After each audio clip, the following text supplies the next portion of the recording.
train the hardest, and we know, like, in online it's a different thing in LAN.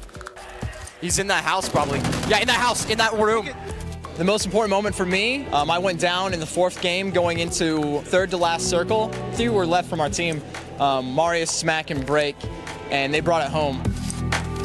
First day was pretty good. We finished the day #1 overall. We actually got off to a bad start. We were dead last starting off the day, and then after 3 more games, we battled back. Now we're in 1st place.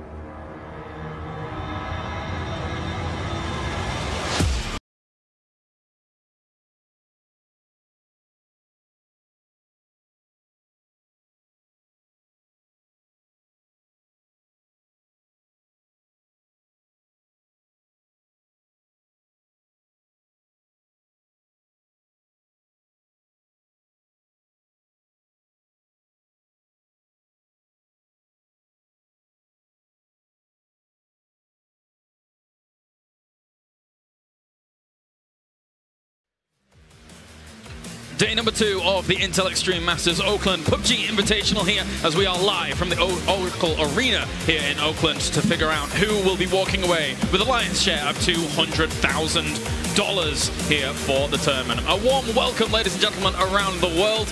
Day number 1 was spectacular, as 80 players in total were going head-to-head to find out who was going to be the absolute best. 4 games in total were played yesterday, 4 games today as well. My name is James Carl, bringing you all of the desk hosting action here as we bring things to you for day number 2. To my left-hand side, I am joined once again by Avenger and Steel. Gentlemen, starting with you, Avenger, day number 1 brought us some fantastic games. Yeah, I'm really surprised that we saw AAA coming in 3rd, but with no wins, and Cloud9 at 8th with a win. So I'm really excited to see what's going to happen today. Steel, your thoughts? Yeah, I think there's a lot of talking points and a lot that we learned from day 1, and that's standings don't really matter too much. TSM starting off in last place at the start of the day. By the end of the day, yep, 1st place. Very good stuff for them, obviously making that kind of recovery from the situation that they were given, of course. Yeah. And likewise, you had teams like FaZe as well able to make that recovery as well. Let's take a look at the standings to get everybody up to speed with how things are at the moment. TSM currently sits in 1st place with 865 points. And then we go down the line. That is our current top 5, even though Corn Chuckers at the moment is currently sat in 6th place according to the official standings, but that's by the by. And overall, you know, these teams, as they do stand here, they're gaining a lot of points each round. They're gaining 300 points for 1st place, all the way down to the 16th through 20th place, where they're gaining themselves 40 points. Remember, 10 points for each kill as well is really what matters. So overall, when you look at the standings in that top 5 especially, is there anybody that really kind of stands out as a surprise to you? As a surprise, not really. Not really? Not really. I think, I mean, there's 2 in the top 5. Like right now, TSM and AAA were in our top 5 predictions going into the event. Yeah. And both of them ended up there at the end of the day. Digital Chaos doing really well as well. Yeah. They had really good tactics, just, you know, getting out and mobile, winning and starting off the day right. Method, I guess, is someone that we didn't really talk about before the event going into it. And, I mean, they're doing a really good job. Even up until that last game, they were in a really commanding lead. And then that last game, obviously, didn't do too well at the end. Actually, you know what? I'm thinking to myself about that standing, and actually, there isn't a mistake in it, because there are so many teams already at 620 points that we just couldn't fit them on. Because there's like 3 teams in that kind of 5th through 8th spot. I think if I look down it, it's FaZe, Corn Chuckers, and Tempo Storm have all got exactly the same points in that kind of 5th through 8th spot there. So big things to be playing for here at the moment, of course. But we did see at the start of, or at the end of yesterday, of course, TSM was able to make that phenomenal win there after starting the 1st day off in a bit of a rocky spot. So let's check in with them to see what they thought about day number 1. As you can see here, just getting some highlights of their kills. And TSM overall was able to really kind of bring out great performances, especially Smack towards the end, was able to get some really great kills. I'm actually really surprised that we saw Smack going for the kill and not for the revive here. And I think it's the right decision going aggressive here, because X had to pull out of the house, and he was in an off position. And X maybe thought that he would go for the rest, but he went aggressive, and we're going to see that here. Yeah, very important stuff. And you know, when it came down to it, it's something like you see TSM playing the style that they play, Steel. You see them playing far, playing, you know, with as many, you know, just tanking the blue for as long as they can, but then coming in. They have this strategical position that they're able to play so far away from everybody else, but they're still able to make it happen when it comes to the very end, when it comes to those kills. Yeah, so they don't shy away from the fights, but what they do is they avoid the initial conflict early in the game until they know where the circle's going to settle, because they don't want to go and, you know, take up a house or a compound where another team might be already. So you just wait it out. Oh, the circles are getting smaller. Okay, let's go straight in. You know, take control of an area and just fight everyone who comes our way. So they're not shying away from the fights. They'll take the fights. But initially, yeah, they tank the blue, they get their loot, they get medical supplies and everything, Yeah, they were able to do very well. Let's check in with TSM, of course, for day number 1, as they were able to be victorious in match number 4. First day was pretty good. We finished the day number 1 overall. We actually got off to a bad start. We were dead last starting off the day. And then after 3 more games, we battled back. Now we're in first place. The one thing about our tactics, though, is it's hard to guess where we'll be, because we played the same way we have in all the online leagues. The teams that are on the lower end of the scoreboard will end up playing more aggressive because they don't really feel like they have much to lose now. They might even end up doing some really crazy stuff. The reason we're going to win is because we figured out the meta and we figured out a way to play around it. Feels like TSM is able to really, as they say, play around the meta at the moment. And it feels like not many other teams at all are really doing this. We saw Method kind of stray into that where they were playing very, very defensively and safely. But TSM has had that game plan for the entire start of this tournament, and they never deviated, and they've shown that from game to game to game, it has worked out. They just want to get into the late game and play their game, and they're really strong doing that. And obviously, if you play out of the blue and you're out there a long time, you're going to be able to come into the late game. But they're able to push into the top 5s, and they're consistent there. Yeah, definitely. Except for that first game, of course. Yeah, I mean, overall, 20 kills, banking them up and doing very well for themselves, doing okay. Now let's talk about Method, a team that I had just previously alluded to, of course. But they're a team that seems very, very mechanically strategical in their essence. But when they were able to get that victory, I loved the fact that they kind of tried to change it up a little bit with their style, going into game number 4, swinging all the way around from Pachinki just to be able to get enough cars and play it safe to basically hold on to their placement, currently placing in 2nd place. Yeah, so after the 3rd game, when they had the 1st place lead, they wanted to keep that lead. So they wanted to go for the late game, the TSM style. So they did wrap from Pachinki, went all the way north, the east side of the map where the circle was, and they tried to sneak in. Unfortunately, they ran into trouble. They ended up getting taken out of the game early, but they're only 30 points behind the 1st place team, which is TSM. So that's only 3 kill difference. If they're able to get 3 kills this game and, you know, get around the same placing as TSM, they're still in the same boat. They're still in contention for this. But yeah, going Pachinki almost every game. Actually, all 4 games they went Pachinki. Yeah. So they're in the middle of the map, and they can basically rotate to wherever they need to go, and it's really paying off for them so far. Yeah, it definitely is. Let's check in with Method, of course, as they mentioned to us yesterday that they're melding 4 minds as one, currently sat in 2nd place. Plenty of new players never played in Arena before. They have the audience, they have the pressure. It might affect some of the players, and you cannot let it get into you. The first day is over, so I think the pressure might be over as well for some teams, and they might perform better tomorrow and not stress so much about the leaderboards. We have, for example, Neep was on the bottom, but he's now on top 10 already, so that actually gave them the motivation, and there's going to be a lot of more competitive. Everybody can still win if they actually play well tomorrow. We pros, we know who trained the hardest, and we know, in online it's a different thing in LAN. Of course, you might watch the leaderboards and think that what's going on with those teams, but you don't need to think about it. It's their own worries, and after the tournament is over, you just come here for the win. Method with a powerful showing in yesterday's games, bagging themselves 2nd place at the moment and looking to push on forwards here into the next day. And something that we heard there from Andy Pyro as well is the fact that day one finishes up, and a lot of people are potentially getting over their nerves, so maybe there's a potential that people are going to perform better. I think Method's probably in the same boat, right? Maybe there were some nerves there. You know, it's debatable. I haven't spoken to the guys directly myself, but now that day two's here, now that they've got a win under the belt, seems like a very good spot for them. I talked with them yesterday, actually, and they knew in the last game they made a mistake, and they've been spending a lot of time analyzing these games.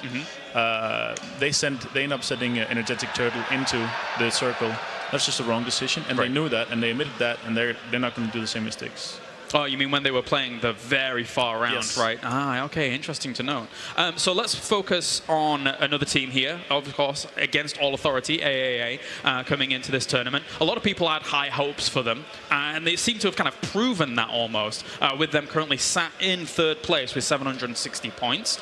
And something that's, even from the very beginning, with Shadow 1K taking down FaZe, that three-man truck that it was able to bring down, they had really strong momentum throughout the entire day.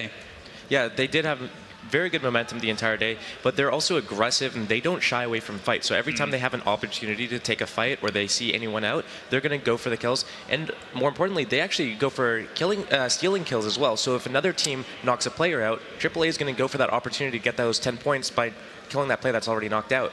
That's a really important point that you bring up, the kill stealing effectively that is at play here, because if you're able to see someone downed or whatever, Avenger, you're able to potentially pick yourself up another extra 10 points off the back of not that much effort. Definitely, but I think we see a lot of teams talking about it on the comms as well. We heard them talking about, I'm executing, I'm killing him, I got him. We're hearing those calls as well. And I think it's very important to see that as well, because it's important to get these 10 kills. Yeah, it definitely is. With the amount of points that separate some of these teams, as we mentioned before, even I made the mistake of 620 points for 3 teams currently sat in that 5th place spot. So let's shift again. We do have a team like DC, who came in first in our very first game of the day. That had to have been a huge boost to their confidence coming into this tournament. And what do you make of them overall? Because it can go from riches to rags very, very quickly. Game 1, they were doing very well, but Game 2 wasn't so great. So Game 1, though, was phenomenal for them. They played super well. They played their game. They play open. They don't go into compounds, and they push out. Even if they're centered in the circle, they push out of the circle to go for this kill. Yeah, so they entered the game with 15 kills, so they were really just in good positions to take fights, but they chose the engagements that they wanted to take, and that's one of the things that I've learned from the first day is that it's better to pick and choose your engagements and take favorable fights as opposed to kind of shying away from everything for a really long time, and then when you need to move, you're getting pinched by 2 teams, and that's when you need to fight. Like, you don't want to have to fight just because you're fighting for your survival. You want to be able to take the fights because that's going to open up an opportunity for you to go somewhere. And if you can't win that fight, then you can back off and go somewhere safe. Yeah, and of course the second game comes along for a team like DC, and it kind of all snowballed out of control very, very quickly for them. As we take a look at the footage here, it seems like they use the scouting tactic. So they send the scout off, which is pretty normal. They on the 2-seater bike, it's pretty fast, and they're gonna scout for a compound here. And what we're gonna see is he's gonna drive fast by a compound, and he's gonna wait a bit, scout it out, see if he can see if it's open to get it. But really fast, they're coming out, and they got just wind and rate. They just come out really fast, and they knock him instantly and get him really like a fast down. Yeah, that shows kind of the quality of all the players here at this event. You know, someone going from winning an entire round to then having the kind of pressure on you by all of these teams. Some extremely good players here, Steel, that are able to kind of put you under that circumstance when you're moving that fast. They're able to hit those shots on this kind of environment.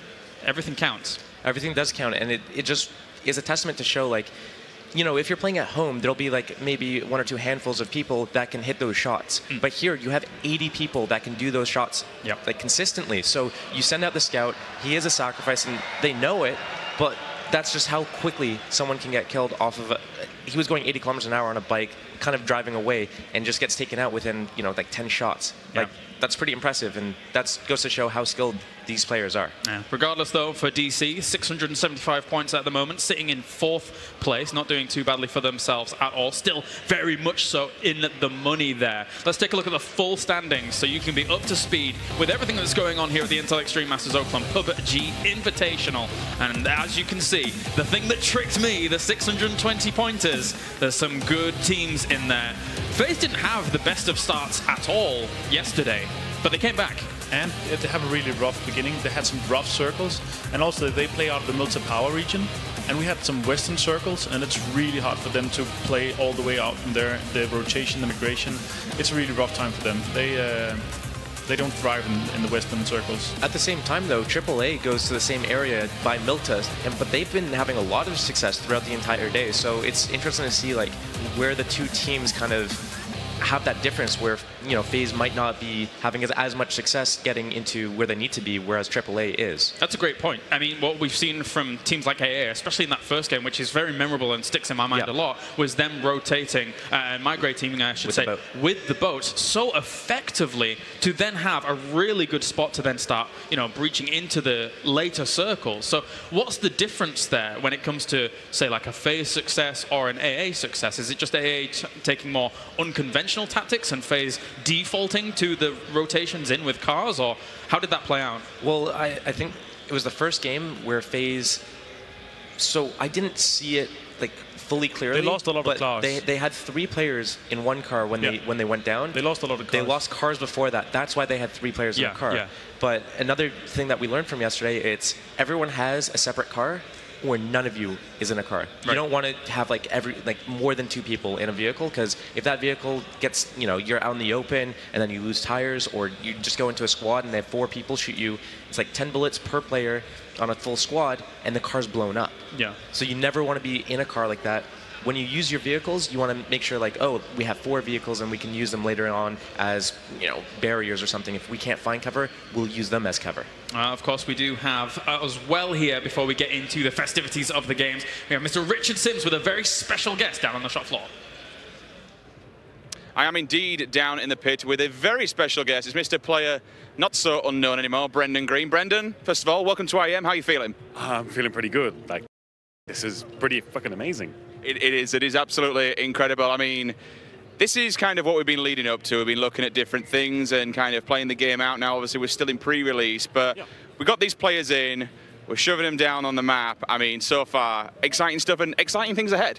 Yeah, no, I mean, I'm really happy, like, with all the events we're doing, we're trying to, like, improve with every single event, and this is another step up, and, the players helped us pick the right format for this, and we reached out to them and said, what do you think is fairest? And they came back with a format, and I think most of them are happy here, and I saw yesterday, there's teams that didn't do so well, but you can see them going back to the house and, like, talking and kind of, really feeling, okay, we've got a chance now today if we do well, so it's going to be exciting to watch. Which is kind of the... It's the dark nature of this game, right? Like all these people, okay, some of them may be in last place, TSM may be in first, but that doesn't mean anything today. Oh no, I mean, if some teams have good rounds, I mean, they can be right up into the top 3 very quickly. So I'm excited to see what's going to happen. Okay, really quickly, get your thoughts. PC version 1.0, obviously we've been playing on the test server recently. Me personally, I think it's incredible. Can you talk us a little bit more of things to expect in the future? Well, no, this is it. So, like, our test server that we closed down last week, we got really good response from it. People were really saying, okay, we are making progress. While we're not updating the game as regularly as before, we're really making progress internally. And I think you'll see with the next test server updates that, it's going to continually get better. So I'm excited for 1.0 because I really think people are going to see that we can make this game, well, esports ready, right? Embracing the meme. I do like it. Okay, we've got a massive crate behind us. Yes, this beautiful thing. Are you a crate chaser? Oh, of course, man. Grows his love, grows his life. Grozer is a bit of a beast of a gun. Okay, final question before we go then. You got 8 players in that arena. Who's your favourite? I love AMPR. Marius, he's been, I've been a fan since like the Arma 2, Arma 3 days. He's just a beast of a player. So I'm looking forward. I hope TSM take it, but who knows? Some teams could have some amazing games today. It is. It's an amazing game. Brendan, thank you very much as ever. Guys on the desk, back to you. Thank you very much, Richard, and always good to hear from Mr. PlayerUnknown as well. Good to hear he's a Groza fan. I'm a Groza fan as well. Although every single time I pick one up, I'll all of a sudden get hit by a Car 98, and then it's not exactly the most amazing of situations. So, gentlemen, looking at the standings, how they are, what were our expectations from day number one? Obviously, we've covered a lot of the people at the very top, but what about down towards the bottom? I think one that really stands out for us is Penta not really having the best of days, maybe trying to find some kind of boost into today. What's gone wrong for someone like a Penta? I think that Penta has learned from their mistake yesterday, and I think they're going to go in here to secure a win or two. Yeah, and I think we're going to see them in the money, in the top 8 today. And also, I think we're going to see a win from AAA because they're a win from AAA. Hungry. Yeah, and Face as well. Your expectations for the day? I think based off of what we saw yesterday, it's too early to count anyone out. Yeah. We can see teams coming from the bottom 5 and then making their way into the top 5 in just the one really good game. So we have 4 of those left today. We can't really count anyone out, and we can't really say too much. All we can say is these guys prepare and prepare well. Like, I'm really impressed that they're going back, they're watching their VODs, they're making their notes, and they're trying to improve. Yeah, definitely. Well, it's going to be an exciting day number 2 for sure. Yesterday did not disappoint in the slightest, as day number 2 is going to be fiery. We're going to talk about that after the break in a few moments' time, because changes from day 1 to day 2 could be very drastic for a lot of these teams. Thank you very much, gentlemen. I'll check in with you in a moment. As for now, we're going to go to a short break. When we return here for the Intel Extreme Masters Oakland PUBG Invitational, we're going to have games 5 through 8 and find out who is going to be our champion.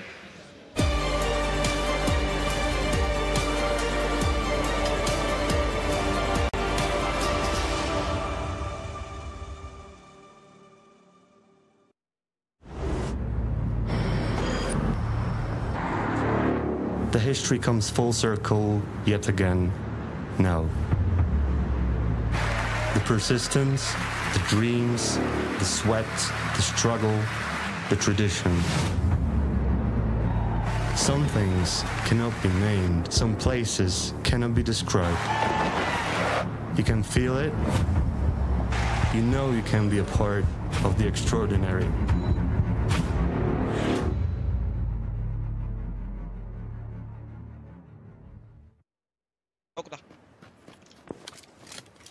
Dona siła. Yo!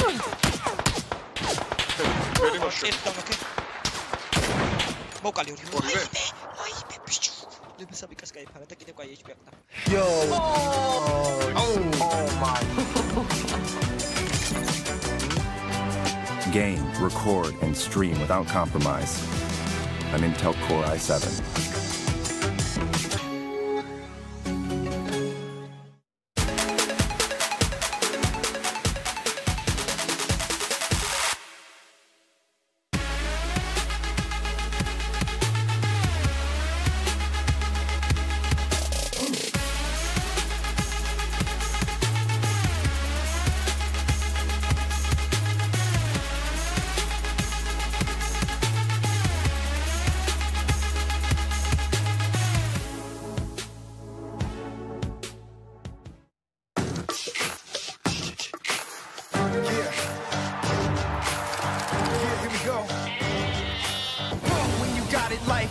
I got it right, you can't stop the mic. You should have took flight, tell them when I bring it home. I'll take the top throne, king when I bring it, I keep them yelling out, yeah. Cause I can smell victory, victory, victory, victory, victory, victory, victory. We're no strangers to love. Whoa, that's amazing. Hey, on the internet. I know a bunch of people who would love that. The internet loves what you're doing. So build a better website in under an hour with GoCentral from GoDaddy. Type in your idea, select from designs tailored just for you, and publish your site with just a few clicks, even from your mobile phone. The internet is waiting. Start for free today at GoDaddy.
Welcome, ladies and gentlemen, to the Intel Extreme Masters Oakland PUBG Invitational, as we are about to begin things. Matches 5 through 8 today to determine who is going to be our grand champion. Welcome back to the Xfinity Analysis Desk, as we are about to go into game number 5 in a few moments' time. Before we do, though, we have Avenger, we have Steel here, ready to go to theorize where we're going to be going here in game number 5. And I'm going to start right out of the gates with a very open question.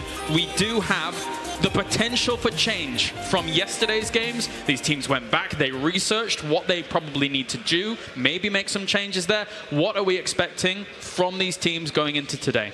I think all the teams from yesterday were really happy with the initial looting phase, so where they dropped. I think they're really comfortable with where they drop. They know the patterns, they know the most efficient way to go and get all the good loot and then go from there. I think what we'll see being a difference going into today is the mid-round decisions. So where are they going to take engagements? Where are they going to cozy up when, you know, the circle's on them? So controlling the engagements a little bit better. Yeah. We saw that all the teams that kind of went into compounds and then they let other people into compounds with them, when they needed to leave that compound because the circle, they needed to make it into the next safe zone, they would fight each other and take each other out of the game. That's not really a good fight that you want to take. We saw teams like AAA, we saw teams like Digital Chaos. They were going really mobile, they were taking ridges, hills, they were going into places where they can control the engagements, and then if they are in an unfavorable position, they can go and get out of there. You don't want to trap yourself in houses, and that's what we saw a lot of yesterday, especially from like the middle of the pack teams. Yeah. Those are basically the biggest points. I think we're going to see the same drops. So we're going to probably expect like Method to go Pachinki. We're going to expect TSM to go North George. We're going to expect all these things, FaZe and AAA going to Milta. We're going to see that. Where we see the biggest difference is the mid-round decisions and rotations. Every circle we saw yesterday, as soon as we saw a new circle, everyone hops in a vehicle and they all start migrating all at the same time. Everyone's driving. There's not a single person on foot at the same time. It's crazy. I think we'll see the biggest difference there. Avenger, your thoughts? I think we're going to see about 7 or 8 teams doing plane-dependent drops. So they're going to be dropping depending on the plane. We only saw one team yesterday doing military, was Evil Geniuses. Yeah. I think they're going to be contested today as well.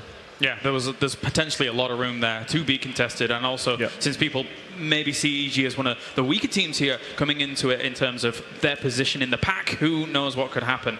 As we're almost ready to go over to the commentary team here to start things off. So guys, what are you thinking about day number 1 and day 2?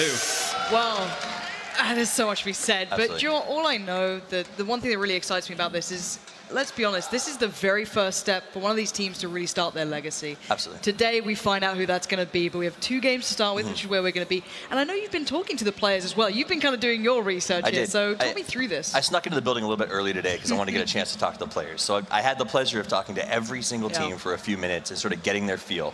The general consensus is every team went home last night, they sat down, they went over the VODs, they figured out their strategy, and each and every, and I'm not kidding, every team told me, Toffees, we feel prepared and we feel confident. The problem with that, Pansy, is when you have 80 players who feel confident about winning, 76 are going to be grossly disappointed. Absolutely. Only one can win at the end of the day, of course. That's as simple as it is. That's the beauty of PUBG, right? It's one winner. You know, there's a little bit of shared chicken dinners and squads, but I mean, you know, at the end of the day, there is only one. And speaking of shared chicken dinner, something that I also wanted to, I saw earlier, I was looking through some stat numbers, and something that really stood out to me is, for instance, Cloud9 is a great example of a team where Chappie, for instance, has huge overall damage numbers, but only 2 kills in terms of like what he's taking away from these games, whereas his partners, tons of kills, less damage. So they're really doing a good job of sharing the labors throughout this match. All right, ladies and gents, it's time to get a little bit excited. Yeah. I know it's a little early, but we can get a little rowdy. There we go. Southeast start to northwest. That keeps a lot available here. You're going to see teams happy with this. All their routes are in play. So let's see what they go for, because there's been talk of assassins coming out. Teams eyeing up exactly what others go for. I'm going to go over to you, Toffee, here. Keep an eye on this. So talk me through what we need to be looking here on the prompter if we get a second to go to that. I'll throw some marks up on the map so we can sort of look at what potential hotspots are going to be. There's a couple of spots where we expect to see multiple teams. Teams like Ghost Gaming, for instance, is a team that tells us specifically we choose our drop based on the plane. So expect them to maybe play almost spoiler. When you talk about FaZe, FaZe always drops in the same place at Milta, but Ghost could potentially choose to spoil that. They're not going to in this game. We already see that the FaZe AA is going to be a pretty consistent lineup. Yeah, as you can see, it looks relatively normal so far. I haven't seen anyone going to anything too crazy. I think we've got a bit of Novo play coming out from Ghost Game, which is nice. I'm glad to see Novo getting a little bit of love out here.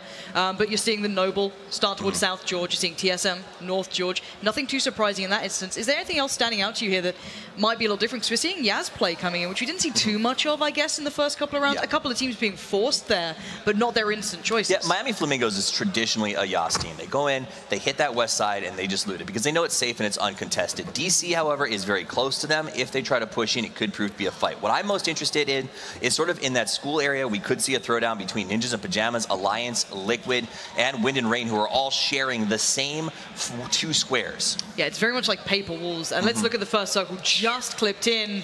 All right, we've got a northwest play, essentially meaning that a lot of the favored teams right now, your FaZe, your AAA, all have quite a long route to go. If you look at your Liquids and such, they're kind of mansion side, shelter side, not too much to go for.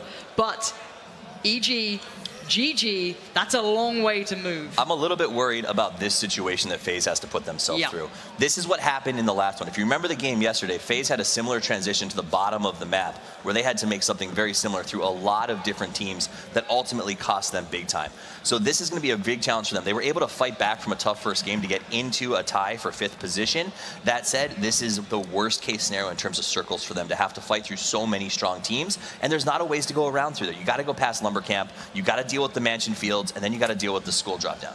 What I actually like about this, we're seeing kind of NIP doing what they do. Again, this is the kind of paper wall theory. There's so many teams close to them. You've got to be very careful not to overstep. But a team that I like the way they're playing, quite similar to something you see at least a lot of the teams who kind of play through the qualifier, they do the reactive plane-dependent routes, right? They so go to extremities. And what that means is, let's say you have that southeast to northwest, they'll go out to the furthest northeast, or around those markers, and it's DC. I like the way they're doing that. Now, Kameshki is new. That was kind of a recent addition, right? That's something that we didn't have too much of before. That was very vacant for loot. It was Stalber pretty much. Now with that addition, it does give you a decent start, and I like the 2-2 split they've gone for here up in the northeast as well. It's a very clean 2-2 split, and what will happen is they get to move across the map very carefully, very safely, and into the circle at a point where no one's going to be around to challenge them. So it's going to be a very nice position for them to sort of move into, get loot all along the way, and really maximize their ability to win this thing. Because even Stalber got the upgrades. They've got a little bit of touch of military up there. You've got a lot of vision as well. No one else would have come out that way. So for them, this is nice. Their rotation route is beautiful as well. So keep your eyes in the back of your mind about that. Those guys are still sitting within the top 5 as well. I do want to point something else out that we saw. We've seen yesterday, EG had Military Island all to themselves all the time. I think a lot of teams watched that last night and said, maybe that's not the best chance. Maybe A, we can challenge them for military, and maybe B, we can do something like set a trap for them when they come off of military. So EG is going to have a hard time dealing with both Ghost Gaming and Cornshuckers, who could play spoilers to EG's attempt to get into this circle. And I know the crowd want to see Cornshuckers do well. I'm seeing signs coming out. I'm seeing a fan base building. I like seeing that. I like seeing the teams getting behind them. There you go. I just like playing to the North American audience, you know what I mean? That's all I've got to do. Well, and Cornshuckers is someone we talked about a little bit, but they are a team. They're unsigned. They're hungry for a win. They need to come out of IEM and show just how powerful they are. And they're sitting in 5th. I mean, congratulations to them, but I want to see more. And now the story for me with Cloud9 is that they dabbled with a bit of chinky. They normally go there on the online games. But they've been kind of bullied out of there. Method took control of it. So I'm wondering if Cloud9 are keeping that in mind, if they're going to even go near that, or if they're going to avoid it, kind of go further south. But again, that's a very heavy rotation route. You've got to keep in mind where the plane goes, we see people jump out to, and where they're going to go through. So them going south early, I like the way they've gone early, but Gak is going to be busy. That northern side has a good few compounds. Zaki's completely untouched. There's a lot to go to in the north. Taking that south side or through Rozhok, that is going to be Murder City. Absolutely. And the thing about when you talk about C9 and so these rotations, West Coast is known for a place for Tempo, Storm, Cornshuckers. These guys like to do spread loot. Luminosity is there as well. These are also guys who are known for their ability to pick you out of a car. So Chappie, for instance, is making a really tough rotation, but he could run into trouble. If Valiate stops his car at any point and turns back around, he gets a clear shot at Chappie and his partner who's sitting on a bike wide out in the open. Yeah, as you know, bikes are one of the harder things to pick somebody out of when it can hit that max speed. That's why a lot of players like to use it. But it's also one of those that you don't have any chance of getting a lucky plink on the Jeep. If they hit you, they're hitting you. So it's a tough place for Chappie to find himself, but so far, so good. Now, I'm wondering if we'll see a scrap between Noble and TSM at any point as well. They're kind of always very... Keep it locked down. All right, there we go. It's not boots on the ground, it's wheels on the ground in this one, but they are going to be working their way up. Luminosity obviously as well, working their way through, and we can see a big kind of, I guess, transitional period through the bridges as well. You're going to see a couple of shots coming through. I think that's on Chipsy as well. Not too sure. Scoom's around there. You've got Noble around there. There's going to be a big crunch on those bridges. Whenever you see this sort of circle defined by it, that's going to be a big point. And yeah, Siggy's actually found Borg early on. Now, NIP's certainly not afraid of a fight, to keep eyes on that, but a couple... Did he just take flight? Malukia's got a nice sight here on Chappie, who's going to jump off to try and get some heals up, but already gets a tag on Solid, and they've got to just try to get out of here because this is just not a great place to be. The hold that Malukia has is incredibly strong. There's not a lot of ways to get around it. Here we go. Yeah, another couple of victims possibly passing. The spray comes out. He's trying. Actually, not even spraying, just tapping away, taking his time on it. So does get at least one connection there, but it does seem as though LG have just about made it away from the comfortable range. Again, you're not really wasting bullets either. Not too sure on how much they've got really in stock here, but you're seeing people still running around with the Uzi and such. So again, keep that in mind. But the crunch is happening. The cross is coming through. One man down thus far, but beyond that, nothing much to report. It's a really tough choke point. Everybody wanted to rush to it. TSM are getting to a fight as well, I think, with Penta possibly here. Oh, absolutely. Oh, no, and Smack's gone down early on. Noble have managed to find a couple of early kills. We've said with these guys as well, Noble, they're not afraid to fight. They generally take the south side of George, but with a circle like this, you're enticed to go north. Absolutely, and you want to go north early. You saw a lot of these teams move sooner than you're used to. That's because of the nature of the choke points. There's a couple of choke points areas that are able to cross, but that is it. And at that time, you're going to see teams in each one of those spots locking it down so they can get free kills. 10 points per kill means use a choke point. Now, I'm looking for Liquid. Yeah, they are in a really nice compound here, and they were there quite early, tapping away. We're going to see a couple of bullets come through. It does seem the Ducks in a little bit of trouble. Only with the Hollow, you're kind of wanting a 4 or an 8 for that, but you can still do damage. Scoom can be working their way around. Now, for a man who's quite the cerebral player, he brings a lot of firepower. People underestimate Scoom a lot. You look at his online performances, they've been very, very impressive. You may want a 4 or 8, but Scoom, he's happy with a Hollow at this point because that's just how good he is at hitting these shots. He's fine. He can go 200+ meters with a red dot or a Hollow and get those shots regularly. And let's bear in mind, if you're still new to this, keep in mind when the grass stops rendering, that's around the 200-meter marker. So you can kind of work out if you do want to look at zeroing or kind of bullet dropping that, that's it. You can see Scoom's fine with that. He's going to be comfortable. It kind of becomes second nature. Yeah. But speaking about that now, the blue is going to start moving in, forcing these teams to make up their minds. You want early compounds. You want to get central. It looks like Luminosity have done exactly that. Liquid have managed it. Ronin, a couple of others, and we're going to be seeing shots coming through from Tempo Storm, obviously sitting well in the rankings themselves, a little further out, but certainly still able to do a lot of work here. Absolutely, and so we're going to see teams start to sort of infest this north side. The north side is strong with rocks, beaches, and hold points. The first there get to really last a long time in this game. We'll see some people clinging to that North George for a while, sort of holding down that area as TSM is right now. But let's jump over to Tempo Storm, where it looks like Maluki and his team are setting up shop to go for the long haul. This is a great spot. It's near the bridge. It gives them a good lockdown, and they can hold there. When you see those bikes smoking, it just gives you the panic begins. Like, please, just get me to my destination. How dangerous the bridge cross look at this! Right in the open, Liquid could have been in trouble. Then quickly enough, though, they do get back into the car and they try and make it away. Hollywood taking his time. Getting out of there, but not much cover to run to. But that UMP isn't exactly doing a massive amount of damage at this sort of range, but it does keep the ground for Ronin. Absolutely, and they're not going to find him. He was silent, so doesn't give away too much in terms of position right now. I do want to call our attention up here to the top, the north of the map. We've got something interesting going on. As FaZe is trying to make their way around, they're actually taking fire from Crimson. I believe DC is transitioning out of that area as well. They just moved away. So this is the story of FaZe's game, though. Every time they try to make crosses that work for them, and everywhere that they try to go or attempt to go, they get absolutely dominated by teams who just happen to be in the same spot. In fact, Noble was talking earlier today about how they have the same problems. They keep running into these transitional teams, and they just need a minute to get to breathe. Now look at the way they've positioned as well for the vast majority of the teams. They've mostly gone north side of the river, mostly putting all the eggs in that sort of basket. Looking to the south, there's no one in Gatka anymore, there's no one by the hill, no one south George. Everyone's kind of going, if it's north, we want to get these early compounds that are so good. Get yourself dug in deep. Now Penta is still working their way up AA as well, so still, teams in transition does give opportunity for this sort of moment. But again, damaging cars might just be the main name of the game. You're probably not going to be landing too many shots here, if I'm honest, either towards players. People are keeping their distances from these compounds. They know they're going to be occupied by the reason for it is, if we look at the map real quick and just recall where the plane went, that means everybody wants to be on the north side because they know a lot of teams are transitioning from the south here. So if you can get to the north first, you don't get caught in what is going to become a very dangerous southern area. The side point of that is a team like Method can choose to set up camp there, and if they do win the circle, they potentially win the game because they get to have ruins, high castle, places that are entirely defendable. If the next circle doesn't favor them, though, I don't see them going too deep into this round. No, we'll see how this one goes on. FaZe have found a little bit of respite up towards the northeast. They're okay. Yasnai's not overly populated just yet, even in transition. It looks like AAA aren't far away from the guys we're watching right now. So again, they're choosing to head north to the known town, or at least it used to be at this point. We do see a battle coming down between Penta and Alliance, so Siggy's still in a bit of trouble here getting tagged up.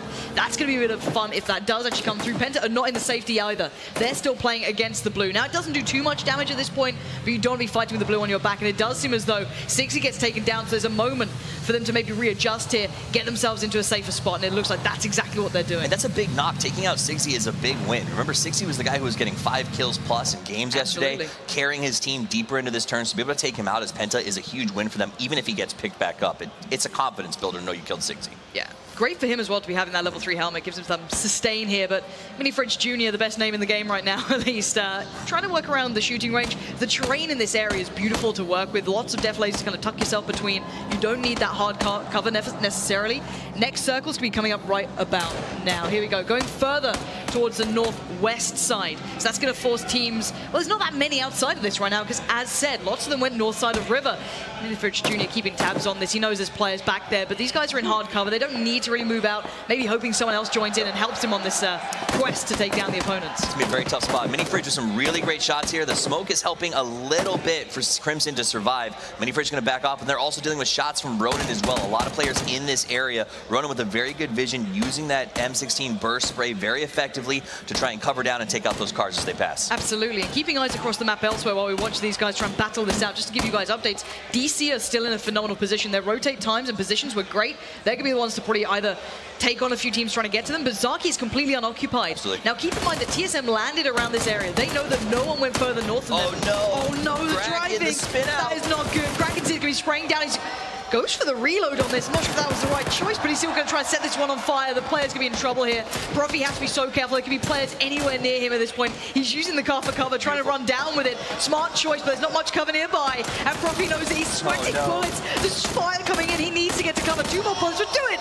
But he makes it to the tree. Takes a second to breathe, and he's still alive. That's an example of the difference between a pro and a pub. He kept his head about him. He followed the car in no matter what happened and made sure he used it to get to cover. Will it get out of cover? Hard to say. Yeah. He's definitely pinned down between a rock and a hard place. Whoa, but Chipsy. He should be there. Look who's just behind that tree. AAA. How's Shiv got here? He's in such a good spot, but got to play it carefully. Chipsy, it feels like they've got like that sense about them that might be someone close, but if you're on your own as well, if you're Shiv, you don't want to be making these moves either. AAA and Luminosity are very different styles of gaming. AAA snuck in here. They like to go low and slow. They like to have the advantage in the fight. Luminosity, if they get caught, will find themselves in some serious trouble. And it does look like Profi ultimately did lose the fight to Ronin with not a developer. Yeah, you could see it was very hard for him to rotate out of that spot or traverse anywhere else. Right now we're seeing a couple of the Cloud9 guys getting found, which is pretty bad news for them. They were kind of stuck in that position. They needed good kills, good game to kind of push themselves out of that kind of top 8 position, maybe into a top 4 spot. Yeah. Now we're still seeing DC in a good spot here if they can keep this one going. It does seem as though they're using that compound really well. Fausto's going to find that Coco, so again, they're in a really prime position. We saw a couple of the teams through qualifiers claiming that spot and doing wonders with it. Hard to kind of get away from, but right now it does seem as though Cloud9 trying to keep this one together. A couple of knocks came through. Chappie's still crawling away, but solid FPS on the defensive duty, trying to keep in touch every area that a threat could come from. Solid's trying to find the threat. You notice he's not going for the fast reses. He's trying to play protection. And on the same side of the token, we've got Ronin, Penta, FaZe also fighting on the opposite side of the map. This is a huge throwdown. The real winners of all of this is TSM and Cornshuckers, because they're hiding out in Georgia Pole and Georgia Pole North, allowing every other team to just sort of eliminate each other right now. Yeah, they don't need to take much more than that. FaZe, though, looking for an opportunity here. Good cover still with them. Clearly eyeing up someone. I think it is still kind of Penta, Ronin. There's a couple of teams very nearby. So they're all in the safety zone, though, so there's not a huge threat on either of them having to move until that next circle comes through. When you talk about traditional FPS, it's common in first-person shooters to see sort of the hard peaks constantly. You want to get that kill. In PUBG, it's different, right? Because reses are possible. That's a nice shot. Let's go to AAA where Monkey's got Miracu just stuck behind a tree. Generally, knocks are something that, you know, aren't the best deal before this circle comes in. They get picked back up. Maybe you cost them a helmet, but is it worth the time and the investment? That is the question. I do like the way the Cloud9 are approaching their hold there as well. You can see the spread of players. Monkeys as well being a bit of a gatekeeper here. Keeping tabs on, nice position. Jiggle peeking the corner, not allowing any clear shots to come through, but Cloud9 still in trouble. Solid FPS, knocked out again. These guys are in a little bit of a problematic situation. Not clear rotation routes, nowhere to run, a lot of eyes towards them, and Hunter Not far off either. He's got trouble as well. A little bit of a problem. The world's burning down around these poor guys as they're trying to find their way off the top of this hill. The only saving grace they have is teams like Crimson are taking shots at Flamingos, and Hunter Rounds is being forced to hide. So basically, Cloud9 gets knocked, they get a chance to res, while everyone else has to hide and fight each other off. So it's kind of a chaotic situation, which makes it hard to plan your next move. Absolutely, and yeah, threats all around for Cloud9. It looks like they are falling to pieces here. Up top, MF still laying down some fire, keeping them on their toes, but there's nowhere to run, nowhere to hide. The shots are coming through. They're going to try and make a dash for it using the cover they have, but you can see how low the HP is here for Frex. That's down to almost a one-shot sort of capability with certain guns, especially with like a Kar 98, a mini sort of deal. So Chappie leading the way, but as said, nowhere safe at this point. There's still 74 players alive, though. Absolutely, and the goal right here is to try not to put yourself at too much exposure. That's why Cloud9 is having so much trouble. They can't find a spot just to call home until the circle closes. Once the circle clips in, you'll see every single one of these teams saddle up and roll out. So that's what they need to do, is survive for another 25 seconds until it's time for position. Now look at Method. You're seeing them very southeast of the screen, like kind of going past school side. They're playing this very late, and I actually quite like the late play to a degree. If you're having to go past these bridges, we know they've been hot zones. It's a smart plan for them. It does mean they take that blue damage, and there is a chance someone could be camping it, but again, they picked their poison here, and we still see those fights going on, these long extended fights. Now, you know, the problem is that fights that take this long can blunt any sword, no matter how sharp it can be. So you take these fights, you lose out on everything. You lose out on your ammo, your health packs, let's look at it, you could lose out on a helmet.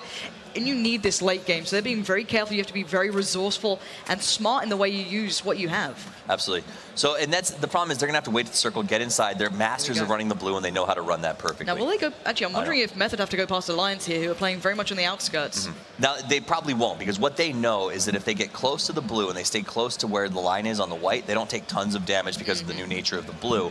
And what will happen when the new mark comes out is a team like Alliance is going to book it to white and give them the time to make the transition. Look at DC's rotations. These guys are so spot on in the way they're moving here. Again, compound to compound, quite quick. They've seemingly taken a lot of fights. They could go Zaki. There's a small compound in front of them they can just swing into as well. Exactly the same, and I really like this. These guys are on the ball. They know what they're doing. It looks like Penta as well now, having to watch everyone go past. A lot of teams around them. They've got to be very careful. But most teams, again, don't want to stop off and take a fight against the blue either. So keep eyes on who's in good positions now. They're the ones receiving the mass of this. East side of the map is going to be absolutely lighting up here. Absolutely. We got a lot of teams trying to force their way in. Liquid's in a good spot theoretically, but uphill, they're going to have a lot of teams pushing into them. Right now, Flamingos and C9 are about to have a very tall order, as you see FaZe, AA, Ronin, all of them moving towards them very, very quickly, and it's going to get really hectic.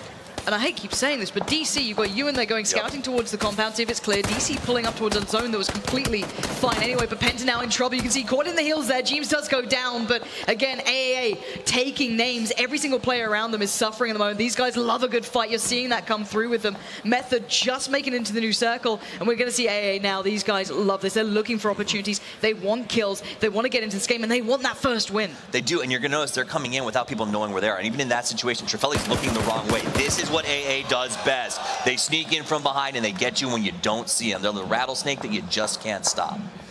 Again, everyone now moving around. We're going to see FaZe looking like they want to work towards DC as well. You've got Wind and Rain taking a lot of fights here on the outside. Penta still locked out, CE locked out, and LG. There's a lot of players who will have the blue on their back pretty soon, and the guys in their way are going to be the biggest thorn in their side. Simsy now looking for other opportunities, using the terrain well.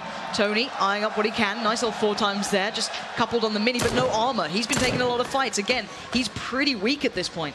Look for some of these teams. A lot of them are going to see this fight going on and try to get around it. The idea is not to fight into where you hear the gunfire, but to get around. FaZe with some great knockouts. FaZe playing very strong, but they're forced to because they found themselves in a tough spot. They pushed into DC, and DC is giving them, they're giving DC some serious trouble. Yeah, DC, they used the scouting method. They didn't go as a collective towards the compound, and now it's only Fausto alive. They tried to play this smart, and they got caught in the heels a little too slow, maybe, but still, there's one man standing, and maybe he can make something happen, but he is the solo member. He's all 3'd up though, great gear, but look again, that east side is still in so much trouble. Noble fighting out of the water towards a couple of teams as well. TSM still sitting pretty. Absolutely. FaZe, one of the best pushing teams in the world, and they just showed us why as they took DC out of a compound. The problem, they're licking their wounds, and guys like Chappie are going to take that chance to pick them off if they're not careful. Yeah, first real challenger for TSM now coming in is going to be Tempo Storm. No need to fight just yet, but you can see AMPR there keeping tabs on what's going on, being smart about this, having a good approach, good mentality. AMPR's that kind of player. Let's jump over to Simzy, coming in hard. This is what Penta's known for. He's great at breaches, and he's a very aggressive player. Going to go right into the shack, grenades aplenty, wipes out a team. Very clean play by Simzy, and he's going to be sort of the saving grace for Penta in this match as he opens up a spot for them in the circle. They are being scrappy as hell, Penta. They knew they had to come in today doing a lot of work, and they've done just that. It looks like Gypsy's actually taking down his teammate with a vehicle explosion. Kind of curious what's happened there, but I'm sure we'll find out. Penta again still staying alive at this point. AA have a couple of members that are still up, still doing damage. They're just taking their time on this, just on the very verge, so they don't need to go too far. They can just be a pain to anyone else. Absolutely. Alliance pushing through a kill box right now. LG gonna light up his Method, also trying to get by. JP2 with a good spot, easy cover, great broken wall, and he can sort of just see the entire map from where he is. FaZe aren't stopping either. You can see them taking down Leighton and actually putting him down as well. That's another team actually killing him, but nice work from Chappie towards Alliance. If there can be anyone else. Oh my god, they actually went for the peak. That's insanity. Chappie now prones down, denies line of sight, goes back in for more, but he can't get it done. Sigsy loves a good fight, and he's gonna find that so easy. Now his teammates are around him. He might look for a revive if there's any chance there isn't. They're down, they're done. Now more. What is that nade coming through? That's exceptional work. So many kills coming in. 53 alive now. Monkey's doing damage. He's just being the assassin wherever he can, being a nuisance, being a pain. But right now that kill feed is filling up, and we're going to see a bit of an Eastern lean now in the next circle. Yeah, Monkey all over the place. Back to the Chappie very briefly. He's a great fighter. He'll always take him one-on-one, but Alliance lives up to their name. They always collapse. They always play together, and they always make sure that no one's left alone. And you saw that that was their advantage over that Chappie fight. Back to James with some really good vision here. He's playing the blue very effectively as he makes his rotation. NIP are their biggest threat for now, unless someone turns around to fight them. NIP actually do have some hard cover to play with, so again, curious to see how that one works out for them. Hollywood, though, going to lay down some shots. First bit of action we're really seeing forced out of them as well. At the moment, you've got to say Liquid are in a phenomenal position. They have some really nice cover on this one. But oh, look at TSM. Look at Noble. They're about to have a big fight on this one. Penta out in the open, playing the soft cover well, moving as a collective, but AMPR knows what's going on. Shots already coming through. He's got the Scar. He's well geared. He's not in a bad spot. He doesn't have far to go. He needs to make sure the rest of his team, though, are in the right position as well. Can he back out of this building without being seen? Can he make it harder work for Noble, who's still at 4 alive? Absolutely. TSM and Noble have been coming up against each other one game after another. They both like that working the edge. They both like to push in from an unexpected side, and that is where they keep running into each other over and over and over again. Liquid in a good spot in the middle of the circle. Penta holding Gatekeeper, keeping Simzy and Ninjas in Pajamas out. So there's an awful lot of different fights sort of breaking out around the map, as gatekeeping seems to be the name of the game right now. Absolutely, and it's nice seeing Hollywood having a good performance. He's one of the old school players. Good to see him turning up, but at the moment, Tempo Storm looking to make it hurt, and it is going to be Hollywood on the receiving end of that one. So Tempo Storm suddenly doing damage still. Not going to relent on that aspect. 48 players still remaining. We're going to see the crunch now coming in. Slow side on the east side, and Sam Teeth now eyeing up the next move. Bandaging up. Yep. Damaged up on the arm of the helmet. It's not the best position, but now NIP making their move. They have the problem from Penta, who took the initiative and moved first, putting the smokes down. They now need to make their move and make it count. A couple of lines of sight, they have to be careful, hence the prone here. They don't want to be seen on this area that's so open. It's very open, so you see these late pushes by the teams just staying out of the blue. Ninjas in Pajamas suffering because of that. Luminosity might actually benefit by sneaking in after the fight, but here comes James, throws up a nice nade to try and make the push happen. Wants to push up on X. X didn't see the grenade coming. He's got to be very careful here. James is a great shot, a good sniper, and a better breacher. He's flanking on the blue side. This is so aggressive. This is incredible stuff from him. He's going in solo. 2 players in front. He's not sure if they're still on the blue side, but he needs to back away. He needs to be cautious. He was going down a bit of a limb. You know they want to be aggressive, but maybe you've got to kind of keep it in check. The rest of the NIP side have a nice defilade. They're in the safe now, so they don't need to overextend. Absolutely. They're going to get into a little bit of a standoff here until we know where the last circle is, but all these teams are going to have to go low and slow. Liquid comes out with the best circle, being blessed by PlayerUnknown. Given that spot, everyone else now has to come to them. And honestly, the last person I want to push into in that building is Scoom. Yeah, Scoom's just a boss. Now, TSM and Noble might get a fight here. It looks like they both kind of want to traverse the same sort of ground. And yeah, the fight's beginning between those two. You're still seeing NIP in a bit of a problem as Penta are being quite aggressive about this. They're actually chasing towards them. You can see 2 players there making a move. TSM still have the kind of deeper ground to work with at this point. But again, if you peek up and over and someone's got maybe an 8 or a 4 just locked on that, you're going to be in trouble. But Froz going to be sent packing a little bit, keeping themselves humble. They can't overextend, even if they feel confident. But look at these players. They're going in on this one. Penta knows they need kills to win, and that's what they're going to do. He's going for this. This is sick. He's got the 4-1 as well. He can spray that down 4 times, maybe not ideal, but I'm sure he can make it work. Trying to check the ground. He wants to take the high ground on Sweater, and Sweater will be sweating bullets here. He knows he's in trouble. Bad timing on the revive. This could be an execution. Simzy, he sees it, he sprays in, and the job is done. NIP suffering at the hands of Penta. Oh! point, everyone knows where everyone is. Noble now moving up towards the east. TSM chasing them up. Penta now need to work their way in. Luminosity up in trouble with FaZe. Everything is now happening on the outskirts here. Absolutely. This final circle is almost impossible to push into. We're going to have a lot of people hiding in small defilades, little cover areas. Down to the south, Noble and TSM are still completely at war. They only have one spot they can push into. Whoever gets there first owns this circle, or the bottom of this circle. And Noble have the high ground, and look at this, just on that other verge. I don't think they know this. Surely not. Break about to peer over the man, the king of spray. We know that. Boom's now actually in trouble. It looks like they're being fought on other fronts, and yet Break's spun him out, lives up to the name. Sprays like a god, takes down Adaculus, but there's more there. Does he expect them so close? Will they go aggressive to try and avenge their fallen teammate? And he waits so patiently. There's the moment. Wait, no. Oh, the patience is incredible, but oh, maybe he waited too long. Break now knows what's going on. He's surely got an idea. And the spray is perfect again from Break. This man can't be stopped. APR now moves up. The rest of Noble took too long. Oh, it's brilliant from TSM. Holding on, fighting against the high ground teams. This is not over yet, though. They still need to move. There's still players in their way. Beautiful plays by TSM. They hit that defilade. They breached the hill they had to breach beautifully well. And now they're running into the other guys, the guys who need kills, the hunters in the circle. That's Penta right over the circle, looking at them. Penta Frost could be the first one to see this. He looks away. This could cost him. Ultra just saved his life. Fist goes down. So again, Frost gets to live for another second. He's using that lower ground to try and deny the line of sight. Is Break aware? Can Vis be recovered? It doesn't look like it. We're seeing other teams now coming out as well, keeping hold of things. FaZe starting to struggle, down to 26 here. Everything's coming through. Penta have found a couple of kills towards TSM. I'm not sure who's alive now, but Break's still there. He's managed to take out Simzy. Vis did end up dying, and Break is still doing the damage. He is not done just yet. So again, trying their damn best here to hold on. He tried his best. Ultimately, he didn't even go down to the fight with Penta. He was taken out by Samty at TS, just up to the north, and that's the trouble with these fights. So that one coming away very strangely. But what I did see is a lot of these teams like Crimson and Flamingos and Penta, who are desperate to get points in this game, are doing that. Miami Flamingos has 3 alive right now. That south side just got wiped as well. Everything's clear on the south side because everyone wants to play slow side. Open up the map and look at these guys just converging towards slow side of circle. This is pressure moments here. Both teams we've got, who do we have moving in? MF Liquid, Tempo Storm, Miami Flamingos. They're all moving in south side, and the crossfire starts to begin. You can see the shots now coming through on the minimap. Everyone's looking for this one. The teams in the north, sure, they've got the blue to be worried about, but right now it's running time. It's time to get in there and go. You'll see a team like Ghost Gaming on the north wait for the last second, but Scoom is going to put the work on Flamingos. Flamingos had to move. They had no choice. They walk into the Scoom box, and he takes them down. He does need to be careful. He's making a lot of attention look towards him, so he knows that. You can see him looking around in the periphery. Who's there? Who's watching me? Another player. Oh, Scoom, one more bullet is all he has to land. He doesn't need 100 rounds. He just needs 10, and he takes them down. Flamingos, done.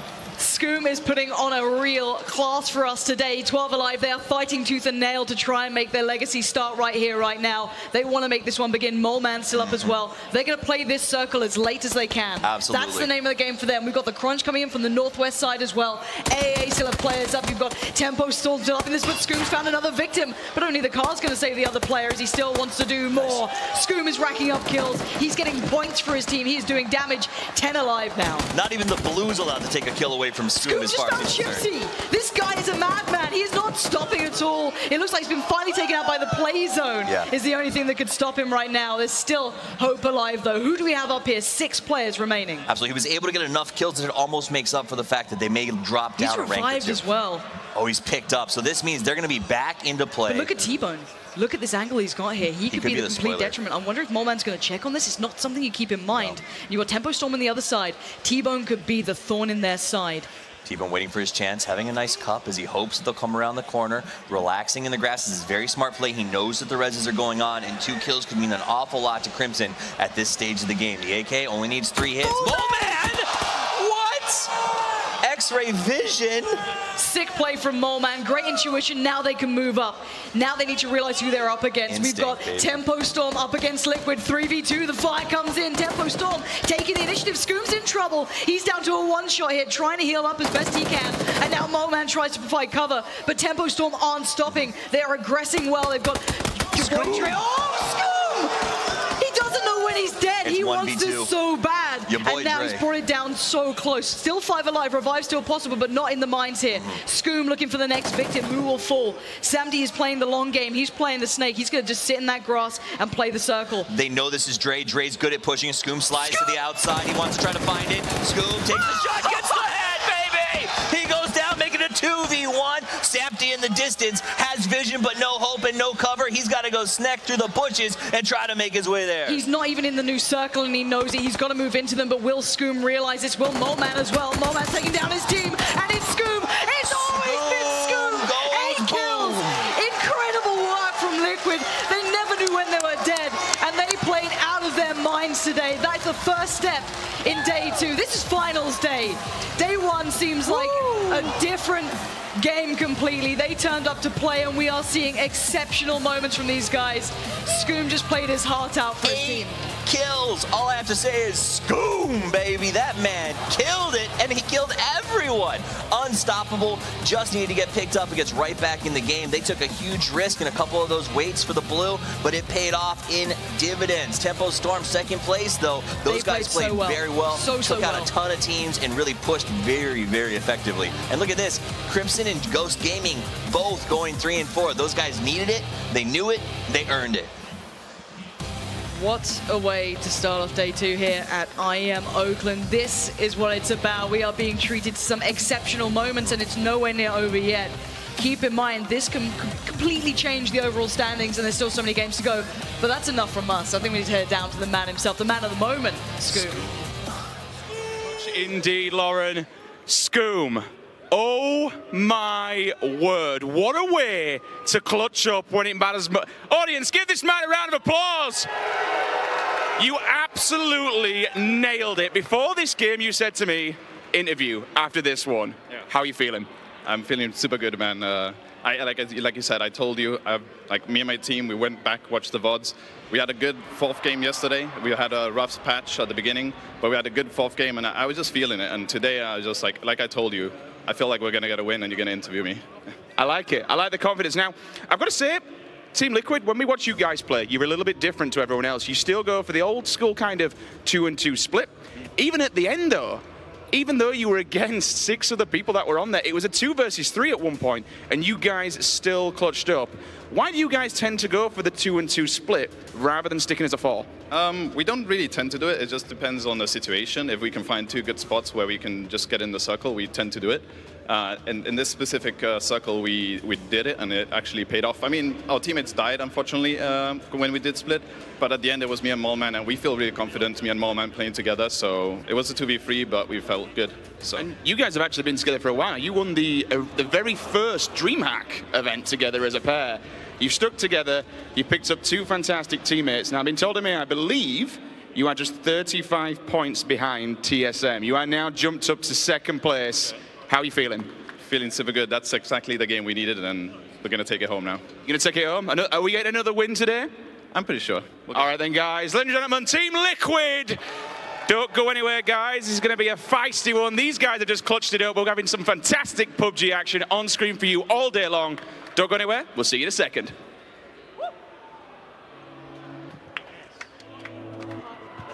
That was nuts. That was nutty.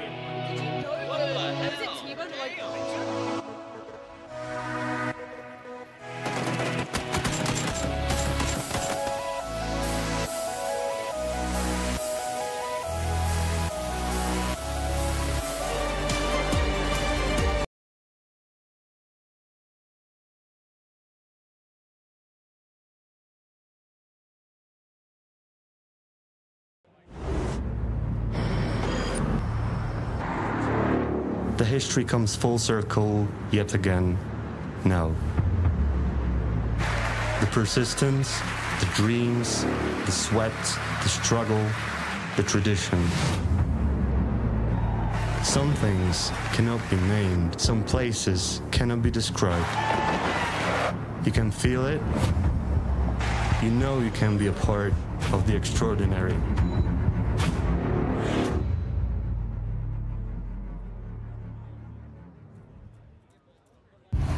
All eyes are on you.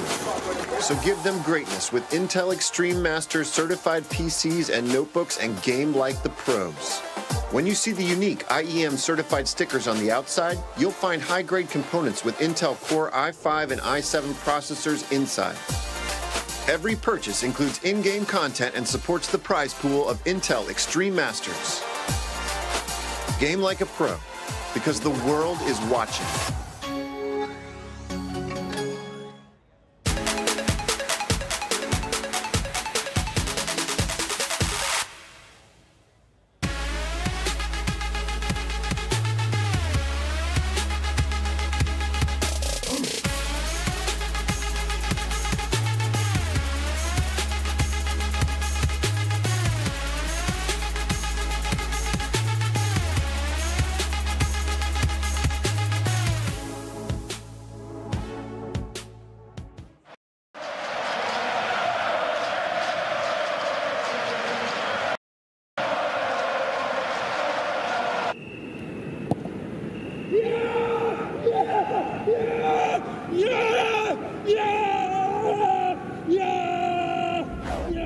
Start your esports career now at play.eslgaming.com.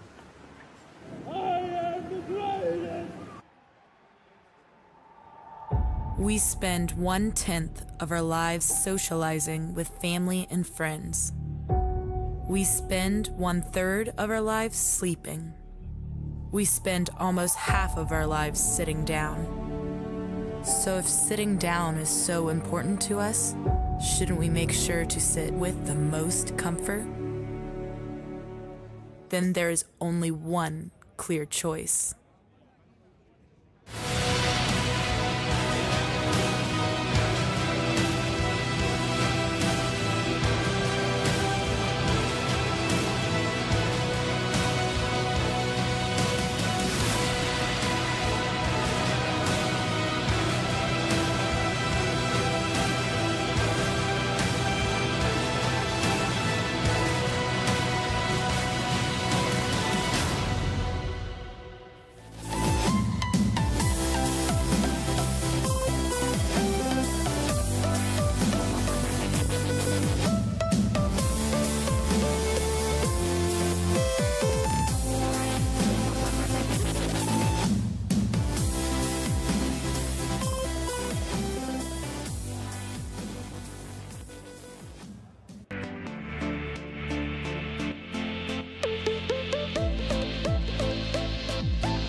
The GoDaddy Post-Match Breakdown.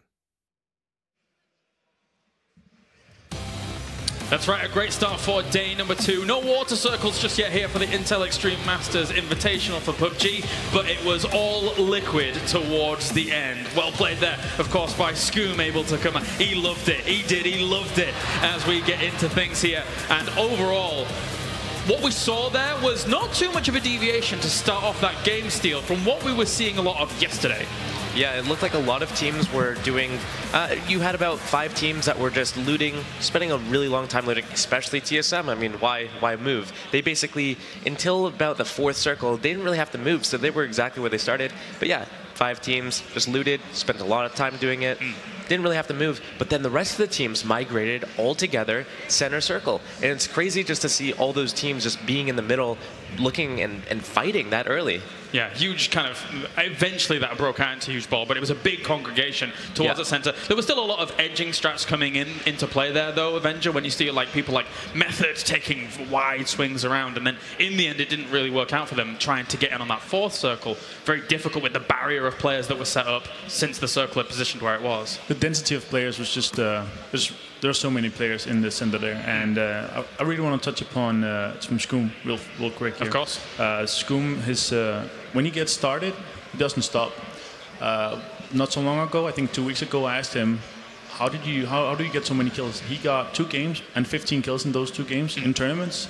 And they've been boot camping, and they've really been improving on their boot camp. You can really see that both in online tournaments and here, of course, today. Yeah, 8 kills, 773 damage across that game in its entirety. So very, very impressive to see someone like that coming out. And for Team Liquid, that's a huge boost. They were previously in 10th place, and being able to accrue all those points, now bumping them up to 2nd place, is a really, really good step up for Team Liquid in their campaign. Yeah, we haven't really been highlighting Liquid at all this entire tournament because they haven't really been breaking out into the top 5s, but this just goes to show that standings really, at the moment, you can't really rely on them because just one good game, like we see here from Liquid, that puts them in, well, close 2nd place.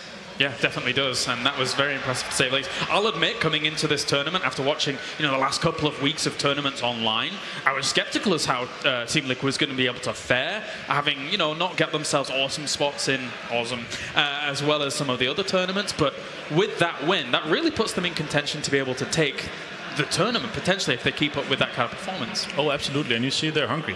Yeah, and I'm not surprised that Scoom got selected to be the Nations Cup captain either.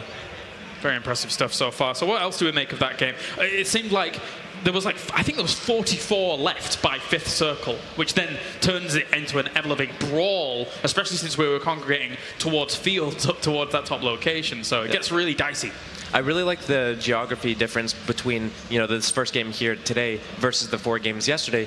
Everyone's out in the open. We didn't see a lot of vehicles. We didn't see a lot of compounds or buildings that people could hide in. Obviously, Liquid had the only building that was in play up until the 2nd to last circle. But another thing to point out is all the teams that we're used to seeing in the top 5. So we're used to seeing TSM in the top 5. We're used to seeing DC, we're used to seeing AAA. None of those teams were in the top 5 this game. This is almost Tempo Storm is the only team that's really consistently been in the top 10 that still made it in the top 5 this game. None of all these other teams are completely brand new. Ghost, they haven't been doing well at all. Luminosity. So it's really interesting, and Crimson Esports got 3rd place. So it's really interesting to see that these teams that really weren't on our radar yesterday, now suddenly they're top 5 today. You're definitely right. I mean, Tempo Storm, aside from the consistency that they've been able to show here, as towards the very end, desperate situation for them coming into this Avenger, going up against Liquid, who seemed on fire at this point. I think that, they had a 3 versus 1 situation. The right decision from Liquid was here to push. They had to push. They didn't have any circle. And then you see Scoom just taking out 2 of the Tempo Storm guys and also the last guy. It's really, really impressive.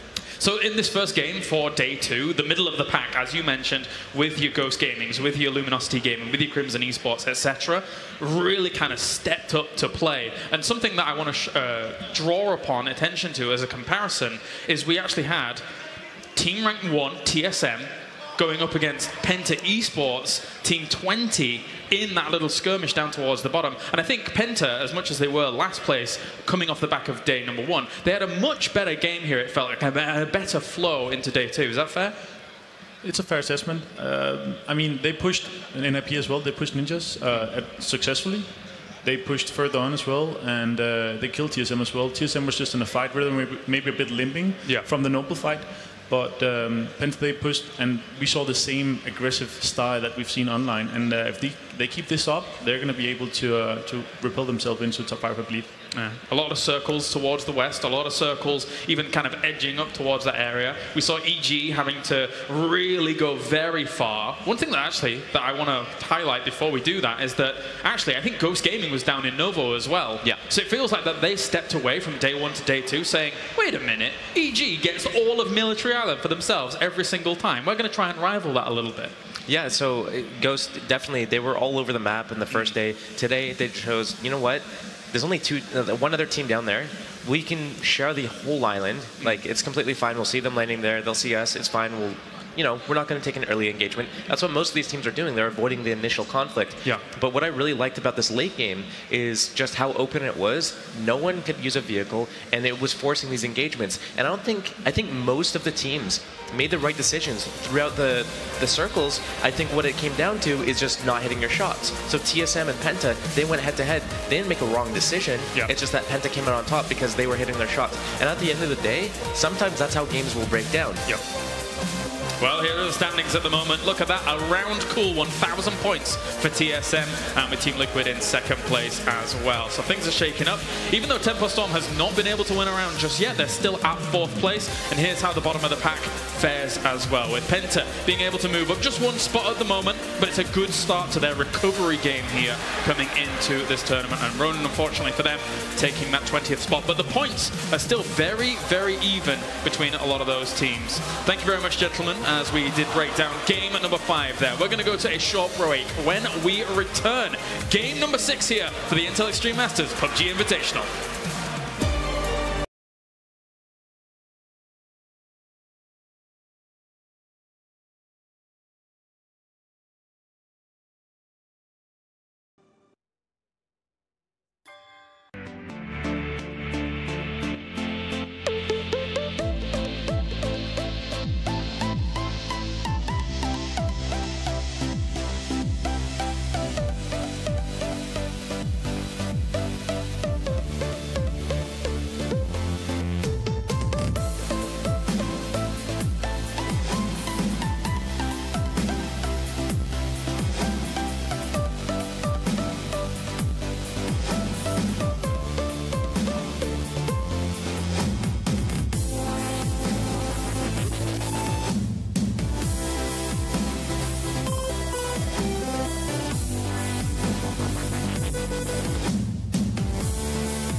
Welcome back, ladies and gentlemen, to the Intel Extreme Masters PlayerUnknown's Battlegrounds Invitational as we get into game number 6 in a few moments' time. Of course, though, after game number 5, not only does that put Team Liquid at second place even, I should say, getting ahead of myself there, but it also actually puts Scoom as first place in kills right now with 13 kills, coming close to him at the moment. Obviously, Andy Pyro on Method with 12 kills as well. So some big heavy hitters there. And before we get into the game, we only have a short amount of time. Avenger, I wanted to talk to you about the condensity that we're seeing of these players going more center circle than anything, and then just having so much room around it. What do you make of that? We've seen it in quite a few games now.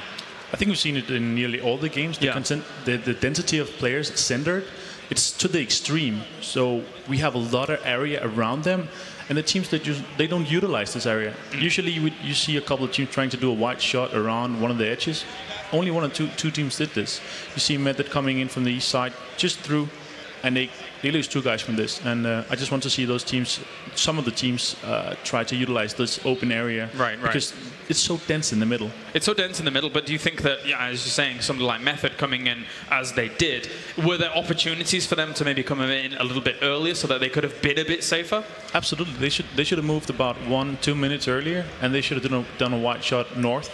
Obviously, this is hindsight, but still, you got to think this. The circle is northwest, and there's so many people coming in from the southeast. So how many people are there up northwest? Not many. We saw it because we saw the map, but there's only 2 teams up there.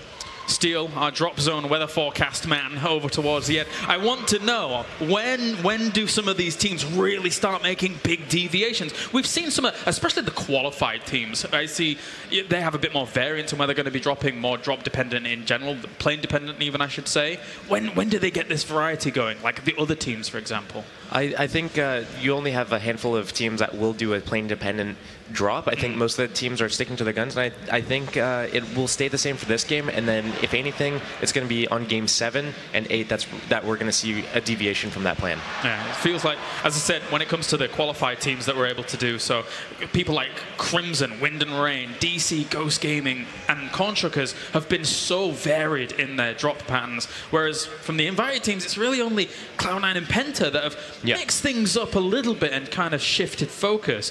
So coming into this game now, we're getting down to the wire here for a lot of these teams to try and catch up with someone like TSM who has 1,000 points. What kind of more radical moves could people try to kind of gain some of those edges, especially if they're in kind of the lower half of the standings?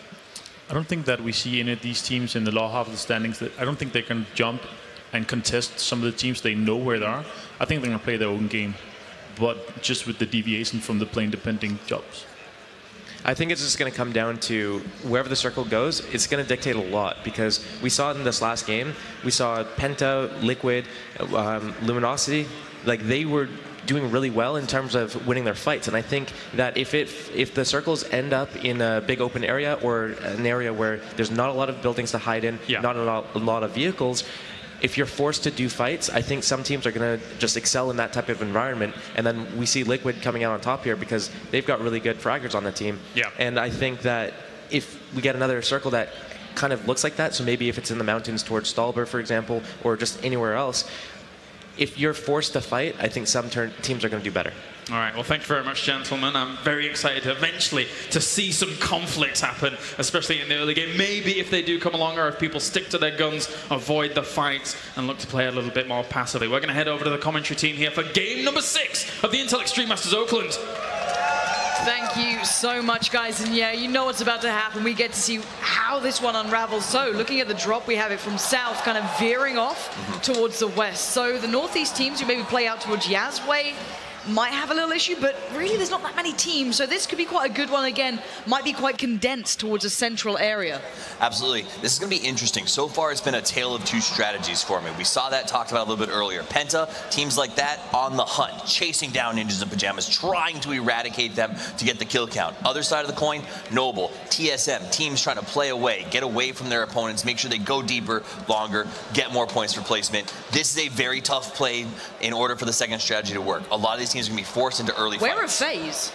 FaZe changed it up. This is a big deal. FaZe has decided not to go to their traditional location. They're doing something a little bit different here by checking out Novo. And look at this. They're actually dropping someone at over here by satellite so they can keep an eye on what's happening down in the military. I've got to say as well, Liquid look like they're a little early towards if they're going to the normal, like school Roz hot drop. Yeah, Again, absolutely. Keep eyes on Liquid here, keep eyes on FaZe. They're going to take over Novo. We saw other teams going for that, so a lot of deviation in this one. This is the crazy game that we've been kind of eyeing up. Absolutely. So TSM, usual. Noble, usual, not too surprising. Ghost Gaming, it feels like they take scrappier areas. And the center of the map is where I'm looking at. NIP looking like they're pretty standard play, but Liquid, I'm curious where they're going. I'm not sure. They can't know that FaZe are going to switch up. They can't know that AAA aren't going to take over Milta. So where is their game plan? So we know a lot of teams had some strategies backed up in the pocket for this stage of the game. And a lot of them, I think, were waiting for a deviation plane. One that wasn't in the middle that gave them a chance to try something new. A team like Liquid coming off momentum from the last game is going to be in a good shot. God, but already, this is the problem, though. When you do those long swings, you can be plucked out of the air, and Trelli is trying the best he can. Not easy to hit these, but when you do, my God, is it satisfying. It's incredibly We satisfying. do have the first circle up, though. We have a kind of east side thing. We keep in near Milta, Lipovka. You've got Shelter, Mansion. These sort of areas, which are actually not all that populated. We're looking for the cars. That's what people are going for. That road heading north from Milta is normally pretty flush for cars. You get towards that, there's a higher chance of spawning, especially towards school as well. So that could be what's going to be kind of springboarding these teams up there. But TSM's got a tricky situation now in their hands. And you know, to talk about other teams like FaZe, they got to be ready where they landed. What? Envy with a beautiful shot takes Chipsy out on the run. A really good get for Cornshuckers, who are trying to fight their way up to the top of this table right now. FaZe gonna have to transition, but remember, every team, nobody knows right now that FaZe is not in their traditional position in the middle of the circle. Now, I'm curious if AAA may have realized this, because they're gonna be swinging the same way. They're going to be looking for that no matter what. So I'm wondering if they're going to realize early, we can take that Milta Power side and also the terrain behind it. Keep in mind the rocks towards the north side of Milta Power, you know how strong they are. Everyone knows how strong it is. It's super good to play out of. And again, I'm wondering if that's going to be in the back of their minds. Let's look where everyone else is going at the moment. TSM, they're going to have to put a time limit on this as well. They're not afraid to play the blue, but again, you've got a lot of teams to get past them, hoping they take that northern road swing, which is very favorable right now. Look at this. Liquid actually went back to their spots. They looked like they were dropping too soon. Yeah. I think that maybe they were trying to get a car, because in this circle, in this stage of the game, getting those vehicles is going to be absolutely powerful. You already see Valiant in a car trying to move, taking shots. So we're back to a really congested area right here, which is tough, because most of the movement we're going to see is going to be coming out and through this choke point. So Liquid needs to get their gear and get out of there, but that's hard to do when you've got Ninjas in Pajamas, Alliance, and Wind and Rain right nipping at your heels. So looking at Liquid, it looks like they're going for like Mansion and then maybe Trash Loot up north maybe, or head towards Lipovka. Obviously a possibility too. Outside of that, the teams who have the stronghold at the moment, for me at least, AAA and FaZe. FaZe will probably be able to get a boat, if I'm honest. Yep. Minimum from that area. They've got a lot of freedom to that. They might get pressure from EG, but AAA have the entirety of that kind of comfort zone. You do have Penta not far off. Another team that's had a bit of a deviation here, at least with Simsy. Absolutely, and if you do think about it, a lot of teams still avoiding what's traditionally thought of as the FaZe Clans area of the map. It's totally eliminated right now. It's totally empty, and the only people who know that it's a safe place to make a transition to is FaZe. And FaZe, guess what? There's probably a boat there by Novo that allows them to move into their traditional spot. So if that does happen, they'll be very, very happy. I'm wondering if AA do have a look towards this. I think that's a real strong possibility that they might eye it up if they don't move early. I'm looking at Monkey here, who's already kind of taken the kind of northeast trasher. Or I say trash loot, it's not. It's pretty good. The buildings actually like northeast, east of the main Milta town are actually pretty decent, but obviously it's not the kind of cluster of it. And we can see him work his way through. I'm wondering if eventually they do build out towards Milta Power. I don't know if they've kept complete check or if anyone went near them. You're kind of keeping eyes to the sky to a degree, but not too much. So we're going to see teams starting to maybe work their way through here as well. I'm wondering when those kind of cars start coming through, when they start eyeing up the movements here, because a lot of the teams have taken, you know, that Gatka side of the map, and they're pretty much stuck there for a while. Yeah, you'll see two options. It's 1 minute and 40 seconds left. So what we're going to see is the early movers like C9 doing right now and Method, and then we'll see the late movers. Who are going to wait till about 40 seconds left on the circle to get in their cars and head out of town. The early movers are in a good position because they have less loot, but this is a circle that requires hold. With almost 30 or 40% of the circle being over water right now, that means it can get very congested very quickly. And the only way to remove remove that congestion is to get in there fast and take your opponents out as they arrive. This is very different from Method as well. Even in the looting phase here, they're moving early. We saw they were quite late to rotations last time, especially out of Pachinki. They've been quite quick on that. They still have Leighton and I think it's Energetic Turtle still in there, but they're doing the 2-2 split. Yep. Something that I know they like to do. They actually like to do that in circles as well. If they don't know the next circle piece, they'll try and get 2 players in slightly varying positions to always ensure they have that 1 rotate 2 point. And it's worth noting, this is a very similar circle that we saw in Game 4 at this stage of the game yesterday. So all of these teams went home, they watched a replay with a very similar circle and discussed what they would have done had they had this again. And then they get given it 2 games later. So a lot of these teams are going to feel very confident. Like we said, they're all confident about today. They knew what to do in this situation. So we should see a lot of set pieces and a lot of really good gunfights as everyone's going to be sort of searching to get those compounds early on.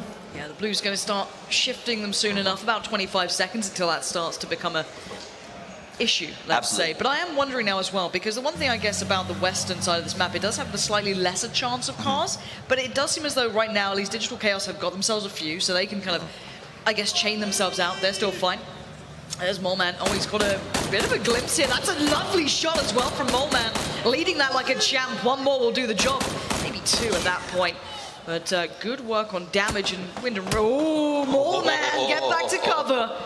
You've got to be careful. Don't overextend in these early days, and back down to the shelter he goes. Absolutely. Back into the bunker. He's going to go ahead and be able to move himself around, find a new position. That's kind of the fun part of shelter, is you can pop back out and surprise somebody very effectively. And there we go. So if you look at the map real quick, I just want to show you FaZe did get lucky after this, and they got their rotation easily. But a nice shot by Frolicker. Gets 1 knockout by Sweater. He'll be able to finish this in C9. They just have had really tough rotations today. Every time they're getting taken shots. And you have Method up the top of the hill as well, so there's not exactly anywhere to rest. And it looks like, yeah, there's Andy coming into this. We know this guy's got firepower as well. Crunch needs to get away, but the car is burning at this point. And it does seem as though he might be able to... No! Just LIP stay alive. Borg and Crunch are very lucky men at this point. Absolutely. Now X is down and left behind, so he's going to be able to hide behind a tree and hope for the best. Ninjas in Pajamas not happy with their situation. Frolicker still locked down at that high broken wall. Going to be able to watch everybody as they transition across here. He picked a kill-heavy hiding spot, and I like that decision. He's also playing a dangerous game, though. Level 1 helmet at this point out in the open. You can get plugged out here, and Andy Pyro, another victim here, running past the EG players, trying to swerve their way around. The last second, the Method boys do manage to take down one of the members of EG. Pandago goes boom. It was a tough transition. These guys are in a really good spot. Method knows that kills matter as you see them executing Ninjas as X tries to get himself to safety. So what a great spot. This is Andy Pyro's bread and butter.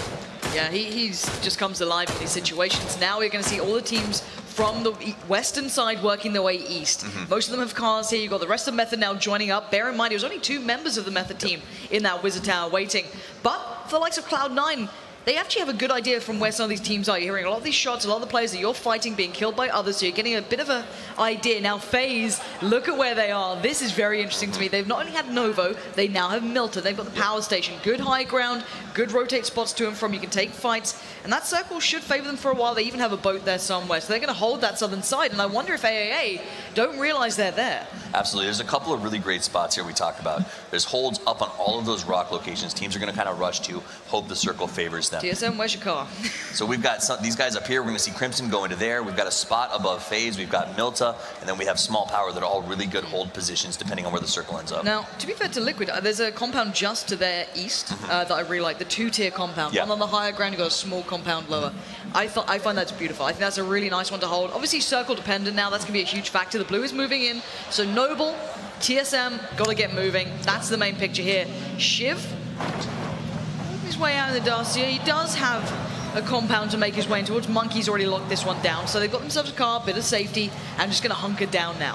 Everybody's going to jump in, start moving towards middle. We'll see Luminosity start to make their way as well. But again, looks like Tempo Storm still throwing down a little bit with Method here as Energetic Turtle's trying to push up. Leighton's going to give him a pickup, called his Uber, hops on in, and they're going to head into the zone a little bit quicker here. Up on top of the circle in the north, I'm a little worried about Alliance on their rotation as they've got to go by a couple of really big teams here.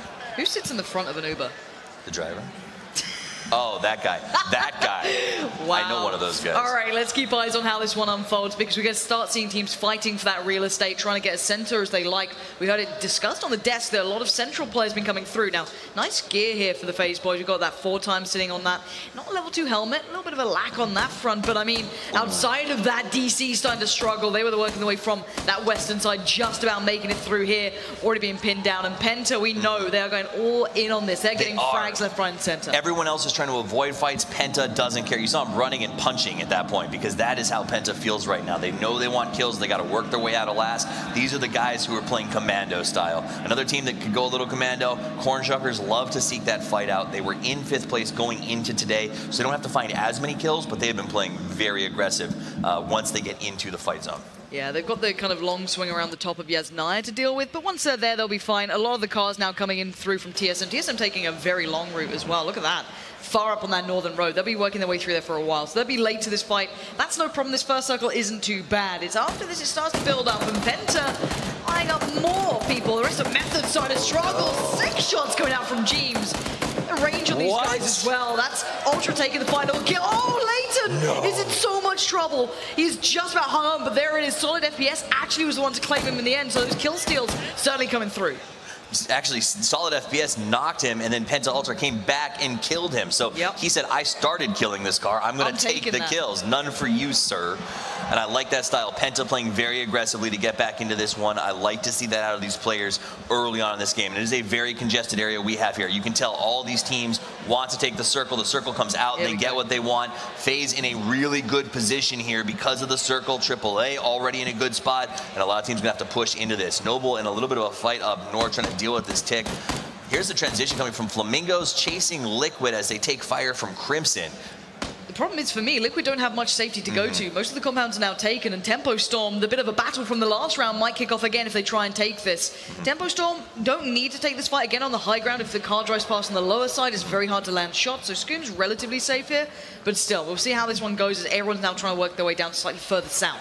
Absolutely. It looks like Liquid may try to go to Pride Rock, potentially above Prison. We've got Ninjas Pajamas in Prison, which could be a huge risk for them. Getting out of it is almost impossible. FaZe taking some shots at Ghost Gaming. Ghost Gaming was trying very hard to get to a strategic position up here on the rocks, but FaZe saw them and now has them pinned down in a place where they don't have a lot of defilade cover, and Tempo Storm, who's coming right now, could potentially catch them from behind if FaZe holds them in place. And the problem is here, you're walking into FaZe's domain. This is their safety point. This is what they love to do, so they're going to be locking that side down as best they can. If you want to take that from them, you better be ready for a fight. Absolutely. Beautiful with the 4x as well. You can tap away at people, so that's going to really factor in nicely. Liquid still looking for a home to get to. We're seeing Ronin as well working their way in. Wind and Rain. The rest of the team's kind of working their way through. Look at LG as well. They're playing very late here. Very late. LG mentioned a little bit they had something planned for today. They were going to change it up just a little bit, and it seems like they studied those sort of edge strategies and brought that into the game right now. That said, FaZe very happy. They're playing in their... Wow, Wind and Rain. Let's jump to that. It was a nice pickoff on Crimson as Jazza is left with no help whatsoever. Wind and Rain coming in on foot, but this is FaZe's domain as it looks like they're taking shots out there as we see Flamingos trying to get through. Ghost Gaming also going to open fire on them. Austin has them in their sights. We'll push them on by. The problem is if Ghost Gaming can't finish this, then FaZe probably can. And these guys are going to have a very tall order. You can see Tony V driving right into Fuzzface right now as FaZe opens fire. Yeah, there it is. A couple of shots coming in, waiting for them to land. You're going to have to lead those pretty well, but you can see that the tags are coming out, and oh, that's problematic. One more bullet as he tries to find a second for cover, but this fight's elsewhere. Penta again, relentless aggression from these guys. Constantly wanting more, and that's a lot of kills to rack up here. You're going to see that Uzi coming through, and maybe if he gets the kill. It's almost like Penta put tracking tags on everyone before this game and has been following them like a Nature Channel special as they just hunt people down one by one. Beautiful shots from Mixie. Can he finish the job? Hunter Rounds hops his way to the rocks and will hide out. And kudos to Mixie for not wasting his time too long. He immediately checks his right side to make sure he's not being flanked. As much as this is people playing very center circle, I'm surprised no one's taken that south area towards Milton. You know, that kind of solo kind of petrol station area. Very good loot as well. No one's near that. Again, the rocks on the southern side, very powerful. It is a very powerful spot. The problem you run into is if the circle doesn't favor you, those are wide open push positions that will get you picked off every time. So they will rush there once the circle tells you to go there. I would say that. There is some nice terrain features. There is that kind of defilade that runs around the road you can use nicely. But again, maybe you don't want to put yourself in that spot without having to be there. But it looks like Boom's already going to find a couple of victims here, and the kills are starting to come through as Austin lays down the fire with that hollow sight. just on the 4-1-6. His teammate down, though, looking for the revive to come in, and they feel as though they've got a second to be able to make that happen. Ghost locked in a tough position. It's a great spot to get picks, but no one's going to transition through here right now. So Ghost has to pray that they get a circle that forces FaZe to move so that they can get out of where they are right now, which is stuck between the containers. Jumping over to Noble, who's making a big transition right now. They're trying to get themselves into this circle. They're pretty far out, though, and they've got to go through Alliance and Crimson to get inside. So the Blue's starting to move here. Now, Ninja's pretty far out at the moment. He's not actually moving with the circle just yet. The south side of this isn't under too much strain, and actually it looks like Scoom's gone down as well. The Slayer from last time managed to be knocked. Not killed just yet. We'll see if he actually does manage to keep himself in this one, but a lot of the kills coming through as the new circle's been seen, and people are starting to have to eye up what's going on, and everyone's now folding through on this. You can see it here as Hayes does manage to take out Tony. So again, Liquid keeping up on the kills here. We've got a couple of hot spots coming out on the map. A lot of places we're going to see Hollywood's conflict. still there. Yeah, Liquid are now finding the fight back in them, and you can see they want to get these guys back up, but that Car 98 could be doing so much work. That 8 times peering over the ridge, but there's a second to be able to get these revives in, so maybe it's not over yet for Liquid. They can possibly get these revives through, and they won't lose out on too much. They're at the top of the hill. They're playing quite a dangerous game, and look at CE. They're just behind them here. That could be a problem. If they swing around that kind of lumber camp, they're going to be in real problems. Absolutely. Texas is a good hold position, and that's what Liquid's trying to do. Get to the middle of this circle and minimize any risk from where the circle's going to go. In the meantime, if you look up north, Noble finally pushing in, taking fire. Tempo Storm as well. Elusive here, crawling around, trying to find a position to move in right now. Zampa a little less careful than his counterpart. He's just like gunning it through, like, all right, where you at? Well, he's going to dive down for cover, get the bit of a hill on. This is a nice old position. You can actually tuck right back down that hill. But this fight, you're playing against hard ground, or hard cover at least, so they can kind of back into. And you know that if you even knock them, they're going to get that revive. And you don't want to keep those helmets getting broken here as well. Paradox gets reminded on this. And look at TSM going on that wide swing, getting the boats, getting it going. FaZe still doing damage, looking for kills. And oh, that's a nice shot. You know that SKS isn't all that. No one likes the SKS. But I mean, they're trying to make it work. And the Scar now, exactly. He's like, all right, screw the SKS. I gave it a go, and we'll just go to this one. But it's an extended fight, so you're working through your own. Wow, that was a shot and a half. You blink and you miss it. McCoy suffering at the hands here. So again, at the moment, every team working their way through it. I think most are in relative safety here, so that next circle is going to move a lot of players. This is a massive circle for everyone. TSM running the edge of it. They're going to wait and see what it comes out to, so let's give it just a second. This is big right now. There they are. So they're going to make that rotation that you like so much. You called the rocks. This is where they're going. They'll get there first. Do you know what, Coloris? Next time, don't mention water circles. How about that, huh, bud? How about that one? He summoned it down. Wait, hold on. It looks like Noble have found Liquid. Ooh. Yeah, so TSM are going to go for the long play. They're just going to be playing this one out. They're doing the dirty, but it is what it is. Everyone else has to move. They've got to make their way south. This is almost every team. No one was in this position prior. So every single team now needs to make that journey and try and make this count. It looks like now Hayes going down. It does feel as though Noble have done everything they could have done here to get the job done. And at the moment, you're seeing now Method trying to make their way through. They're not far off this either. Hearing those shots, not too far away. Andy's on the prowl. This guy loves a good fight if he can find one, but got to be careful. There's so many possible issues. This area is defined by a couple of hold spots and a final fight location. So what we're going to see is these teams with some nice shots. Nomi taking shots at Frost here, but yellow is spots that are easily holdable and are going to be premium spots to get. Red is a dead zone at this time. In about one circle, red becomes a good spot because of the defilades that you mentioned. Yep. But for now, most of these teams are dreading moving through there. Do you know what? You can still play Novo's side. If you really want to play the long game, you could do this. I'm wondering if TSL, FaZe gets an absolute eyeful here as CE do try and make their way in towards that Wizard Tower, try and find some cover, a bit of respite from this. And these are the hills that are behind that compound I was discussing. They're incredibly strong. You can have 2, 3, 4 teams up in this area that have safety from each other. There are safe spots up here. So again, you're going to see these guys try and put themselves in the best positions possible.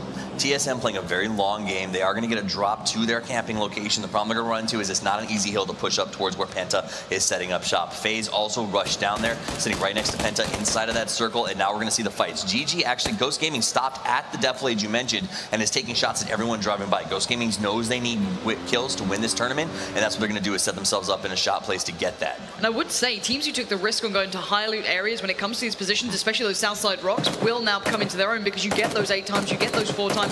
Noble now taking a couple of bullets going their way from the AAA boys up in the Wizard Tower. Decent cover here, couple of hills, couple of trees, but a couple of shots. Make it just one shot. We'll take down Boom. He wants more though. You can see this switching in between. Going to try and get the fire down.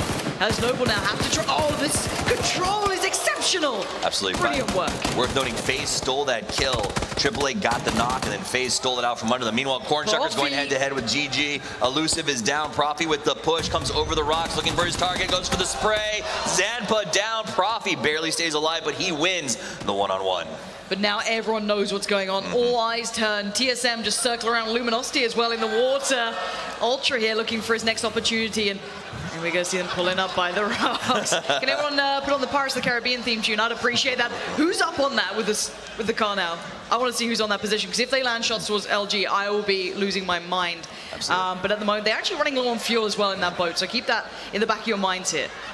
They're going to camp out and wait for their chance. Meanwhile, Tempo Storm trying to find a place for themselves. They take a lot of fire from FaZe. FaZe going to turn and face them here. Haxit watching the back approach Spectre. He knows there's a big open field here. He takes shots, gets a beautiful shot on Noble. Noble has just been getting no breaks here. They've been caught from 3 sides, and they're just doing nothing but rezzing each other for the last 2 minutes. Yeah, they've been really struggling. Now, we said that Liquid were done, but Molman's still alive. He's been playing the long game. He's still out there in the background, in the blue, just struggling away. Don't worry about him. We'll see. We'll see if he makes it. At the moment, FaZe control the ground. They're taking fights. It looks like TSM have been spotted out, and it looks like they're taking a fight towards LG. So that's an interesting one. And it does seem like Break is getting the job. Ninja, he died from falling? What is going on? If you get knocked on the boat, you die from falling out of the boat. It must have been. So again, wait and see how this one goes down. Ninja does go down as well. So at the moment, it looks like TSM have won that fight. They'll be controlling the water for now.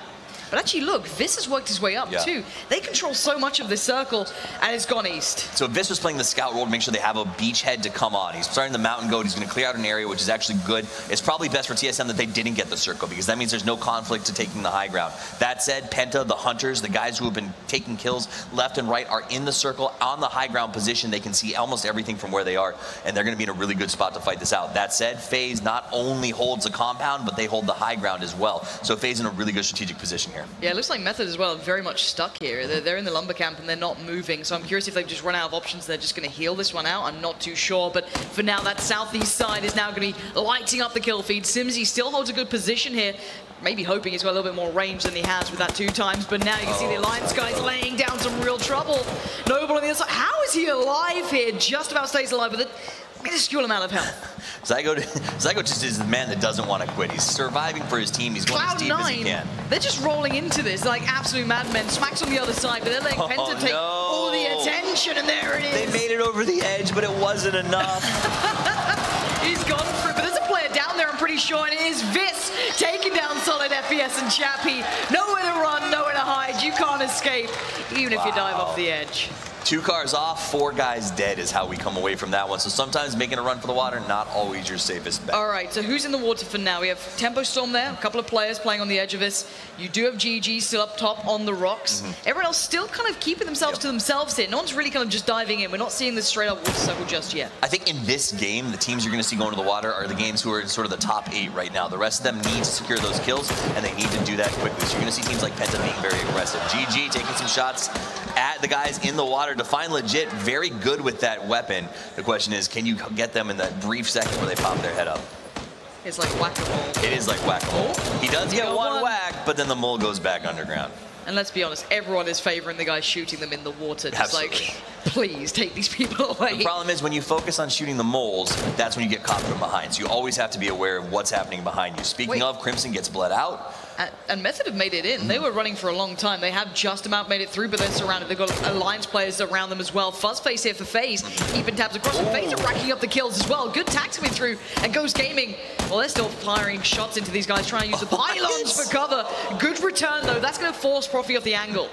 Profi loses the angle. That's a heaven sent for Alliance, who can finally take a breather and try to get themselves back up, but immediately fuzzes right back in the shot. It looks like Alliance are about to swing in towards Method. I'm not sure if Sigsy's noticed it or what's going on there, and now this. He sees a pixel out of place and he wants it. Let's see if he can make something out of that one. Keep your eyes on the kill feed, but Shiv as well. And bear in mind, these are the guys who have the hard cover here. You have FaZe with a good compound. You've got AA with a good compound. The rest are out in the open, so these shots are going to hurt. not many places to hide towards. No, and Wind and Rain finding that out the hard way, that you don't want to try to hide behind a tree when you got AAA staring down at you, especially when that man is shivved with a full rec. So he's going to be watching very carefully. FaZe going to be holding down the middle of the compound yet again. The circles favor them, and they hold everything that's in the circle essentially and approach vectors. They open fire here on Rom, trying to get on the inside. FuzzFace letting him up. Rom does get by because the motorcycle 125 is just fast enough to get him to the compound, but he's taking fire from behind. See if he can make it to anywhere, but the developer might be waiting pretty close by. He is, and he's going to spring the trap here from the petrol station, laying down shots. I'm not sure if he's going to be able to stay alive. Monkey now knows what's up. He knows there's a threat.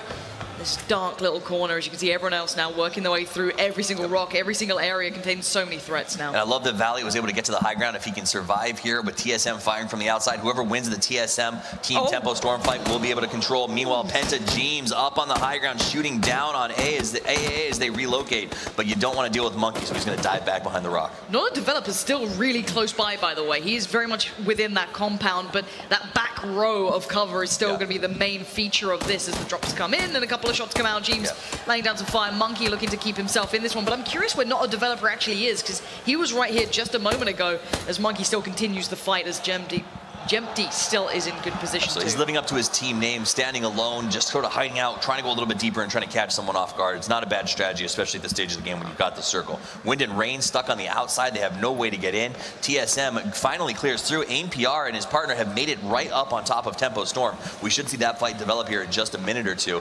Meanwhile, FaZe still just very comfortably holding everyone out. But the thing is, Ghost Gaming could do TSM a favor here by taking down Tempo Storm. It depends on the timing, though. We'll see how that one comes through. FuzzFace did manage to knock out 8C, so Method's starting to dwindle in numbers here. It might just be down to, I think, Andy standing, so the revive might be a possibility, but who knows. Monkey still not relenting. This guy just wants to keep them locked out. You know they want kills, they want fights. They just want to keep these guys locked in. They don't allow them to get the peaks, but Penta now as well, finding TSM. Penta moving south side on the circle and managed to catch a few out. Penta, very smart play, on the hunt all the time. But again, the real kings for me here is the fact that FaZe holds almost 2/3 of the compound right now. Nobody can seem to get in there except Rom, who's just hiding out behind them. GG crossing the rocks, trying to hold their position and praying that the circle will favor them. Meanwhile, TSM and TS very close together. FaZe with a beautiful shot. That's what happens when you have so much control over so much of the map. If somebody steps into your zone, they go down. Texas with the tall order, trying to get past Jempty here. Look at him bobbing and weaving, hoping he can use the duck walk to get by, but he's taking fire from both sides. I just don't see this happening for him. The Blue's going to come in, maybe try and stay alive, maybe make a mad dash for it and just pray that they're not looking your way. But you can see the health is ticking down for him, so it's very unlikely he's going to make it out here. And APR waiting for the moment to strike and bobs up for a second, gets his breath and dives back down. Dre's not sticking around for long. He doesn't have a chance to get a lot of air in, though, so this is the point where he's got to continue to surface. He's stuck outside. Can he get in?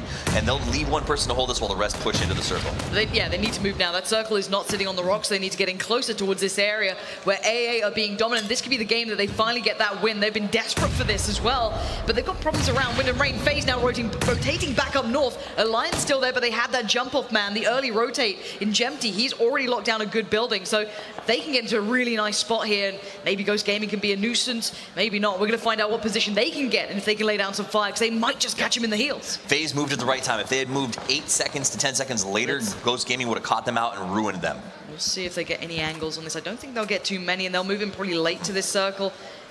Again, you're seeing Monkey manage. He did actually find Not a Developer in the end. So 22 alive. It's starting to get intense. And there's still a little bit of that building within this cover, so that's not the big problem here. But there you can see Tempo Storm and TSM starting to get into the fight. And it is all Tempo Storm. APR and Break go down. And looking for any opportunity for a revive. It's not going to happen. The Valley execution. them alive as really they get taken out. Beautiful play. But Vis, what's your game plan? Do you want to try and avenge him? Do you want to get a kill? Do you want to position for their cross? How are you going to play this now? Because you have to try and do everything for your team. They're in a good spot. He's going to spot out one, but he makes the peak. Just over the ridge is so dangerous. Your helmet can get shredded, but he actually takes down the opponent's helmet, which is the important thing, allowing them a second or two to climb up. Vis is under pressure here. Tempo and TSM, both top 5 teams fighting to try and stay in that, so getting ahead of your opponent here is very valuable, but the Blues coming in, it's going to lock them out. You just got shredded. There's nothing you can do about that. FaZe and AA in great positions. Axe, they're going to be trying to lay down some fire. He does just that. Alliance now being pushed aside. Rom is down. Now look across, 17 left standing. The edge of the circle is where people are going to be because you can't go central on this. And FaZe and AAA get the positions to move forward in such a great spot here. Penta can still cause so much trouble. You're going to see that right now. Penta and Ghost Gaming don't have to move too soon. They can try to catch FaZe as AAA as they rotate through the compound. Valiant going for the heal, trying to stay alive, but the tick is just so strong at this time. He's probably going to go out just healing for position, and that will be... no, he gets the heal off, so that'll last at least 1 or 2 more times. Meanwhile, FaZe taking shots across the way. Penta, Simsy going to heal himself up as he waits for his chance to push in. They send James forward as a scout, so James going to try to find a defilade or some sort of cover to bring his team into here. Meanwhile, Ghost Gaming going to rotate around the outside, so look for that. Haxit, though, is keeping an eye on that entire uphill position. Monkey goes out to the containers, should see the peak as Penta comes up over the top. James already taking some fire. Monkey in a good position to stop them from coming over the hill. 40 seconds to make their move, 14 alive. They need to full stim and start running because this one's getting painful. James with a great connection towards the top of the hill, just about finding a couple of pickles to make a connection towards with 4 times. Very minute amount, but GG in trouble. Down to a 1-shot, no armor, ducks back in for cover, but they need to start considering to move to the circle. You're seeing Penta going south. They're going to take the fight on GG. You've got FaZe and AA just steps away from each other. It's who moves first, who would dare do it. Ultrafine. The GG guys in this phase to move. They're going to try and make their way towards the long barn here, get themselves in. No one's actually in there just yet. GG clears up towards Penta. They've locked this one down, and that's brilliant. They're taking a little bit of blue damage to get into the good position, and now they wait. The push is surely going to come in, and we're going to see these teams now polarized in position. While we were watching that transition, Penta went head-to-head with Ghost Gaming. Ghost Gaming knocked 2. It's going very, very quickly now. Just around the other side, the smoke, the wall just about keeps them apart as FaZe now lock themselves in. The fights on the outskirts start to begin, and now you can see Monkey lingering forward. The timing, the nades come through. FaZe lit to the floor with mines at this point as Monkey tries to avoid, tries to let that nuke go off elsewhere, and he's forced away. FaZe hold the ground in this moment, but again, look at that circle. Monkey's in it here. Monkey is in it, but there's not a lot of cover. He's going to be pushed from 2 sides, an uphill and the warehouse, so he's got to get behind this rock, stay low, and try to go as deep as he can. He sees Hax, and he gets off a shot, but he goes forward just too fast, almost goes down, but has enough cover for a heal. AA are taking great fights here, though. FaZe are being hammered at this point. You've got players from AA all over the place. They have the circle, and oh shit! Mixie! He wants to do it himself, but FaZe tonight. Mixie won't let this happen just yet. Fuzzface actually finding Monkey as well. Maybe we wrote FaZe out this too early. They are still holding on, still getting revives, but you can see Shadow here holding that cross, and he knows they have to get past him. He is the gatekeeper in this game. He is the man who can stop them from getting this win. FaZe want it so badly, AA as well, and now we wait 18 seconds until they FaZe has to come out. They have to come out of a door that's covered on 3 sides. It's 3v4. They're way out, man. They're way outgunned. They get knocked. A beautiful one because they're knocking out the time for the pickup. Another goes down. They're covered from all sides. He's going to slide up and hold the door. And here we got Oroxy covering every single angle. All we've got left is Fuzzface. It's one man against the world here for FaZe, and he wants to do everything he can. He knows he can't. He denies them the kill by running into the blue. A smart play from him.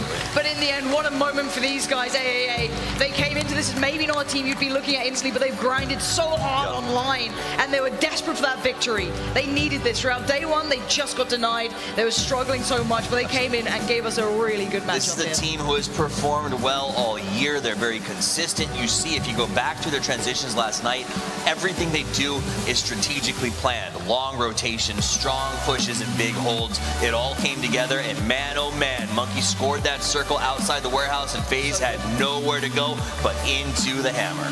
Yeah, no, it's brilliantly positioned. You had men, literally in the circle, one watching the cross. Their positioning is actually very impressive. Now let's have a look at this one as well. Penta, great amount of kills for them. They were really hammering it in this. So I'm wondering where, we get left with the leaderboards at this point. I still feel as though it's anyone's game. I'm curious, to see where TSM landed in that one as well. Liquid had a bit of a rough game. I think it was 16th for them in the end. I don't know, there was a lot of things that could change this leaderboard now. Absolutely, but what really stands out to me, and these games have been great today, because teams like Ghost and Penta, who had rough days yesterday, knew they had to play, came in playing so aggressive. I mean, look at the kill counts on these 2 teams. Yeah. They know what they have to do and they're doing it, and it's really sort of showing that they stand a chance. They deserve to be here after yesterday, where some people were sitting back going, what's going on, guys? Well, I do see that it looks like the interview is starting to get ready, but that is it from us. So it's been an absolute pleasure casting with you. Good job, buddy. Absolutely. So, guys, that's enough from us. There'll be more coming up later. Obviously, 2 more rounds away. But for now, let's check in with the winners. Finally, AA get that victory they needed. Thank you very much indeed, guys, over the caster desk.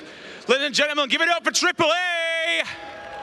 Shadow, first win of the weekend then. You guys kind of needed this to bring you back into kind of challenging those top teams. How are you feeling? Yeah, we needed one win. We've been pretty consistent, but yeah, the win brings a lot of points, and it changed everything pretty much. So yeah. We've been watching you guys now online, obviously as Evolve back before you were picked up. Do you feel there's quite a lot of pressure on you? Because we've all, especially from the casters desk and the analysts, we've been saying you guys are coming here. You're definitely a contender to, to win this, but you obviously had to come through the qualification process. Yeah. Do you feel any pressure at all?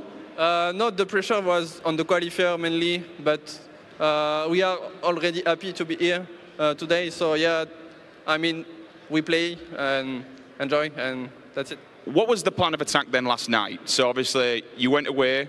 What did you do when you got back to the hotel? What did you as a team do to kind of coming in as a fresh mind today?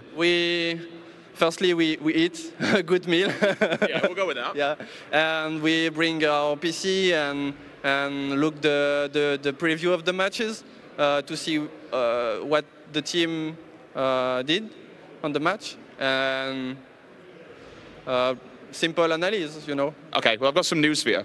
I've just been told at the back you guys are now #1, clear of TSM by 200 points. Oh, nice. How's that make you feel? Better, Yeah. Feel better, yeah. But it's still 2 games to play, so everything is possible again. TSM can win 1 game and be first again, so okay. To be consistent again on the last 2 runs. Well, you know what? Your team's in the back getting ready, so I'm going to wish you the very best of luck. Thank you very much. Congratulations. Guys, don't go anywhere. Now things are starting to heat up. We have another contender. We have another first place at the top there. These teams, they're all so close, only separated by mere kills. Don't go anywhere. Back in a second.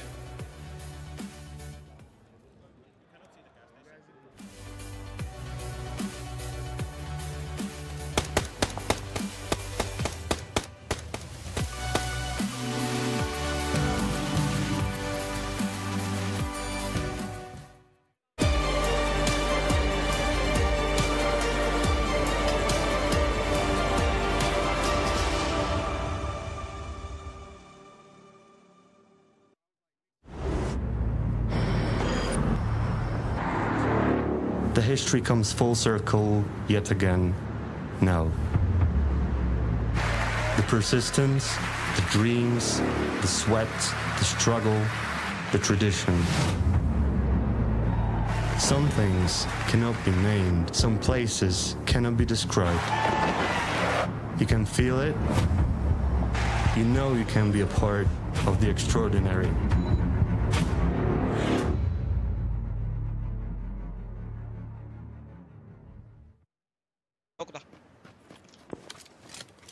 Dona siła. Yo!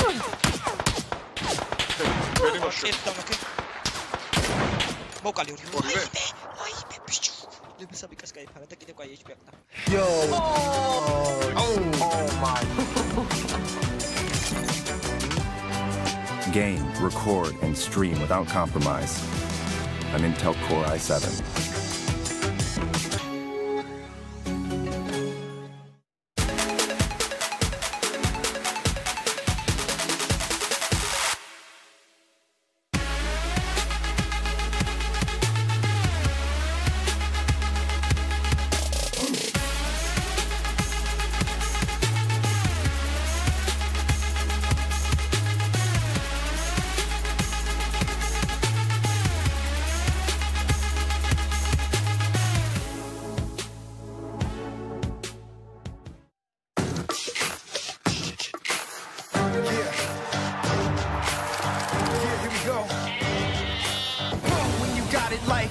I got it right, you can't stop the mic. You should have took flight, tell them when I bring it home. I'll take the top throne, king when I bring it, I keep them yelling out. Cause I can smell victory, victory, victory, victory, victory, victory, victory. We're no strangers to love. Whoa, that's amazing. Hey, on the internet, I know a bunch of people who would love that. The internet loves what you're doing, So build a better website in under an hour with Ghost Central from GoDaddy. Type in your idea, select from designs tailored just for you, and publish your site with just a few clicks, even from your mobile phone. The internet is waiting. Start for free today at GoDaddy.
The GoDaddy Post-Match Breakdown. Welcome back to the Intel Extreme Masters Oakland here, and I think I cursed the tournament for a moment. Previously I said no water circles, liquid on top, but it seems like we got one finally. But AAA get A grades all around for that victory themselves. Welcome back to the Xfinity Analysis Desk as we get things going here as game number 6 has concluded. And overall, AAA was looking for a victory, and they did find one now in game 6. It was no surprise to me, actually. I expected these guys having a win today. I talked to them yesterday, and they've just been training a lot online. And also in the online tournaments, they won the Curse Trials, the first Curse Trials squad tournament. Yeah, it's a best of 5. Cloud9, they took 3 wins, but even though Cloud9 took 3 wins, AAA won actually this Curse Trials event because they're so consistent. Yeah. And just up to this event, they have just been so consistent in all tournaments. They also we also saw Shiv having 53 kills in the Austin Premier League. Highest killer. Yeah. They're super consistent and really mechanical, like really clever players as well. I feel like a lot of us, as Richard already mentioned whilst he was talking to them in the interview, Steele, a lot of us had high hopes for a team like AAA here, coming in, doing as they've done in this game. It was only a matter of time, it felt like, before they were going to pick up this win. Yeah, it did absolutely feel like it was just a matter of time. They've been consistently, especially on day one, making these top 5 finishes. But even in the first game where they came 3rd place and Digital Chaos won that game, AAA was in a really good position. They had 13 kills. Digital Chaos had 15. And they actually got pinched by, I think it was Tempo Storm and DC at the same time pinched AAA. AAA was in a really good position to win that game. And it just came down to just, I mean, unlucky. You know, just unfortunate positioning. Nothing they could really have done about it. There are 2 guys only, and also they're pinched by 2 full teams, I believe. I think it was 4-4-3. Yeah, exactly. But Monkey died outside the zone, so there are only 2 inside, and they were on top of that hill. This was 4 versus 4 versus 2. Yeah. So they're really pinched out there. So, but that was unfortunate. Like, they got really far, and it just shows like they have been playing really well. They're playing really aggressive. They're not shying away from any fights. They're getting really just in there. And we saw even towards the end of this last map, they were pushing in really aggressively towards FaZe, who had that compound under control, and they just got outside of it, played outside the perimeter of the building by the gas station area, and then they waited. They were taking all their shots. And I think this is what teams need to do more of, because these guys have been fighting the whole way through. They just take all these early engagements and take these fights, and they're not afraid at all, and it's really showing. Yeah, definitely. Let's take a look at some of the highlights from Against All Authority AAA going into this game, of course, as you know, there were a lot of weird situations going on because of the positioning towards the end, but AAA was just able to find all the frags.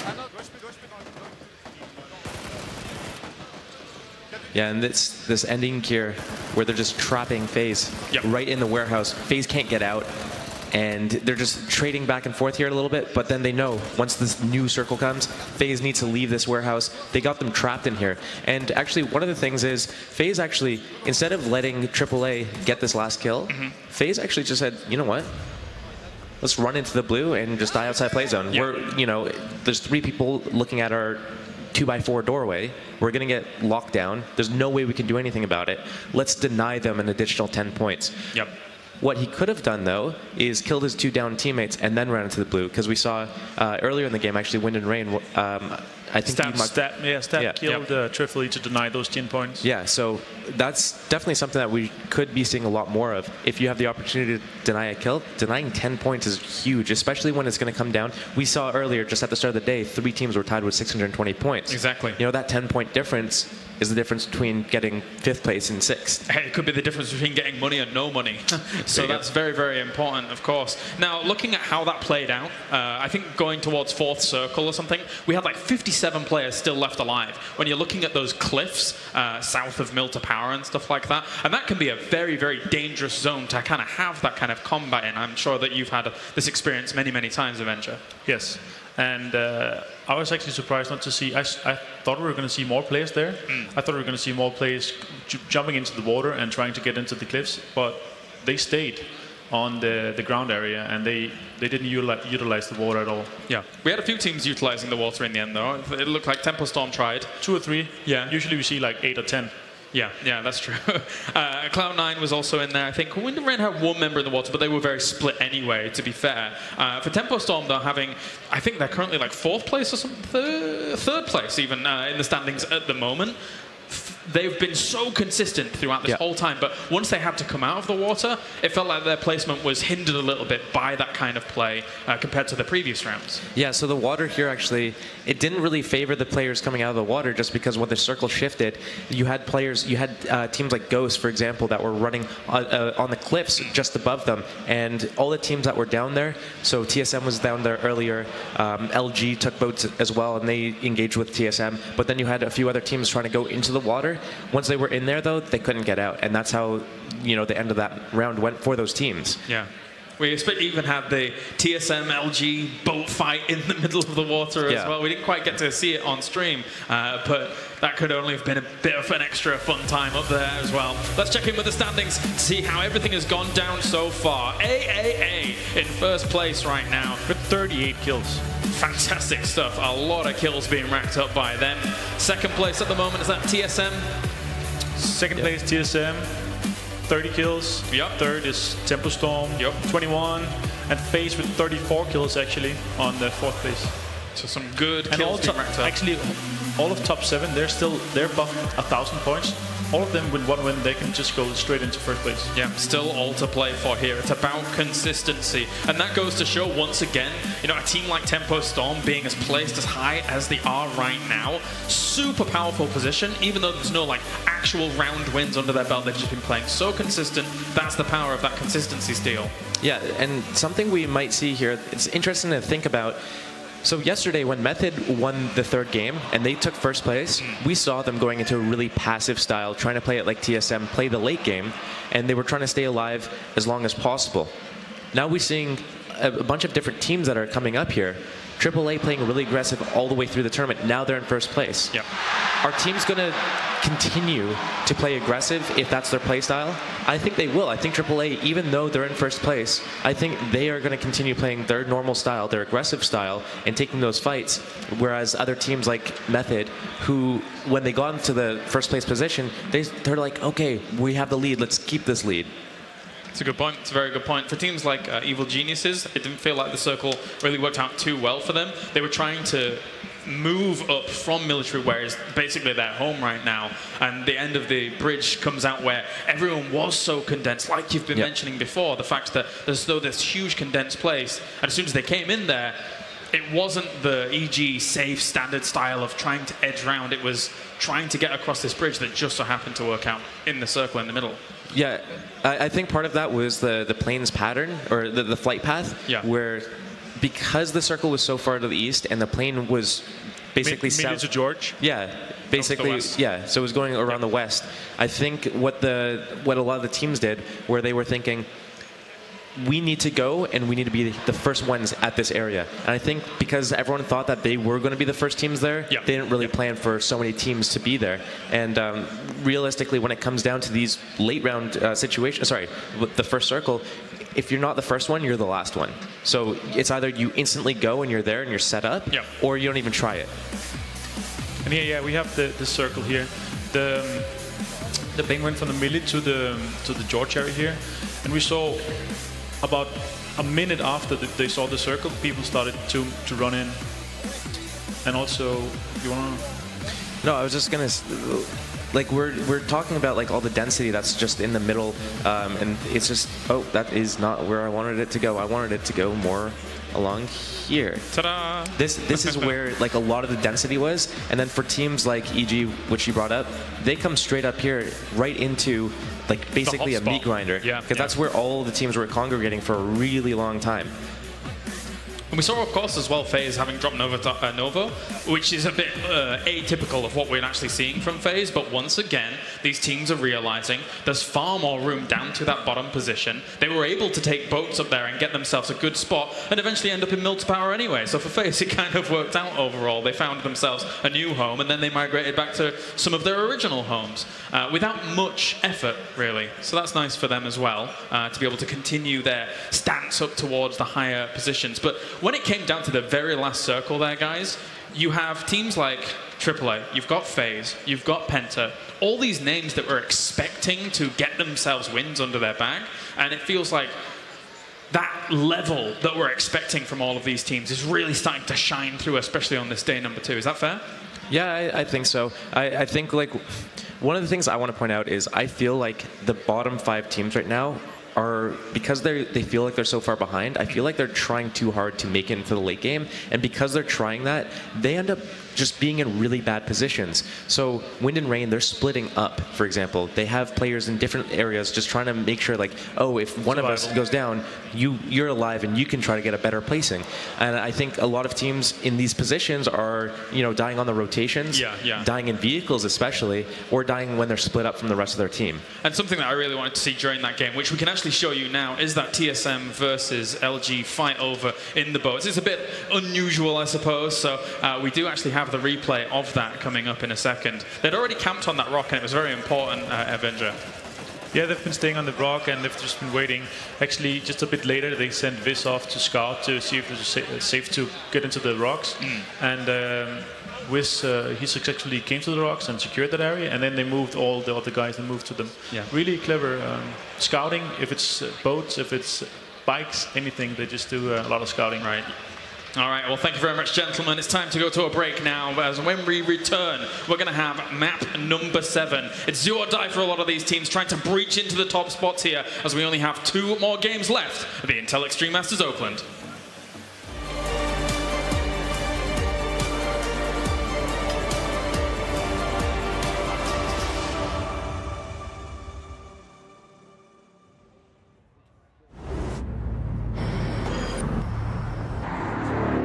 The history comes full circle yet again now. The persistence, the dreams, the sweat, the struggle, the tradition. Some things cannot be named, some places cannot be described. You can feel it, you know you can be a part of the extraordinary.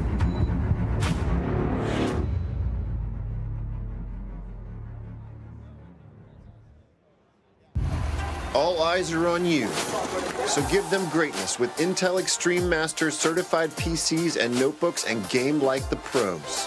When you see the unique IEM certified stickers on the outside, you'll find high-grade components with Intel Core i5 and i7 processors inside. Every purchase includes in-game content and supports the prize pool of Intel Extreme Masters. Game like a pro, because the world is watching.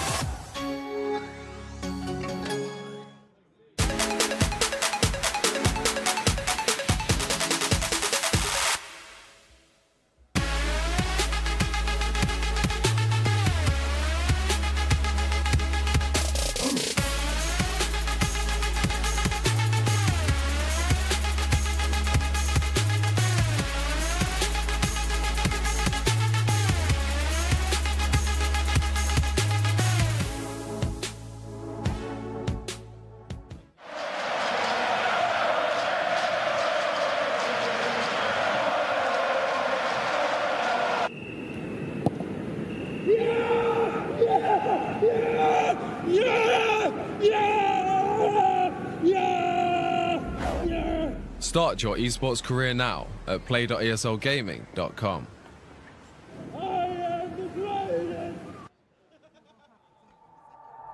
We spend 1/10 of our lives socializing with family and friends. We spend 1/3 of our lives sleeping. We spend almost half of our lives sitting down. So if sitting down is so important to us, shouldn't we make sure to sit with the most comfort? Then there is only one clear choice.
Yo, listen to this.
Welcome back, ladies and gentlemen, to the Intel Extreme Masters Oakland. We're going to be going into map 7 in just a moment here, as we have 6 games done and dusted. And welcome back to the Xfinity Analysis desk here, joined by Avenger and Steel once again. It's been a good tournament so far, guys, with a lot of good finishes. No repeat finishes in terms of first places just yet. That being said, that means that the points right now are very distributed and still all to play for here in the 7th and 8th game. Still anybody could win it, Steel. Yeah, anybody can win it, and there's a few favorites, definitely. AAA doing really well, but you can't really count any team out. This is when I think crazy stuff could happen. Maybe we might see really aggressive styles from a lot of teams. We might see like people contesting in the initial drop zones a lot more now coming into these final games, just to be able to take out a team that might be a threat. Yeah, it's a really good point. I mean, if you are down towards like 15th through 20th place, you're effectively around 500 or 600 points behind some of the front runners. So you've got to do something wild. As we can look at the standings now, at the moment, AAA in first place with 1,360 points, and it goes down from there. So far, so good for a lot of the big names here in PUBG Avenger. Tempo Storm, 3rd without any wins. I think they're the most consistent team in this. I think they have 5 out of 6 games, top 5 actually. Yeah. Super consistent. FaZe, 4th without a win. If they get a win, they're going to be in a good standing, of course.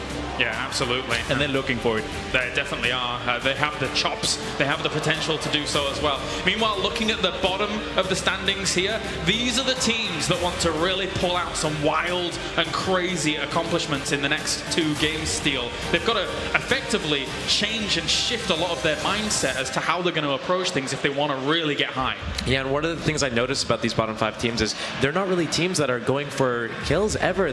They're always trying to play really passively. They're trying to play for the late game, and they always die in the rotations, and they're never in a favorable engagement. And like I said before the show, take those engagements where you control the outcome. Like, you don't want to be fighting just because you're pinched by 2 teams. You don't want to be fighting because you let someone else in your comp out. You want to be fighting because you have that opportunity to take a team out of the game or to get points, and you want to be able to just say, oh, you know what, we don't, this isn't working for us, let's get out of here. Yeah, very, very true. What do you think in terms of, you think we were going to go to just normal drops again? I keep asking you this from game to game, hoping that there's going to be a little bit more variety, a little bit more spice, but what do you think? I think there's going to be still these 7, 8 teams doing the plane-dependent drops.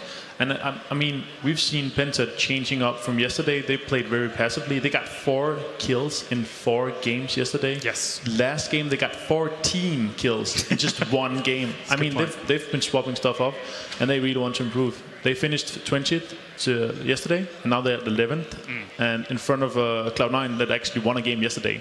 So I think they're looking into getting into the money. Well, similar to how these players are going to have to rotate around the map, we've rotated out our casters as well. So let's head over to our new lovely pair in dashing pink and purple as we get into our next game. Yes, thank you very much. Completely unintentional color coordination going on today. But Matt, we are coming into the crunch time. Game 7 and 8. We've seen no repeat winners, as they just said. This is the time for someone to step it up, someone to be that repeat winner. Tempo Storm, they haven't even won, but they are just continuing to creep along in second, third place. They're doing such a good job on just repeatedly being in that top 2 to 5 and securing a lot of kills out of it. So all around, they're performing very, very well, and the standings are reflecting that.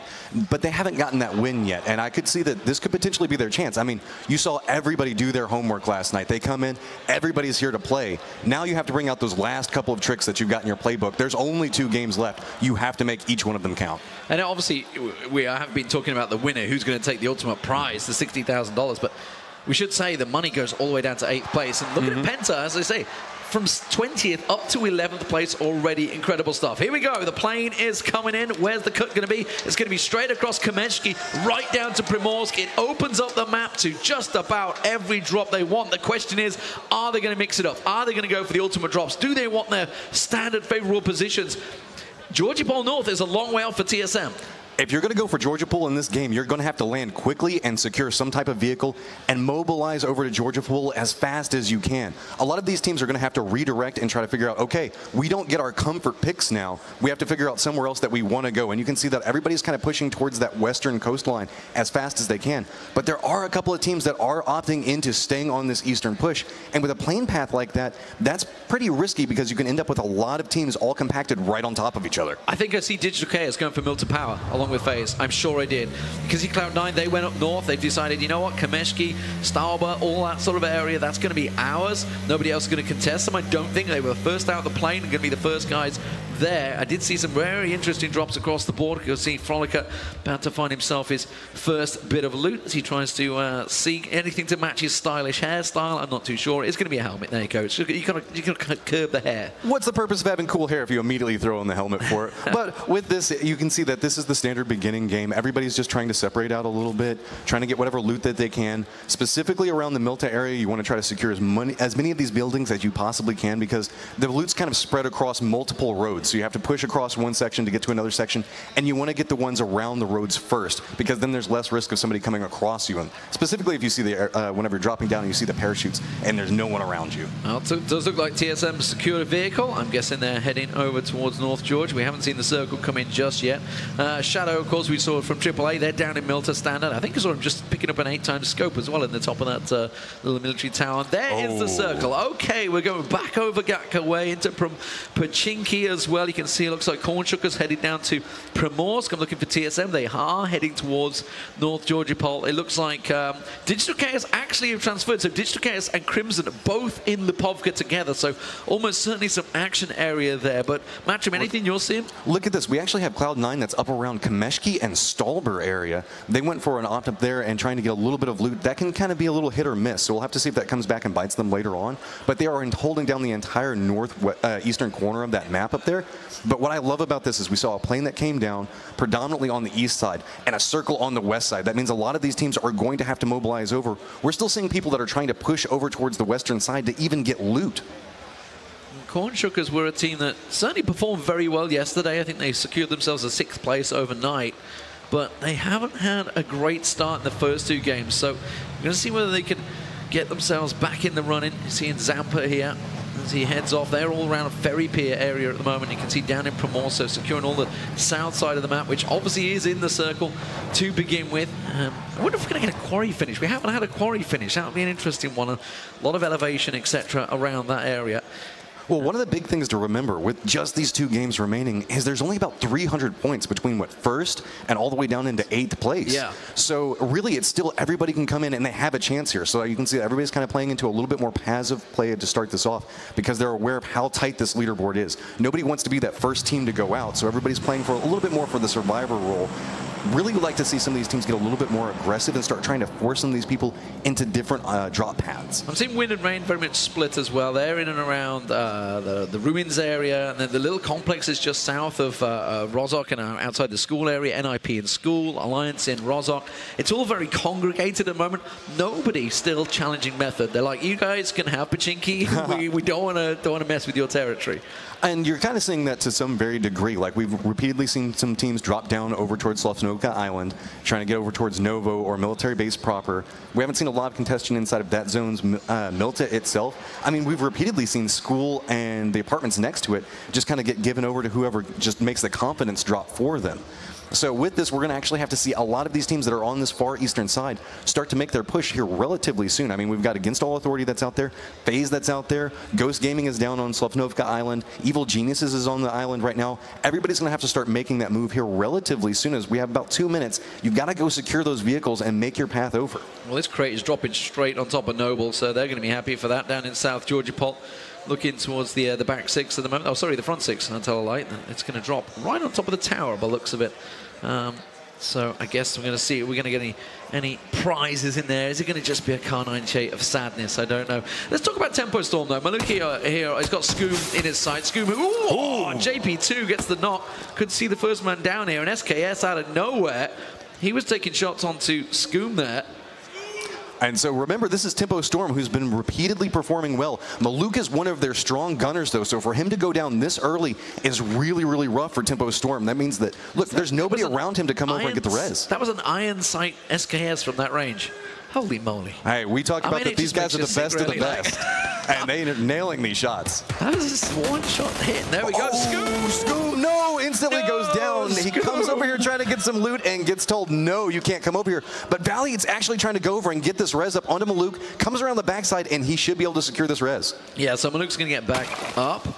So actually, I mean, let's talk about Tempo Storm, because Tempo Storm have been creeping under the radar, yet they are still, I believe, in third place because they're just constantly, but they are dropping this Gatka sporadic spread, and it seems to be very successful for them. They're not getting heavily involved in the crazy action, but they're just keeping themselves to themselves. Even in this, whenever they couldn't make the long drop off to the far western side, they went for that quote-unquote trash loot strategy where everybody separates out and tries to get what buildings they can.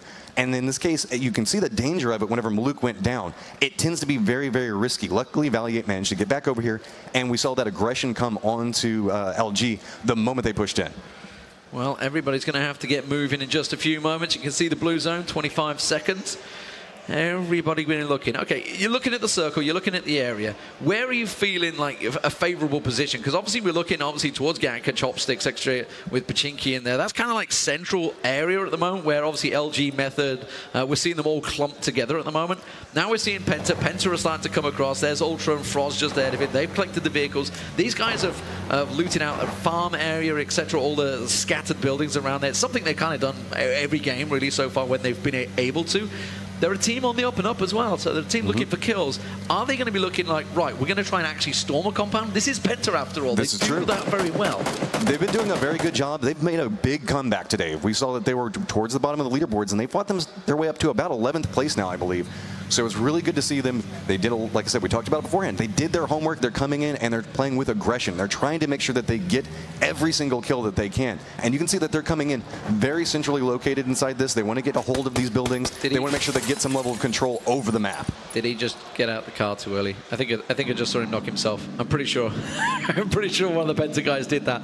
X hanging out the window with Borg driving. He's got the sweater ahead of him. Crunch must be in and around there somewhere as everybody moves in towards these compounds. And it is going to be all collected into these places. You can see the points, of course, the spread. Just 345 points between first and fifth. Currently, of course, it's all about getting that big #1 spot, and AAA, who have started strong yesterday, have continued, got themselves their first chicken dinner today. JP2 still has yet to get himself any form of sight, and we talked about how good these guys are with aim. Sure, it's nice to have the iron sight the whole time. Yeah. I don't think he's moved. He's just been kind of stuck there right now, so he hasn't had a chance to get a lot of really solid loot. And therefore, whenever we move into this range game that's going to happen in circles 2 and 3, he's going to be in a little bit of a disadvantage having to go against people with potentially 4Xs or even somebody just with a red dot. I mean, it is, I guess, part of the fact that you are going for this trash loot strategy. The fact that the circles fell on you, everybody's coming into you, so it's not really that safe to go hunting around the houses, solo as it were. You can see Ninja with the red dot scar trying to take some pot shots there. The vehicles coming their way. That's a team that needs to get some points on the board. I think they're sitting down in about 16th place.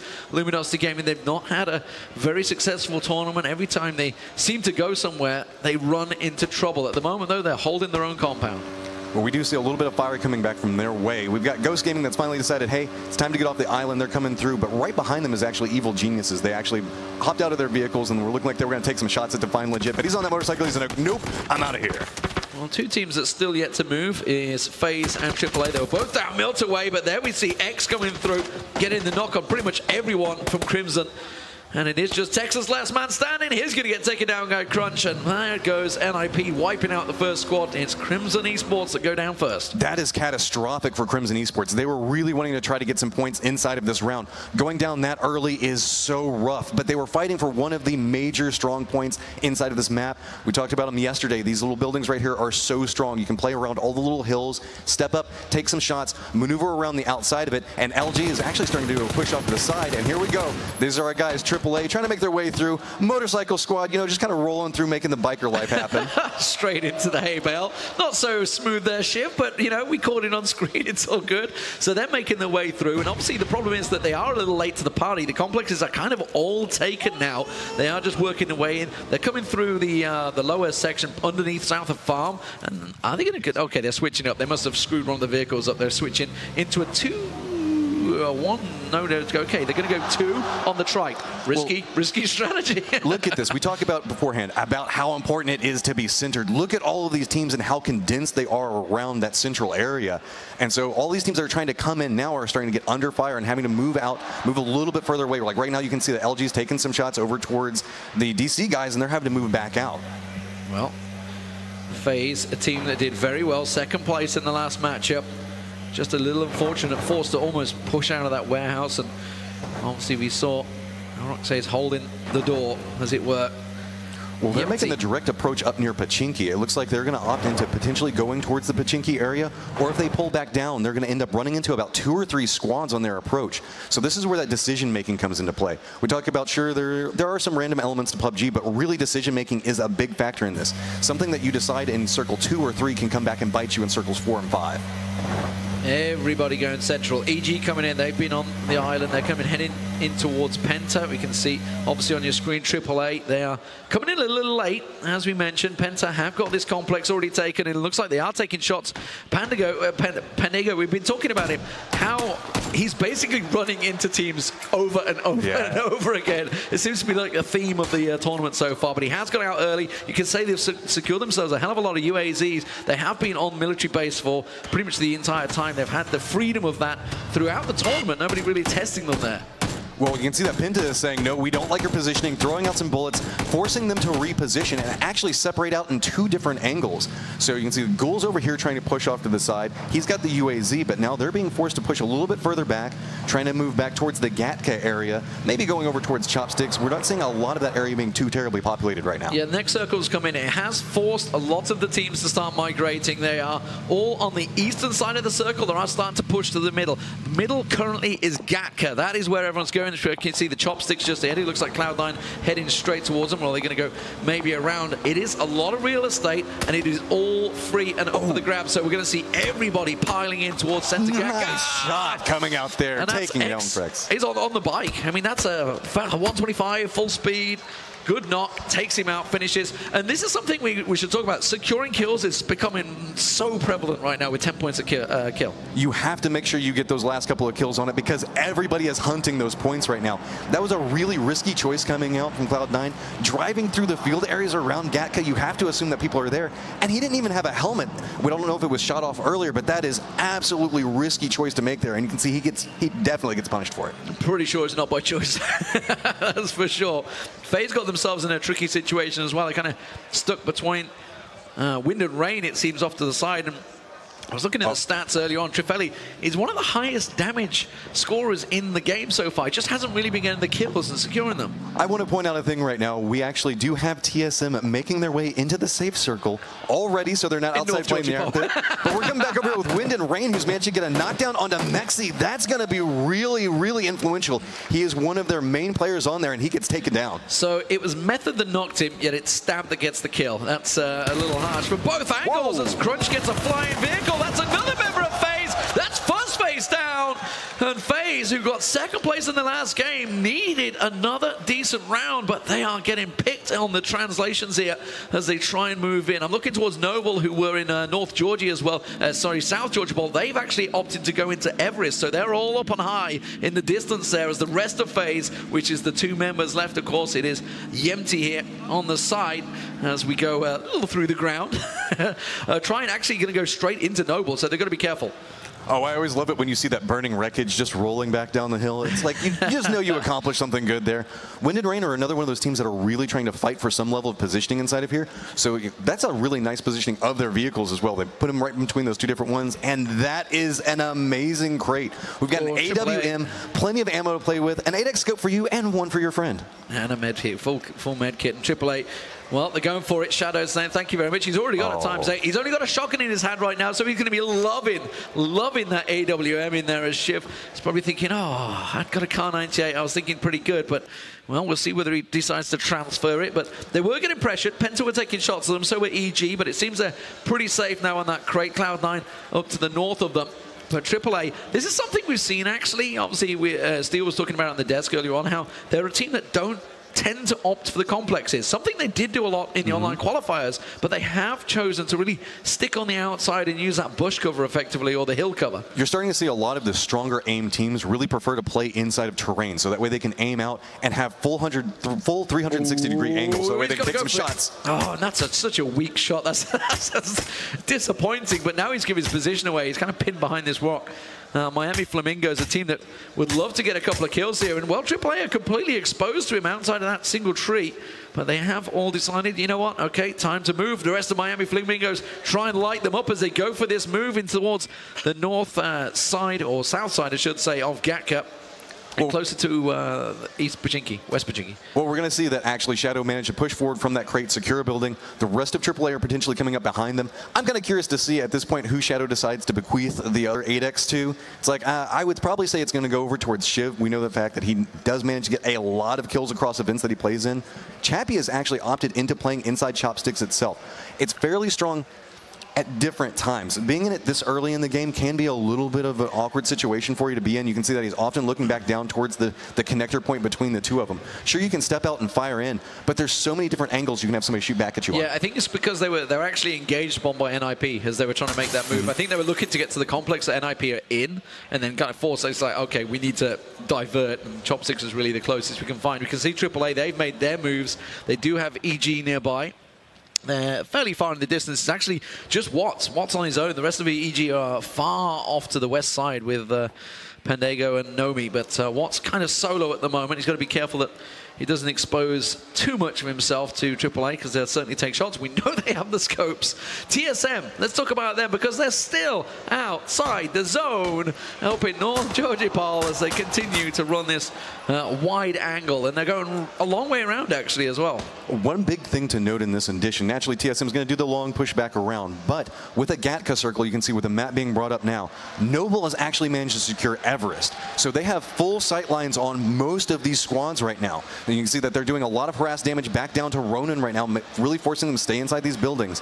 So we're going to have to see how big of an influence having that high ground and those amazing sight lines that this provides. Where's the circle going to send us? Is it going to be a nice circle and kind of drop in on everybody else? Oh, yes. It's nice enough, but all these guys that are being forced into playing edge now are going to not have that option anymore. They're going to have to circle around the outside and try to find some type of path. Most of these squads on the eastern side are not going to push directly in. They know it's too hot, so they're going to have to take long approaches around. Still nobody actually in Gatka, which I feel is about to change. Liquid were hovering on the west coast, and they're starting to make their way in. It looks like they're going to be going straight into the Corn Shuckers, though. We're seeing AAA here. They're trying to bully their way through and force EG out of their area. As we continue, and that is Liquid moving in. Liquid getting a couple of knocks. You can see Corn Shuckers are taking shots on them.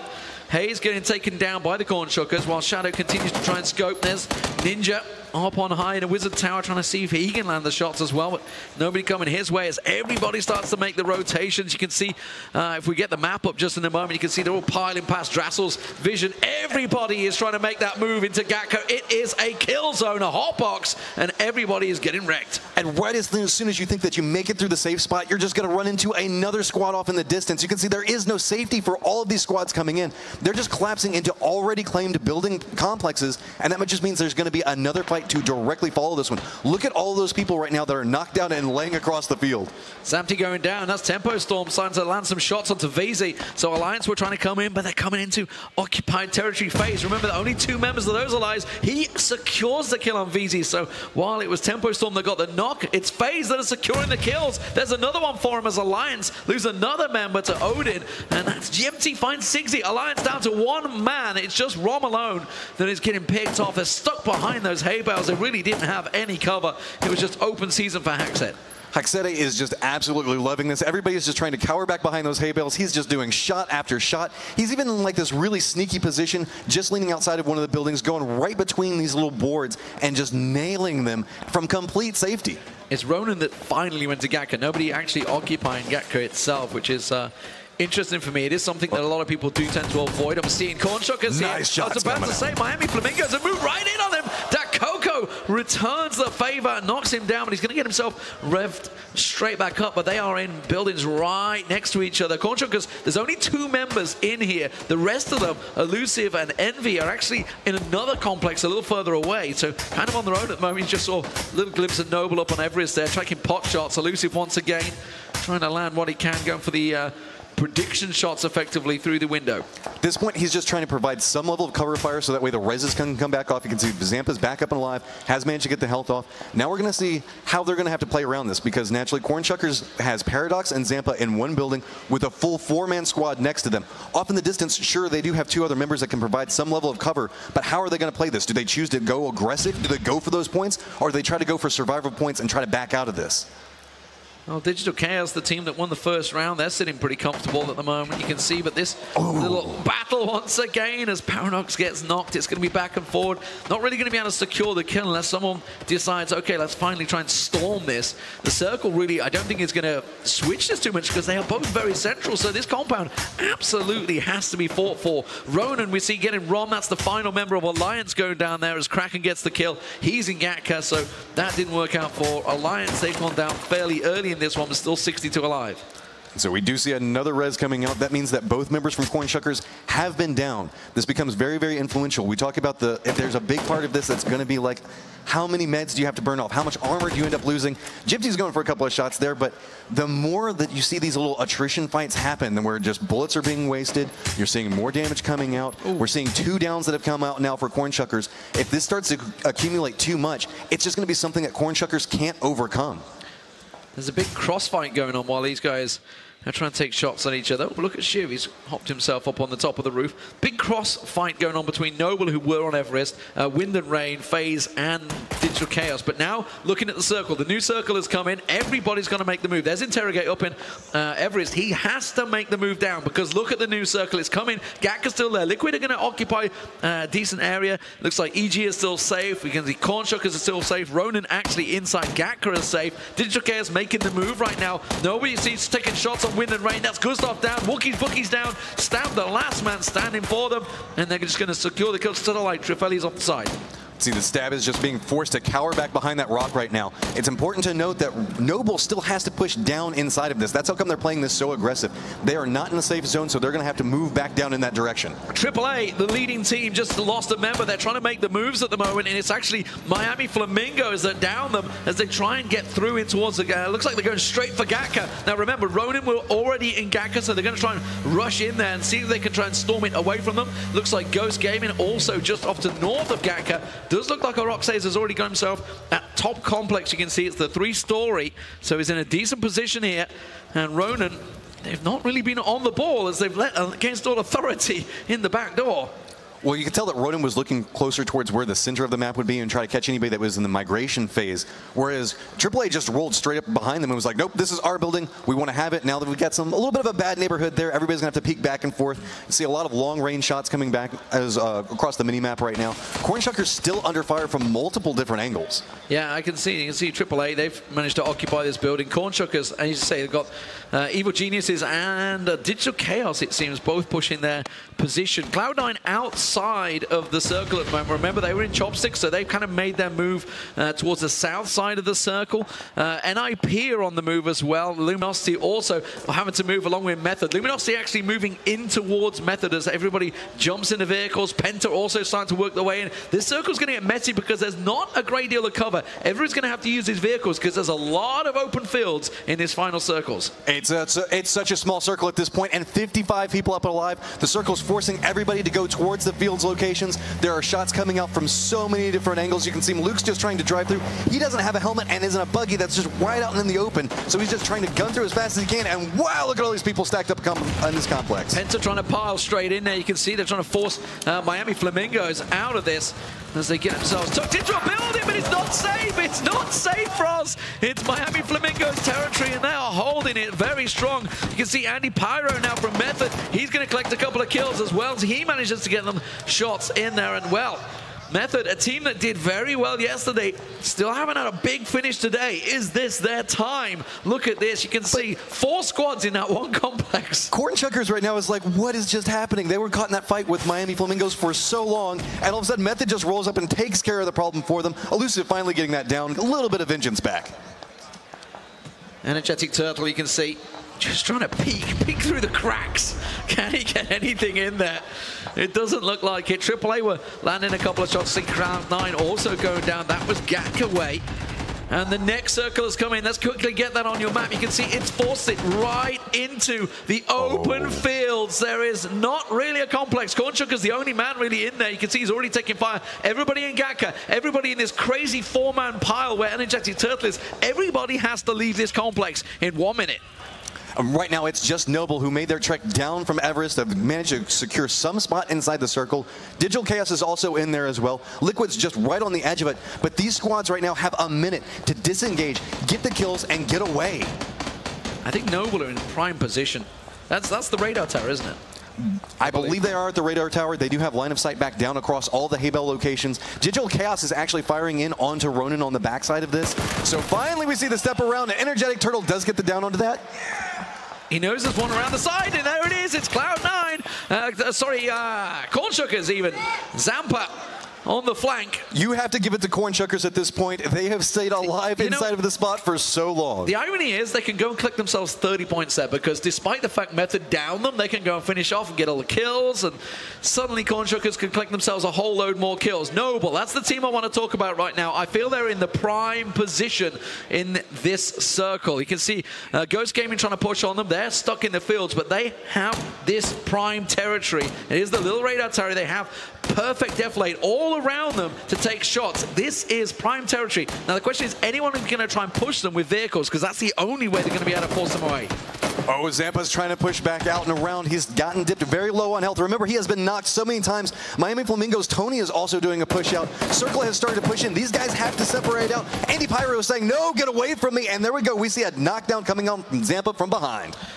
Well, they have to move. The circle's on them. You can see it's about to push right on the back through. Now they're inside the circle. Remember, this is like the, what, 5th circle, I believe. It's going to really chunk them down. Everybody's in the vehicles. Luminosity are piling in there. They're going to go straight in towards Liquid. I can see Hollywood in there. EG, they're pushing up on towards Noble. Digital Chaos, they're trying to force in. There's one complex in this circle, and there's about 5 squads trying to get in there. Monkey being one of them, all just ahead of them over the top of this ridge. It is going to be a messy, messy finish as Luminosity start picking up some kills. Liquid getting wiped out there. FaZe go down outside the play zone as well. Noble on this prime territory taking pot shots, free shots effectively on Evil Genius as they try and flank around. This is exactly what Noble wants. They had such a good performance at Gamescom. Oh, Grenades going out. Daculus, is he going to hit the Kobe? And yes, he does! On the nose.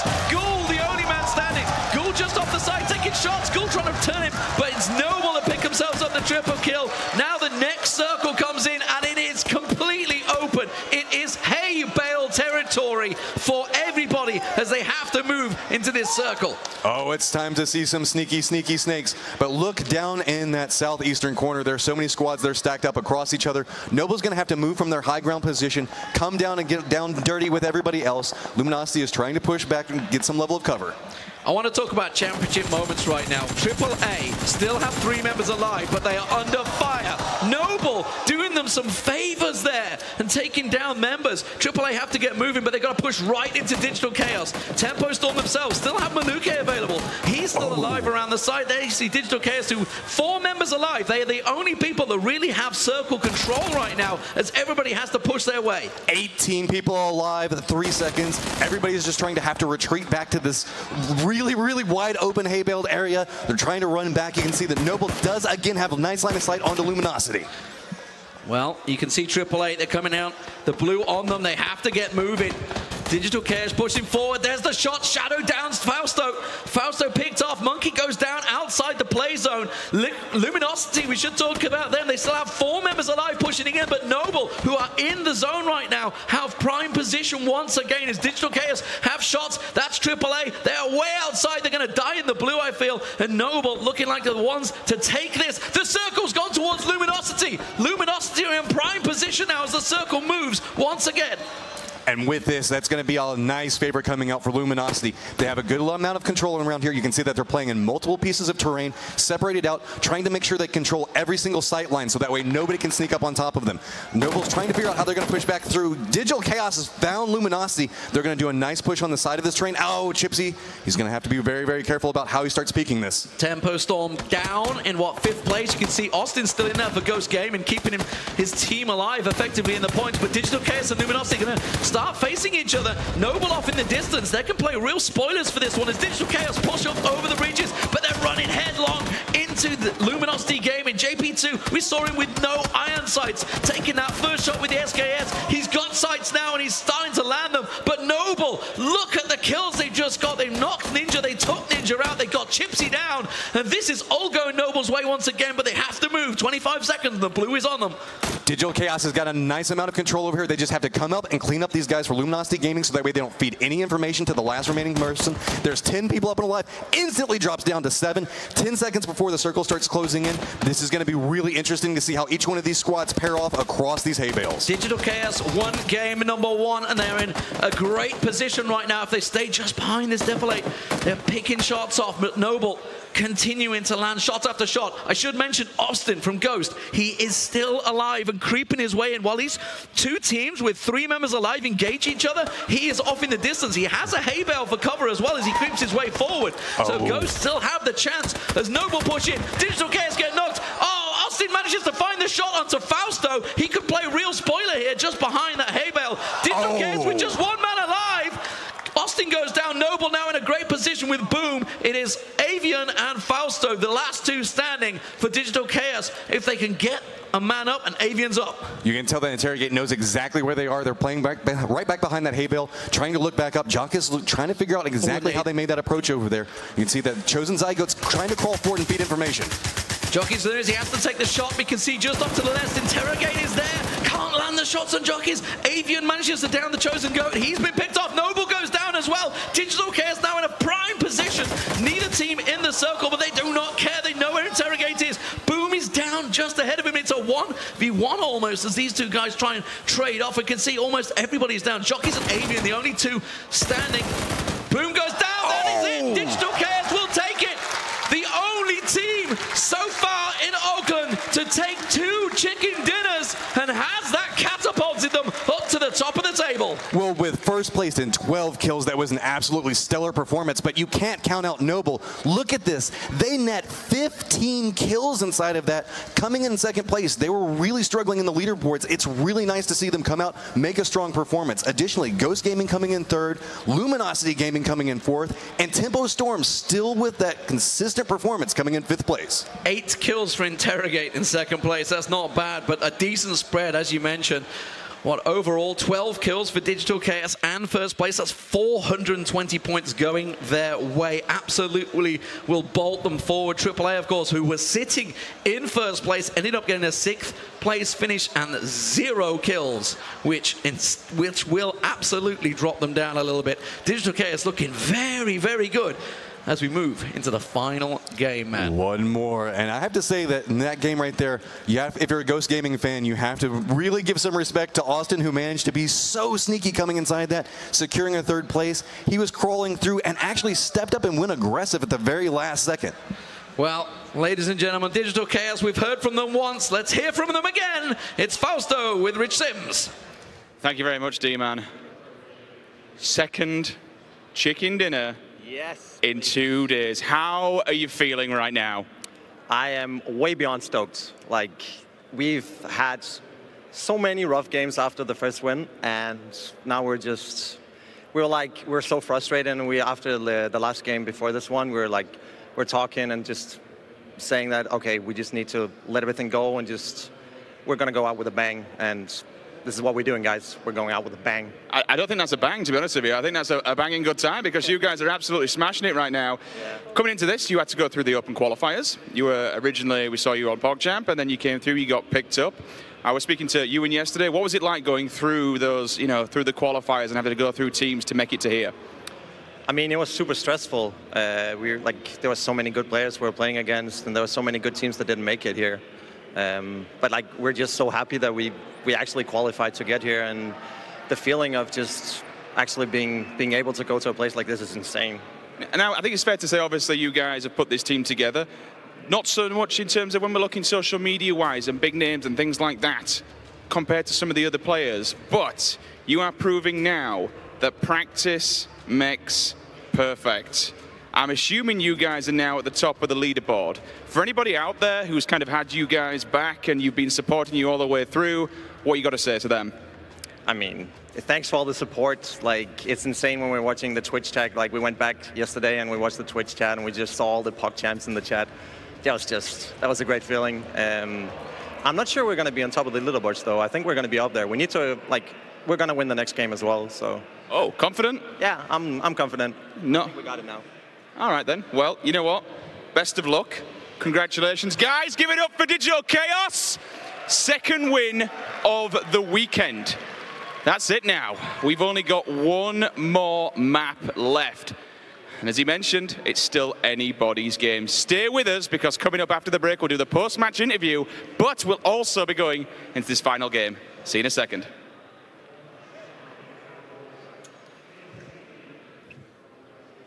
Amazing. That was amazing. Holy shit. Did you see how I got stuck under the car? Yeah, I did. I noticed that. I wondered which player it was, but I didn't see who it was. It kind of helped you a lot. I took it out and I decided, okay, we're just going to shoot at the car. As soon as I shot at the car, I got out. This is what happens. You guys are playing out the field.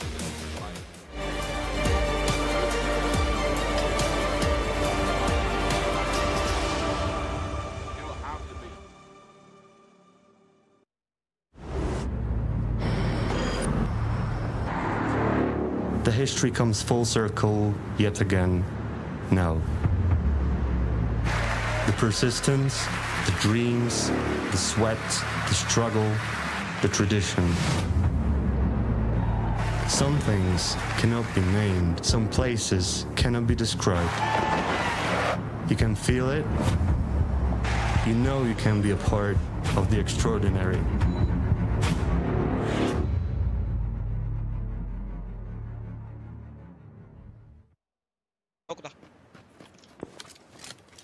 Dona siła.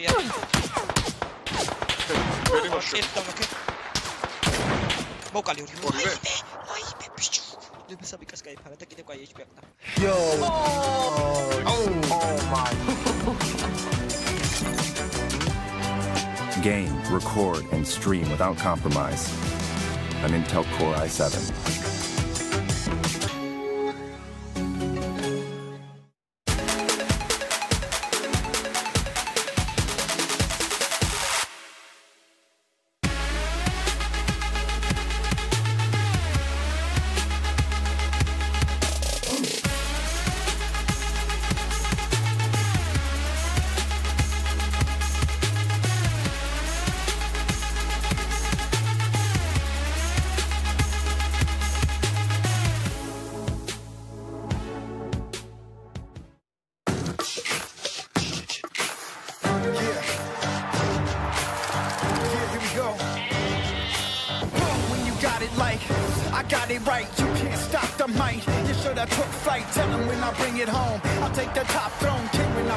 Keep them yelling out. Cause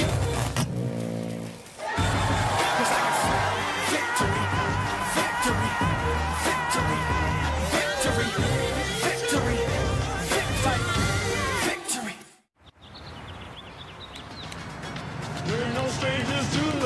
Whoa, that's amazing. Hey, I'm the internet. I know a bunch of people who would love that. The internet loves what you're doing. So build a better website in under an hour with Ghost Central from GoDaddy. Type in your idea, select from designs tailored just for you, and publish your site with just a few clicks, even from your mobile phone. The internet is waiting. Start for free today at GoDaddy.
It's a first here at the Intel Extreme Masters Oakland as DC are able to claim themselves 2 chicken dinners in the space of 2 days. Big, big points accrued for them, but it doesn't put them in first place just yet.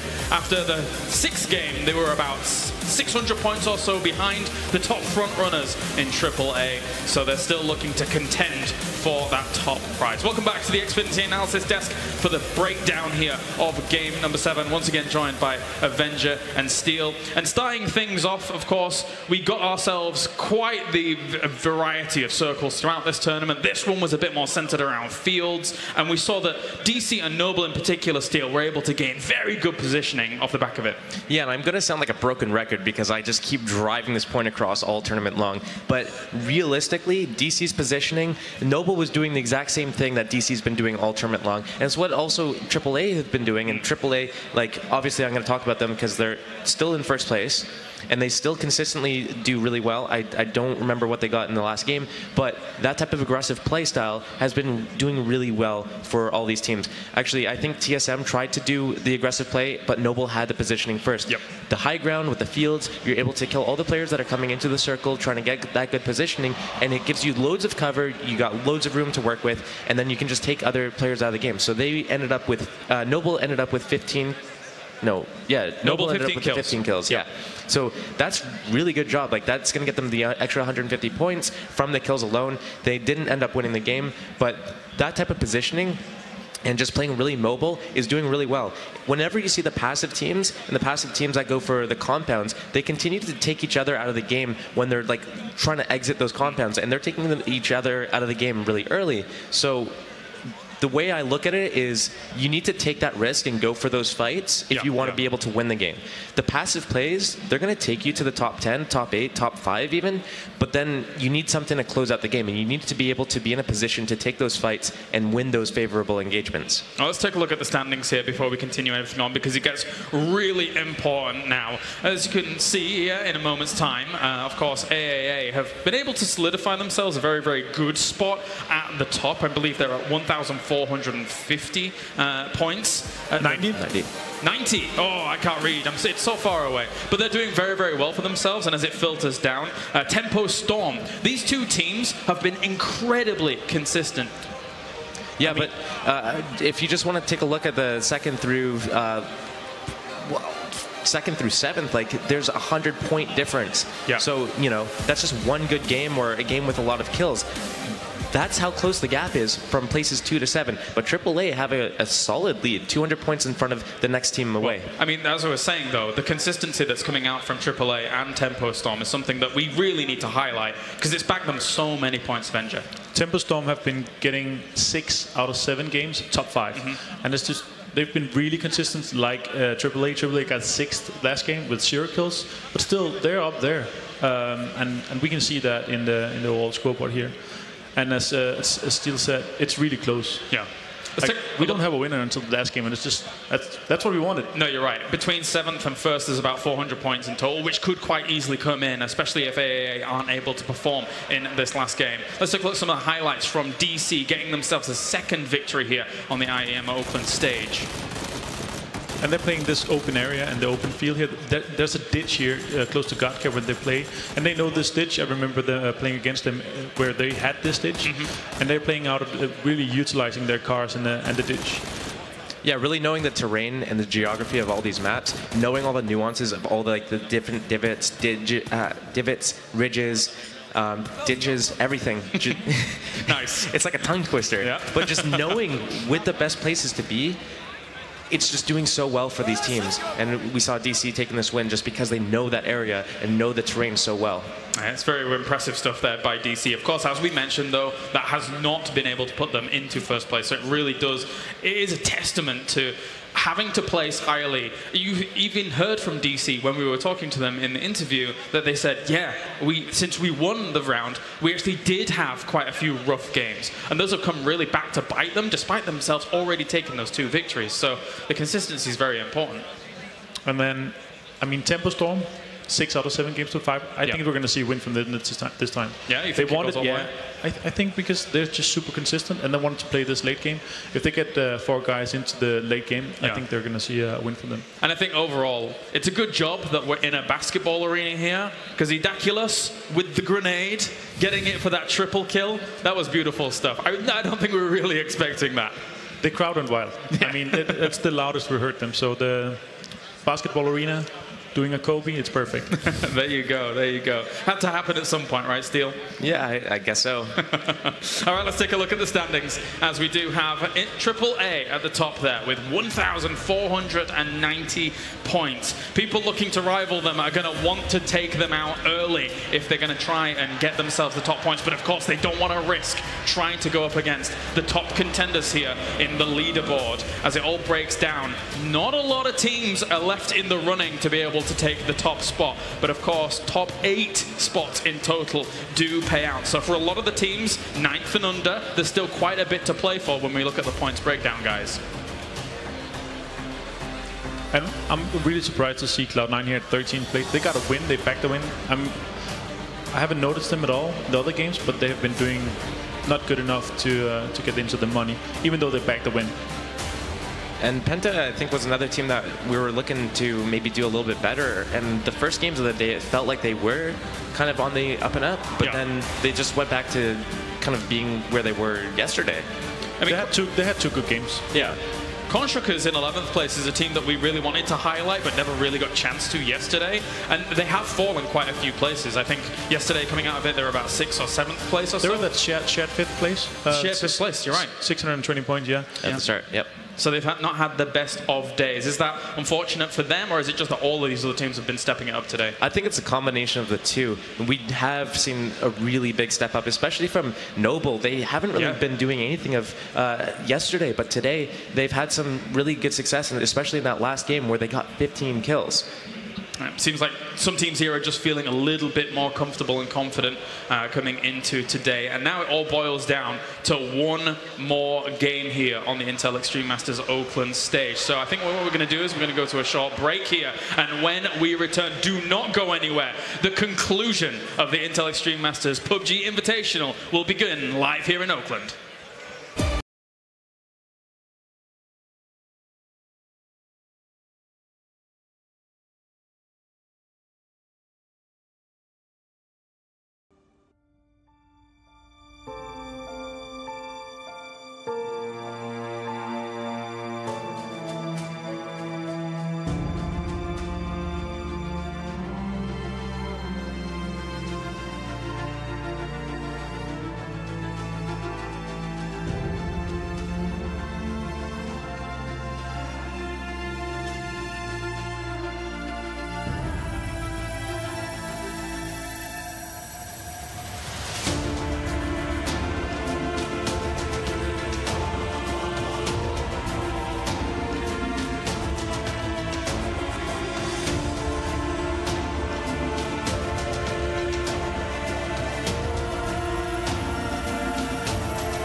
Ladies and gentlemen, welcome back to IEM Oakland. Now, over the past 2 days, teams have shared blood, sweat, and precious bullets across Erangel. But I tell you what, it now only comes down to this one last game. After this, we'll be at this beautiful podium. One team will be raising the trophy and taking home $60,000. That's it. No more lives. We're all done. It's time for match number 8. You know what, guys? Everyone in the crowd, all these people, these 20 players that have been playing their hearts and souls out for 2 days, they need your support. You're live on Twitch now. Crowd, make some noise! The crowd is ready. The players are ready. James and the team at the analyst desk, let's get this show on the road. Thank you very much, Richard. Indeed, the crowd here in Oakland has been fantastic across all 7 of our games that we've currently played out so far, and now it all comes down to this. At the moment, AAA sits atop that position, and everybody now needs to challenge them to knock them off that perch there, otherwise they will be walking away our champions here in Oakland. Once again, joined by Avenger and Steel. Before we get into this Game 8, please, is there going to be wild craziness? I need drops, I need crazy, I need everything. I think a team might try to take out AAA early. Yeah. Because the only way that a team's going to be able to take that first place, given that they have a 200-point lead on second place, they need to have a bad game. Yes. And the team that wins needs to have a good game with lots of kills. So if you're... The problem with this, though, is that there's so many teams that are like between 2nd and 7th place that are, you know, like 100 to 200 points away from each other. Can any of them do it? It's risky. It's ballsy. It's really risky. It's too ballsy. I wouldn't do it if I was in the money. I wouldn't do a 50-50 contest on AA boys, because yes, it's a contest, but you also got to win and walk out of it with 2, 3, 4 guys if you want to keep on surviving. So what we're saying is that we need somebody like it is from 12th downwards to basically go and sabotage teams that are higher place. Try and go for aggressive players if they want to really disrupt the flow of everything that's going on. But even if you try that, teams like Against All Authority AAA are still fantastically positioned as great fighters, regardless of the way that they've been migrating from circle to circle, finding the positions, etc. It's like Final Jeopardy, though. Yeah. You know, if you both have like $1,000 or something, do you go all in? Like, I'm gonna get this last question. This is the beauty of this game. From game to game to game, we have seen it. Even though DC has got themselves 2 wins overall, they still are behind those teams that have been consistent. The AAAs of this world, the Tempo Storms of this world. We've seen teams like Cloud9 take a win themselves, and they found themselves so far down because they haven't had that consistency that's been available to them. So when it comes down to this final map, this final game, AAA can be challenged, but it's going to take a tall an order. Which of these teams do you think could challenge, if you think about the top ranks, can challenge for that first place? I would have said DC, but they're a few hundred points behind. Like, they have to have a monstrous game. Yeah. They need to have not only the win, which would be the 3rd win, yes, but they would need to have it with like at least 10 kills. Well, they sounded confident in the interview. He said, well, we're going to go for another 3rd win again. Something that I want to ask you, Adventure, is Tempo Storm the team to do it? They've been consistent so far. They are 2nd place currently with 1,275 points. Again, to remind you out there, against the 1,490 points of AAA. Can Tempo Storm be the disruptor of all of this?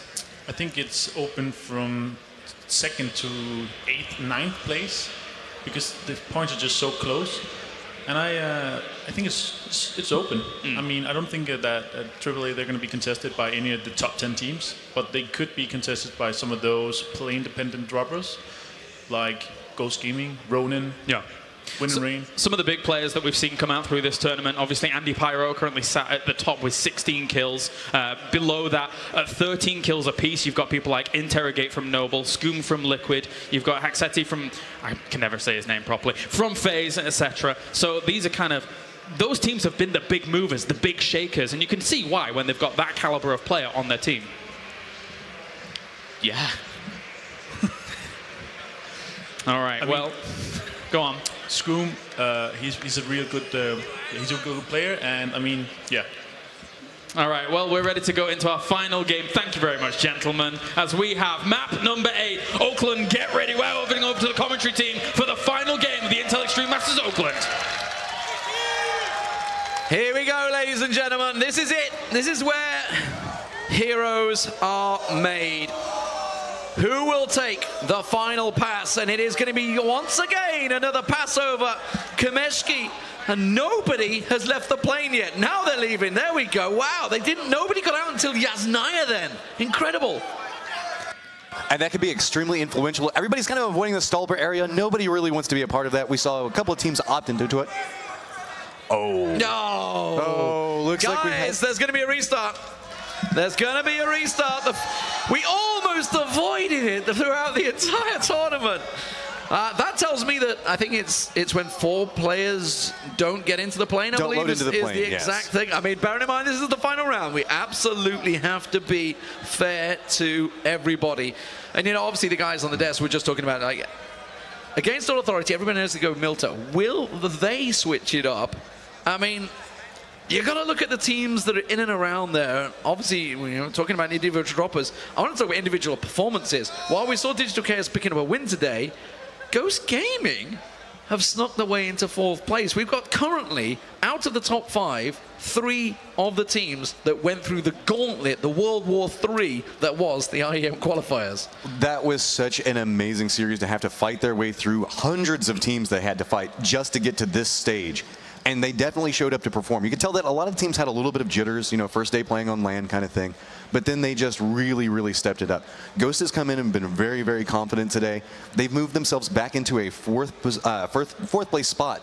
But with this, we're going to go ahead and throw it back over to the analysts so that way they can give us a breakdown on what they're expecting to see inside this round. So you guys take it away. Thank you very much, Matrim. Indeed, yeah. When we have a little bit of downtime to fill, we're here and we're ready to go. That's right.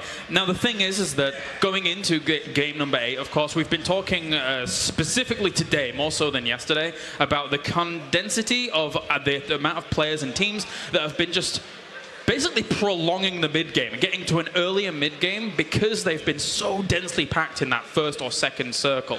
Are we going to see a difference here? Because some of these teams that are especially in the very top ranks don't want to be necessarily going into those kind of hot zones. We saw it already last game, AAA. They were waiting for the first 2 zones. We saw 15 other teams really dense in the middle.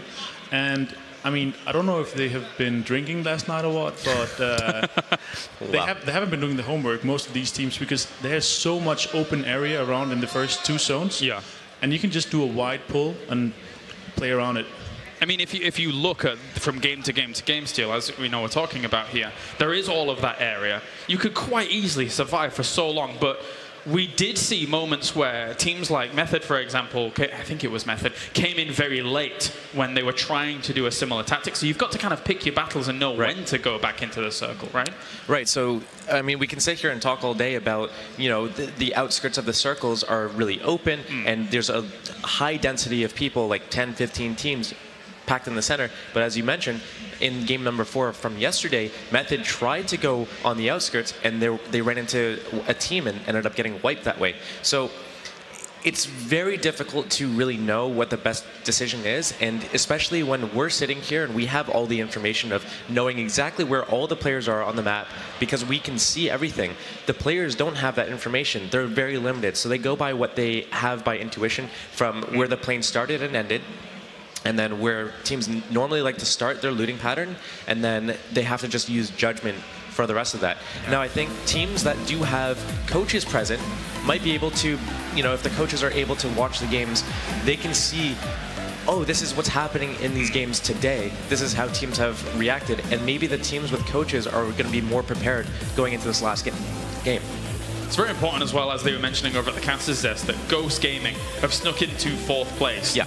With their consistency throughout the day, being able to find some of those top spots and just kind of keep themselves very relevant in this game.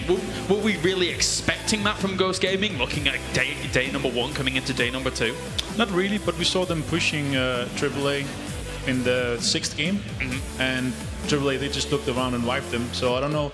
I mean, they're really aggressive as well today. Yeah. They weren't that yesterday. So it's a different tactic as well from them.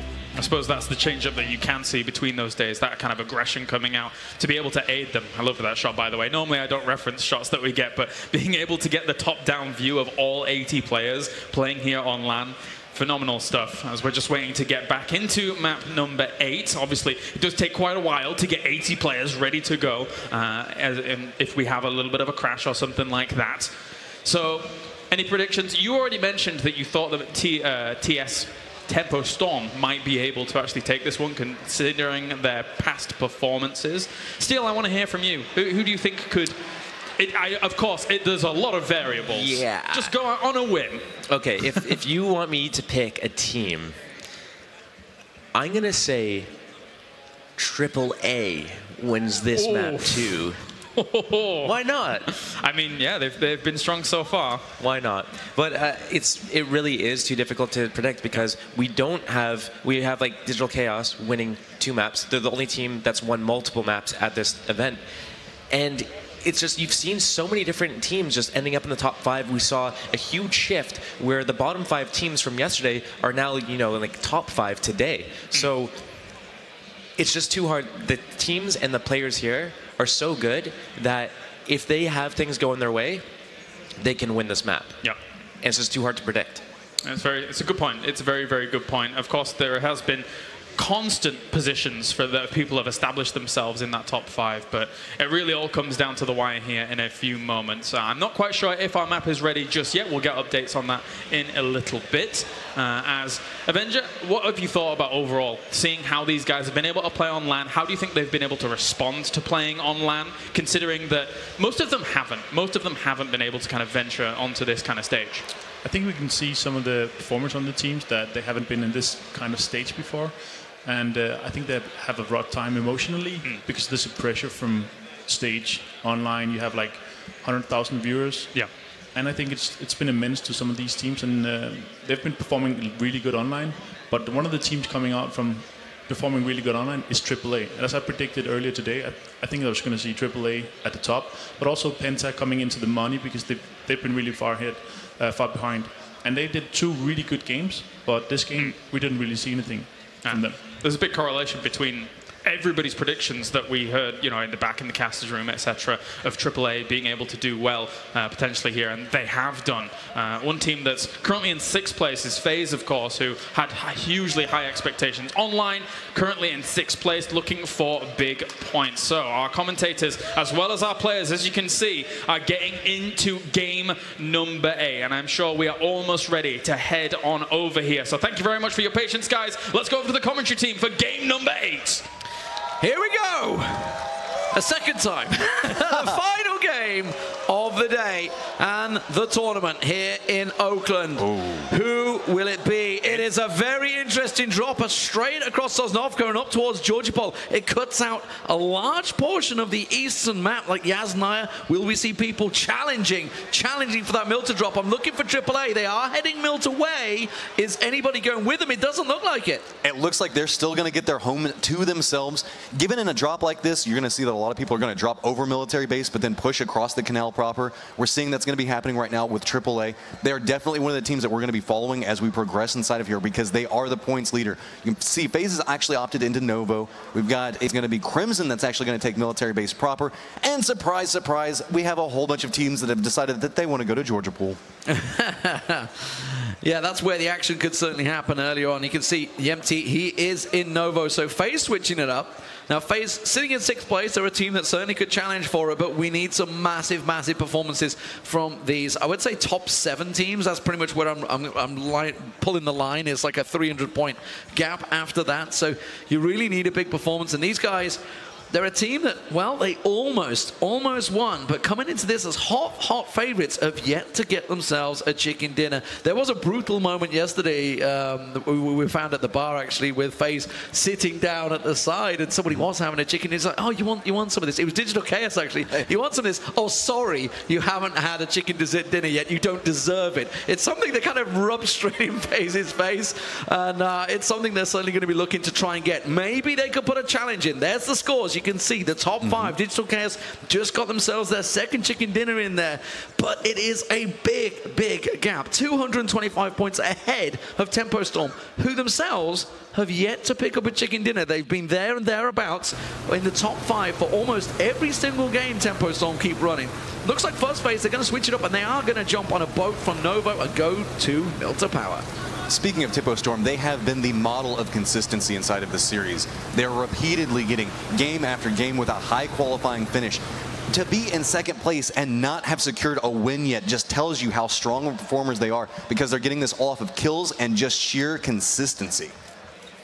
With this, we're coming over to Ghost Gaming, which is another one of our qualifier teams that has come up inside of here. And wow, look at that Wookie. Let's get the circle, guys. It is way up in the north. And TSM, a team that performed in the last game of the day yesterday, are in prime position. Ghost Gaming, a team that are currently in 4th place, I believe, are still looking good. And they're up in where nobody ever goes, actually, up in Zaki. Nobody goes to Zarki, so you know it's a safe place to go. And man, every time you go to Zarki, the circle always goes to the other side. Except this time, Ghost definitely gets a little bit of favor coming out of that. I just noticed, actually, Crimson and EG are both in military.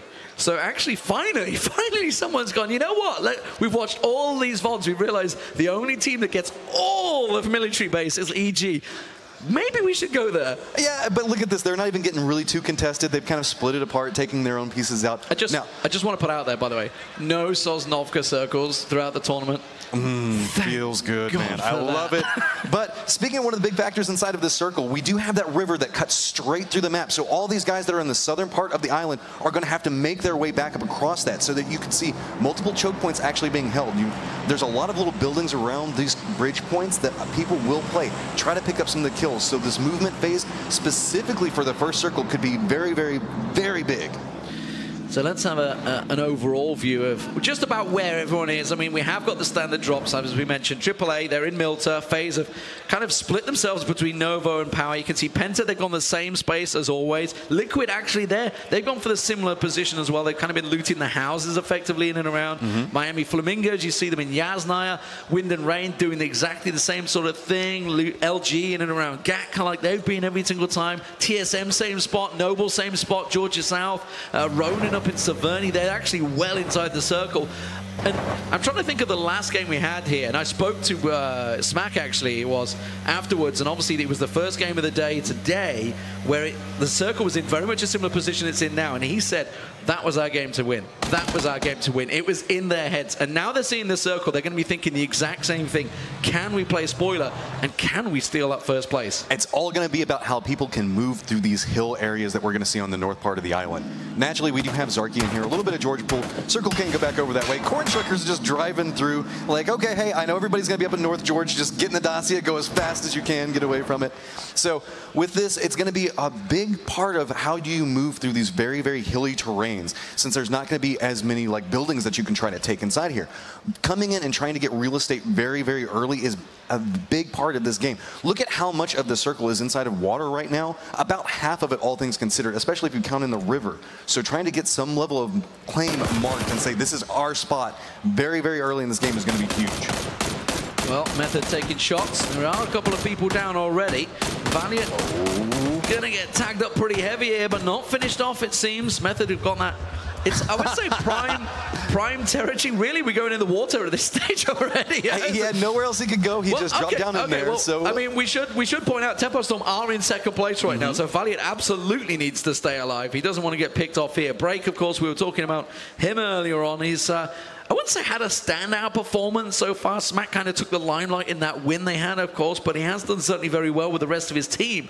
But we should talk about the strategy that TSM have been running. They've been the guys that come outside the circle. They're already in the circle. Unless they want to drive out of Georgia Pole, they're not going anywhere. So they're going to be well in there. But it does, of course, mean they can loot for days. Well, that's going to be kind of one of the problems with it, though, is usually they come to Georgia Pool, they get stuck outside in the blue. Well, I can't say stuck. They enjoy staying outside in the blue. They just kind of met up, and they just loot to their heart's content. Well, now they're not going to have that same opportunity because a couple of teams might come up and try to contest, take over different parts of Georgia Pool. Now, it is on the edge. Well, I wouldn't say the edge, but it's close to the edge of the circle, so a lot of teams might just opt into going directly in for the hillsides. Well, you can see your boy Dre on the move, as is everybody else. If we can get the map up, you can see that just about everybody is migrating up towards the northern area. And we saw this before, of course. A lot of people heading in towards that hillside area. People trying to get the early areas. If they look back to the qualifiers, I'm looking where Profi is right now. We had similar positions for a lot of these teams in this position. I think it was Envious, actually, that sat in this position and got himself like 20+ kills. He's going to get a little peek. And he's looking towards that. It's what's called North Bunker on a lot of maps, but it's a sneaky little area where you can sneak in. Whoa, EG just got absolutely wrecked. That's got to be a vehicle explosion. Crimson taking them down. Of course, they were both on military base together. I think EG are out. They are the first team down. And that's just right there next to the edge of this. This is a fight that was happening on the outside of the circle. Well, not outside of the circle, but outside of the island itself. So they're going to be able to get a little bit free extra military loot. They're going to grab themselves a vehicle. Crimson's going to make their way inside the circle, but they're going to be coming in very late into this. Circle has already started to compress in, so they're going to have to find a very interesting path to get up on this northern side of the island, figure out where they want to go, because if you can bring up the map, it is just absolutely condensed up there. Everybody's just kind of separating out and getting some level of control over this spot. You can see that there's a lot of nice sight lines, but everybody's kind of dipping out in between different hills. Noble's actually opted all the way up along the coast there itself. You can see that Ghost has done the same thing. McCoy's going to be riding back over there. A lot of shots are going to be coming out right now back and forth as these guys are trying to mobilize. We might not see any deaths coming out, but definitely a couple of knocks going back and forth. The complex that Ronin in is the same one that G2 got, what, 26 kills, I think, in that insane qualifier matchup. They have a very good complex, and at the moment, central circle-wise, it is right in the middle. Of course, we should mention that FaZe and AAA, neither of them are in the circle right now, so they have to make this rotation in towards it. We're seeing, obviously, Ghost Gaming in a very good position in 4th place at the moment. McCoy and Austin making their way in towards this UAZ there. You can see off in the distance, Profi and Define Legit. There is this cliff side, which offers a lot of cover. It's where Noble have chosen to go already. It looks like Ghost Gaming are going to head in towards this little complex they've got in the north. Well, one of the things to notice is a lot of these squads has opted into the area just to the west of Severny. And so, wow, we actually are seeing Ninjas in Pajamas taking a lot of casualties here. Ghost Gaming is just doing a little bit of a reposition, but we were talking about how everybody was next to Severny. That was the fight that was happening over there because C9 is just on the outskirts of that. But with the circling, how it comes through, if it ends up around Severny, that could be very big. But if it ends up going like further west over towards Zarki, everybody's kind of abandoned that area. So we could see a lot of this migration phase have to kick back. You know, we've been talking, obviously, with the point system, etc. Method getting themselves 2 kills there. Looks like both Luminosity getting picked off. This circle with these complexes actually offers an opportunity for massive amounts of kills for some of these complexes. Obviously, because at the end of the day, there's quite a large area. We just saw it with Tempo Storm there, who have a very good complex of their own at the moment. Teams have to travel a long distance in those vehicles to get to these complexes. There's not an easy escape to get away. So chances of getting near your scouts most likely will die. Well, it all depends on the pathing, but at this point, you want to sacrifice. Everybody right now is just playing for that survival game, especially these top teams. They may not necessarily be going for kills anymore. They just want to make sure that they can get a foot in a safe zone and try to survive for as long as possible. But this circle is going to deny that. With the amount of just wide open areas, the limited amount of buildings, these guys are going to have to fight at some point. Now, it's all just going to be about how does the circle force that to happen.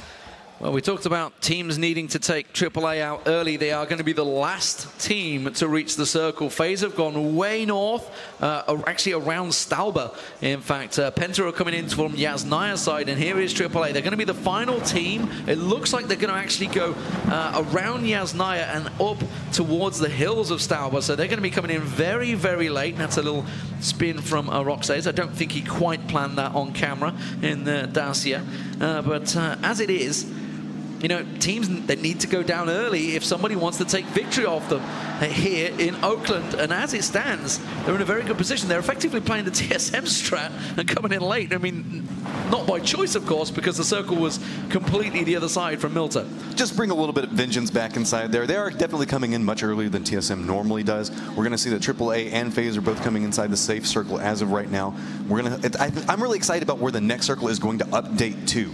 That's going to be a big defining factor inside of what we see. If we have to see all of these teams repositioned to either the east or the west of the circle, it's just going to be a bloodbath as all these guys have to try to separate out. Because we can see a lot of these teams are within just a couple of 100 meters of each other, but the hills are what are providing some level of cover.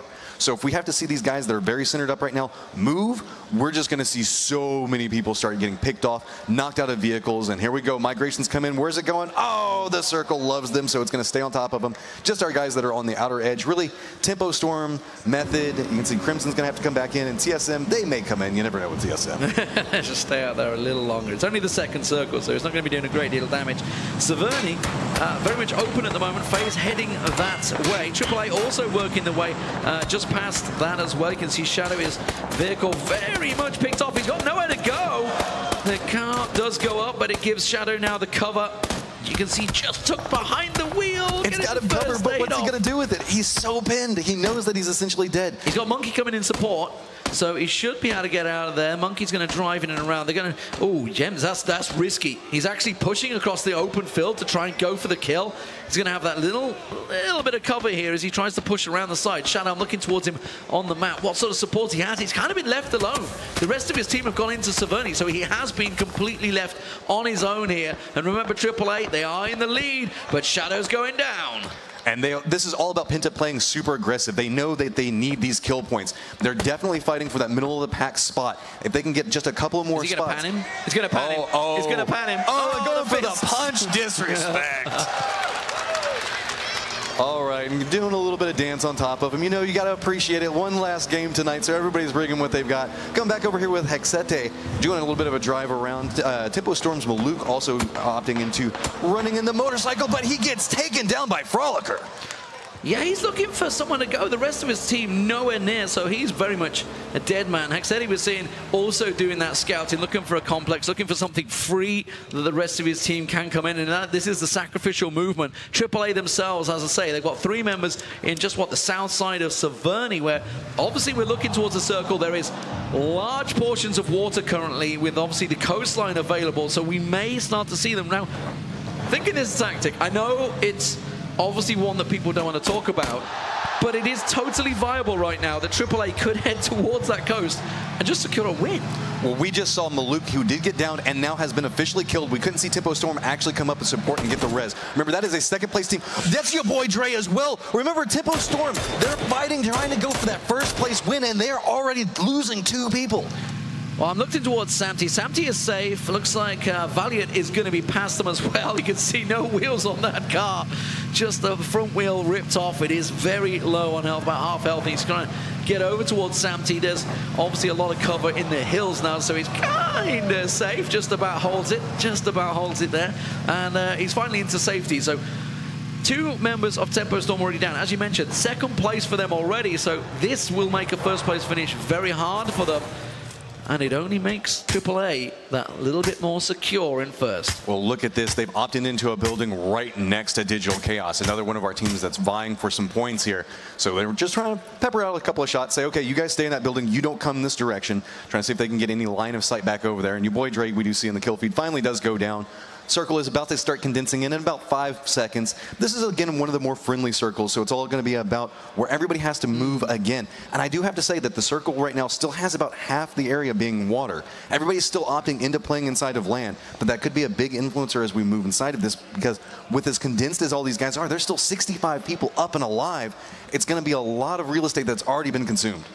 Ghoster in a great complex there. We'll see where the circle swings when it comes through. The second circle is always a slower one. I can see Crimson exchanging fire. I'm not trying to see who it is actually with. It's Avian, actually. So it's Digital Chaos, of course, who got themselves 2 chicken dinners already. That's just happened. Method kind of creeping on the edge. You can see they're in there. Probably just chilling. I mean, is he like...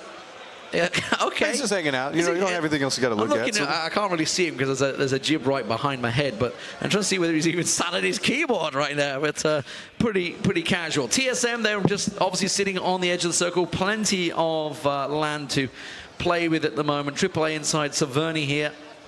So everybody's positioning very much secure. The only people outside the circle right now is Cornchuckers. Cornchuckers who are heading north, actually. They're heading north towards TSM. Well, it should be noted that a lot of the teams that are vying for that first, second, third spot have all been forced into some level of an edge strategy. The center of the map is really consumed with a lot of the teams that are kind of going for the middle of the pack status, which could be a big influencer because if these squads have to move further in, all of our leaderboard teams are going to be forced into a position where they might have to be running through multiple bullets coming their way.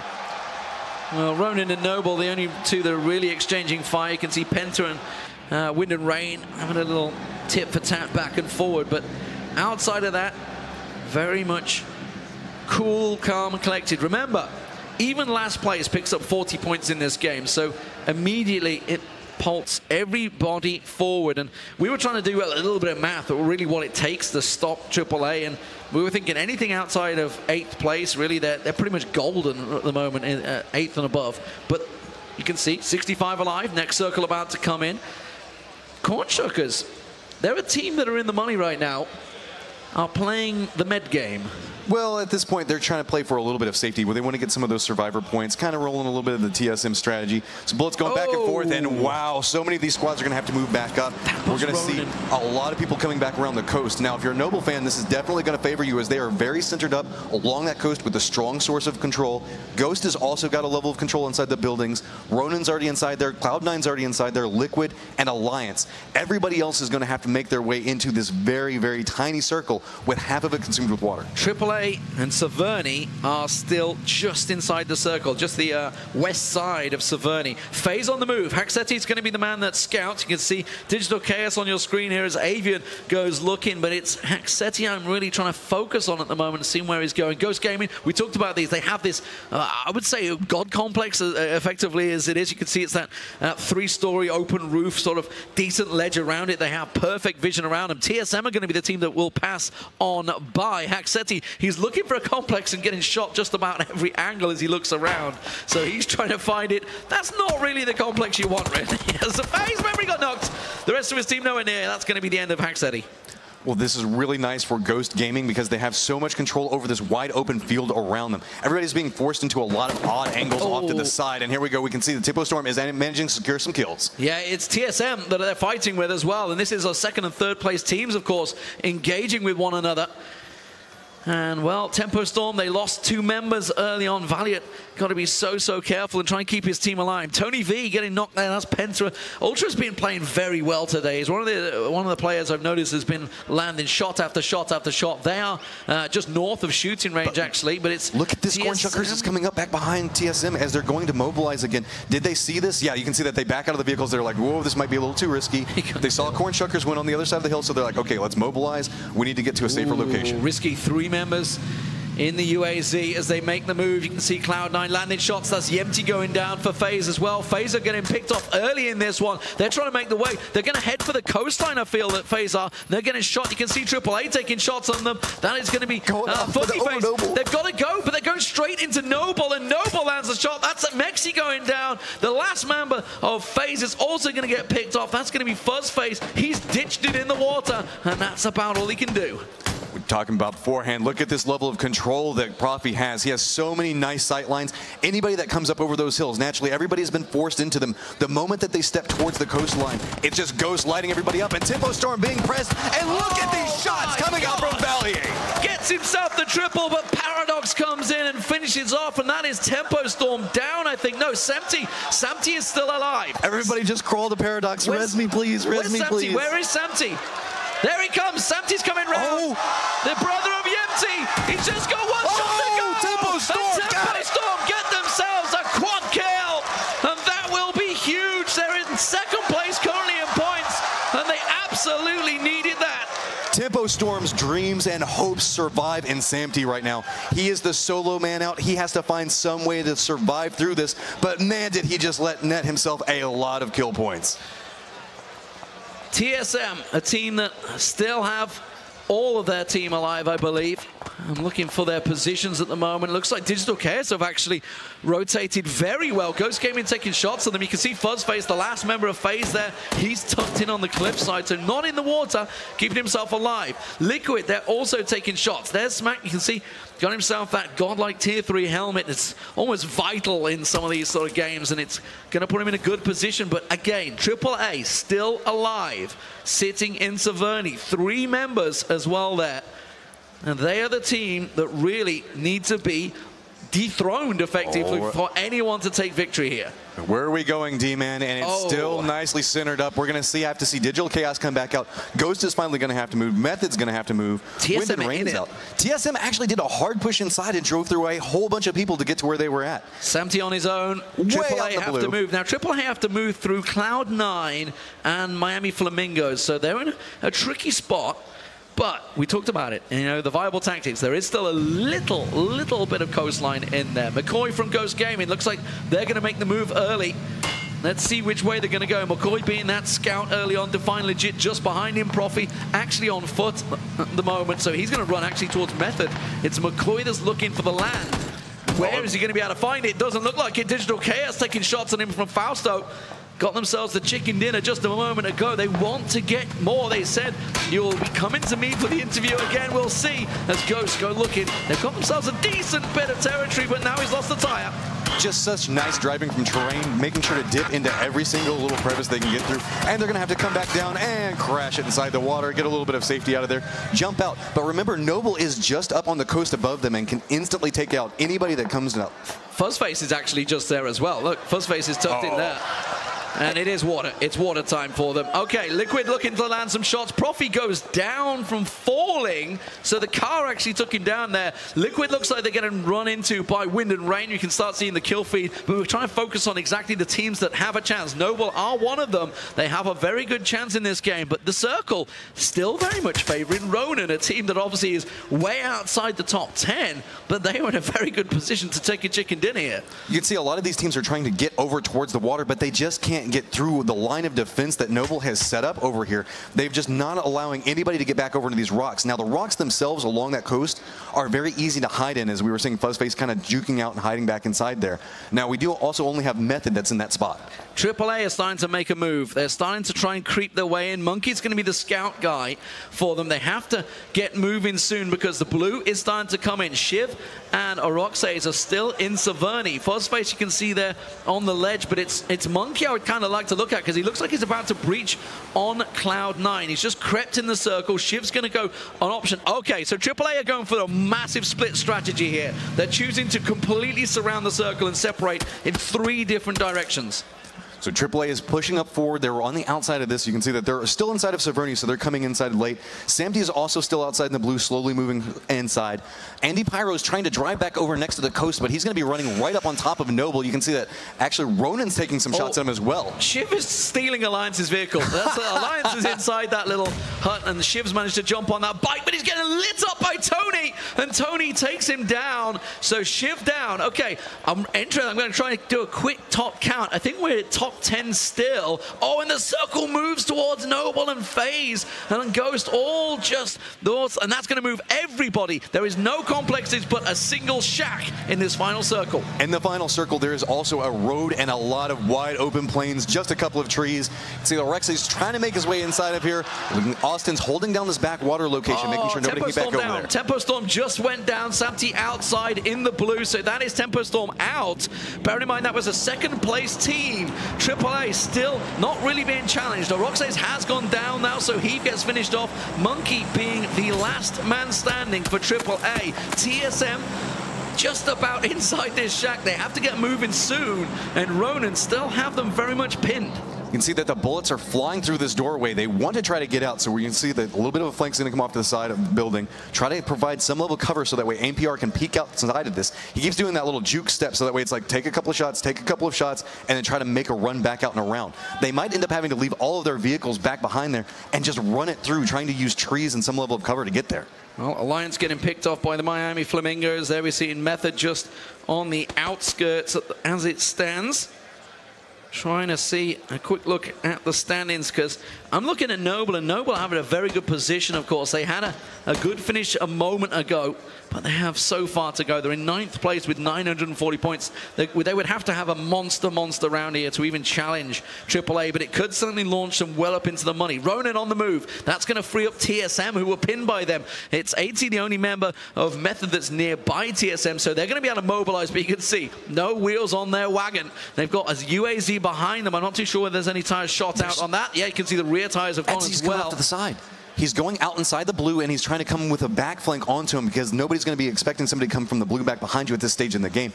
That could be a real big spoiler coming out. Actually, Etsy does manage to get in a vehicle, but Break does see him, and he's going to take him down. Everybody mobilizing. Cloud9 going for the single shack. They're back and center. Cloud9 will try and occupy that. They've had a torrid time. They got themselves a chicken dinner yesterday, but have done absolutely nothing since. TSM on the move. It's Break going in on the UAZ. He's going to try and get himself in past his complex. Wind and Rain piling in. NIP moving in. AAA moving in. Monkey's going to try and run straight in towards them, but it's obviously Smack and Break that we're trying to follow as they move in towards this single shack. Cloud9 trying to occupy it, but TSM, they're going to have to hit the tree on that vehicle. He's going, oh, and Break just about survives. The explosion wipes out Smack, I believe, there, and he leaves TSM down to 2 members. AMPR is outside the circle. TSM Break is downed by Ronan, and TSM now with just 1 member left outside the circle.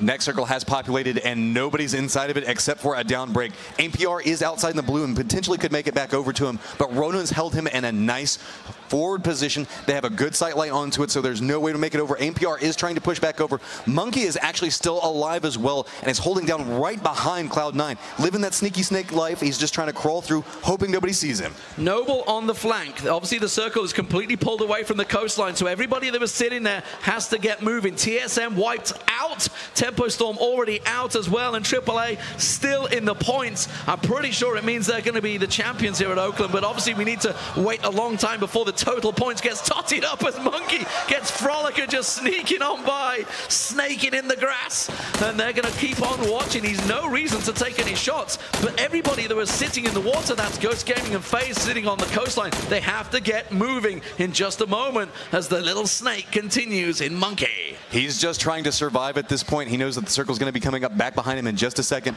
Noble is having a nice firefight off to the side with Wind and Rain, who's getting crashed on right now by Cloud9, so that's going to be a rough spot for them to be out, and you can see, yeah, they're just dropping like flies over there.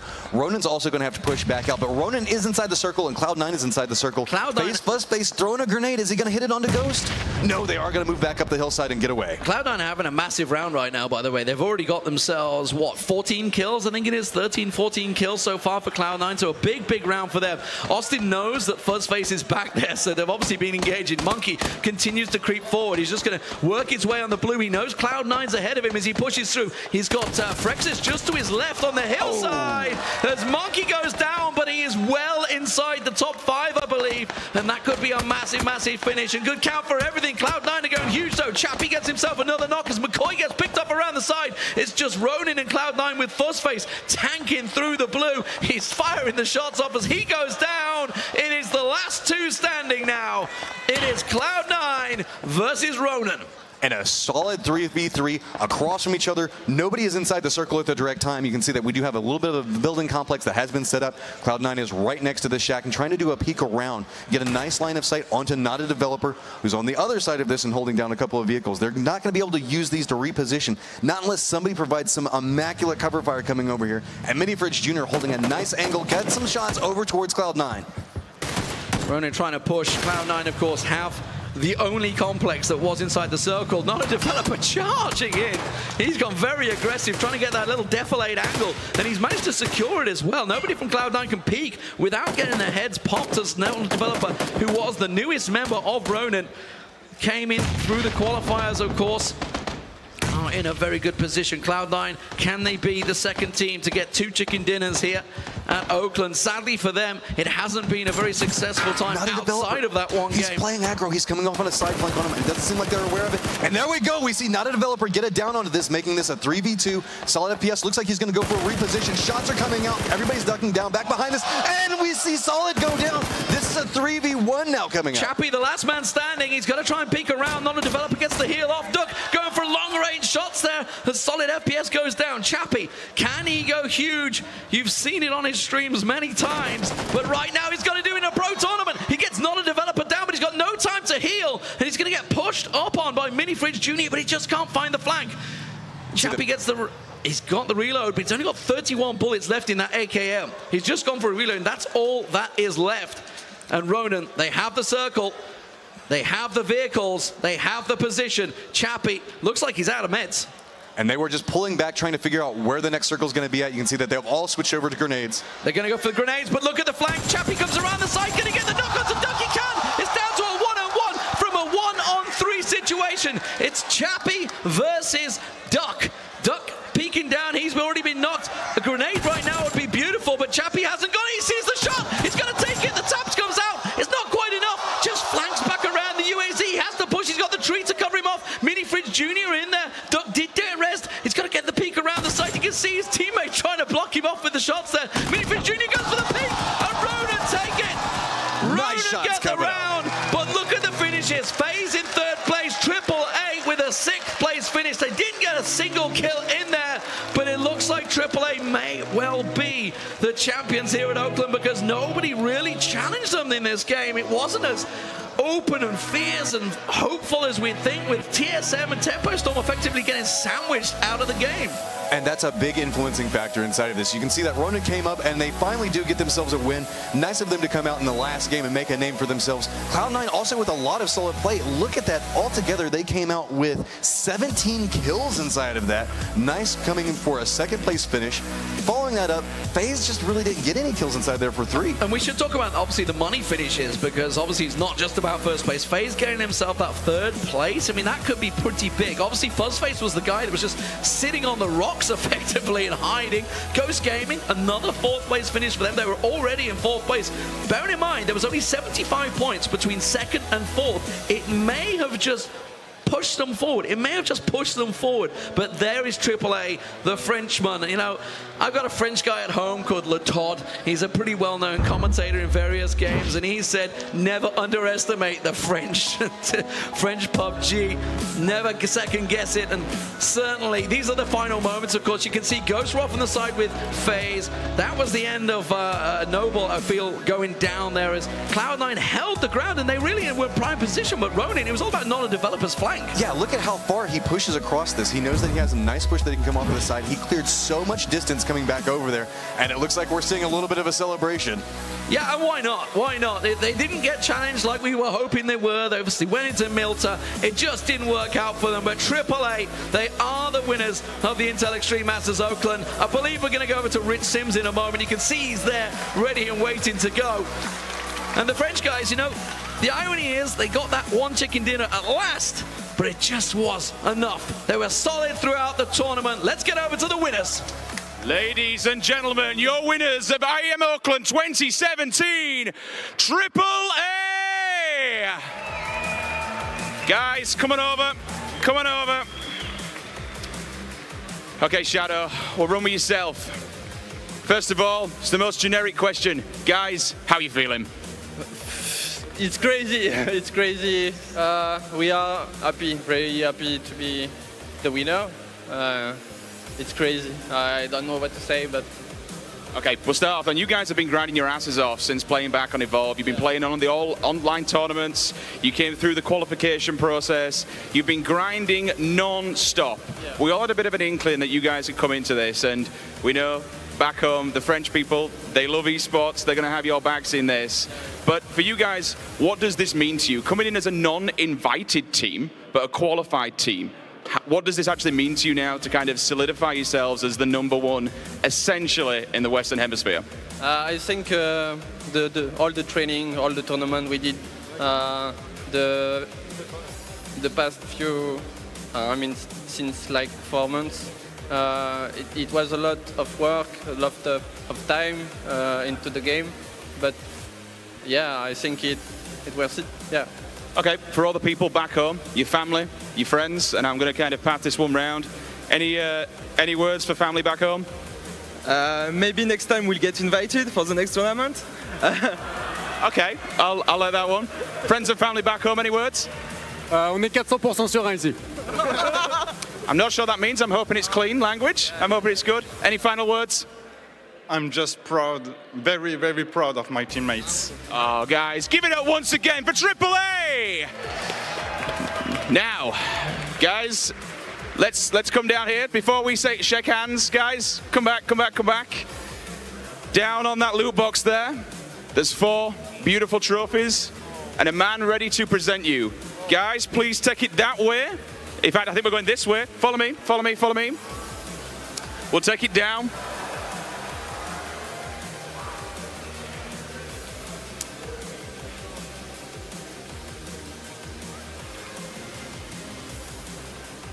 Gentlemen, please go and collect your trophies. People of the audience, make some noise once again, AAA!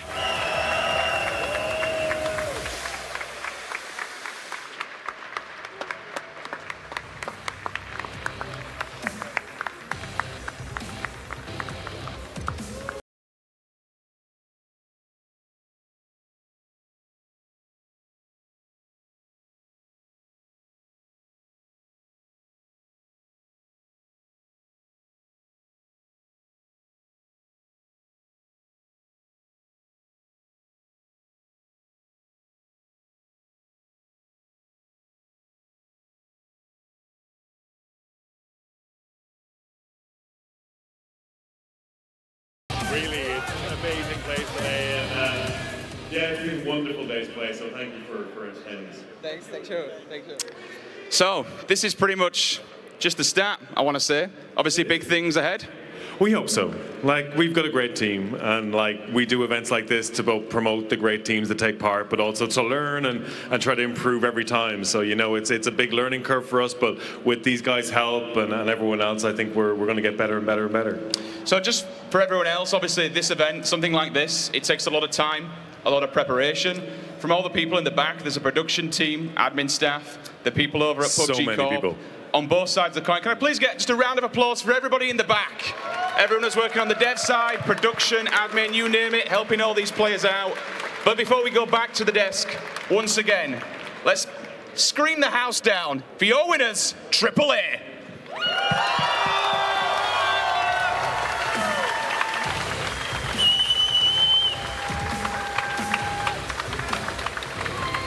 Nice.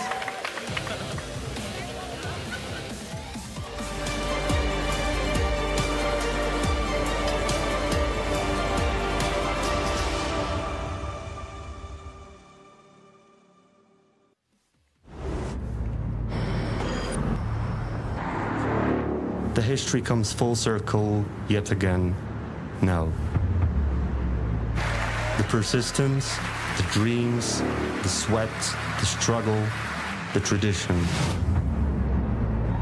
Some things cannot be named, some places cannot be described. You can feel it, you know you can be a part of the extraordinary.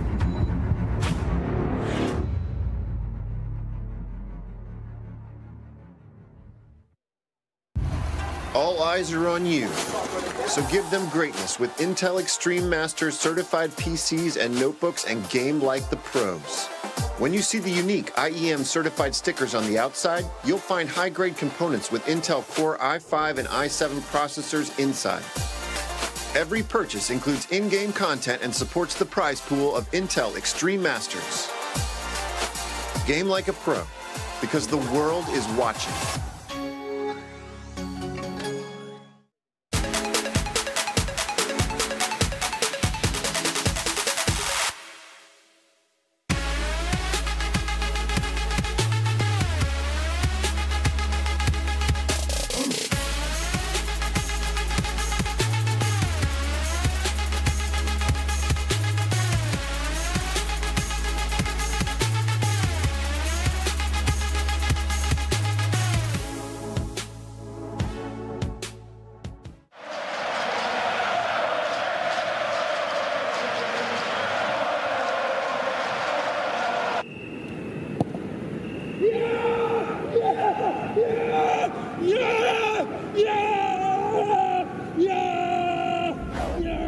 Start your esports career now at play.eslgaming.com.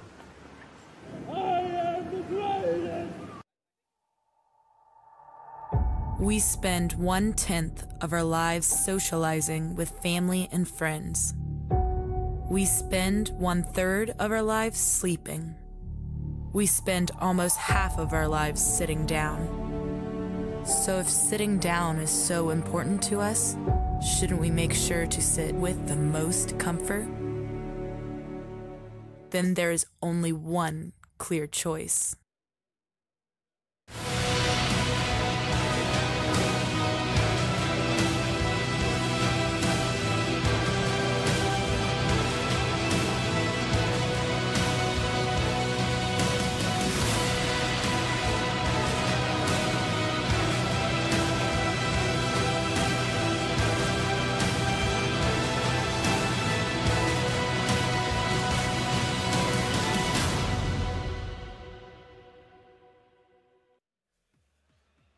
So from 1375, 1355, like, you know, the difference between 4th and 2nd place is just a matter of 30 points, you know?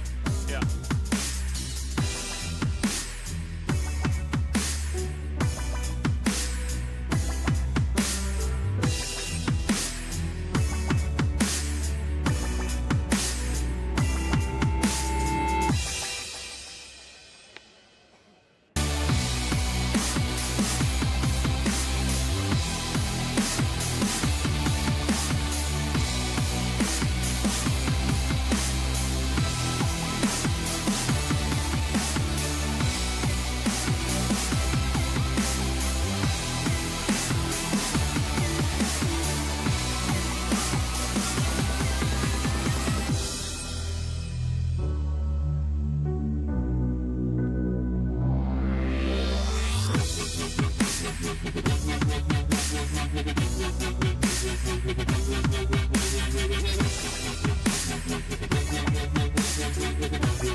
The GoDaddy Post-Match Breakdown.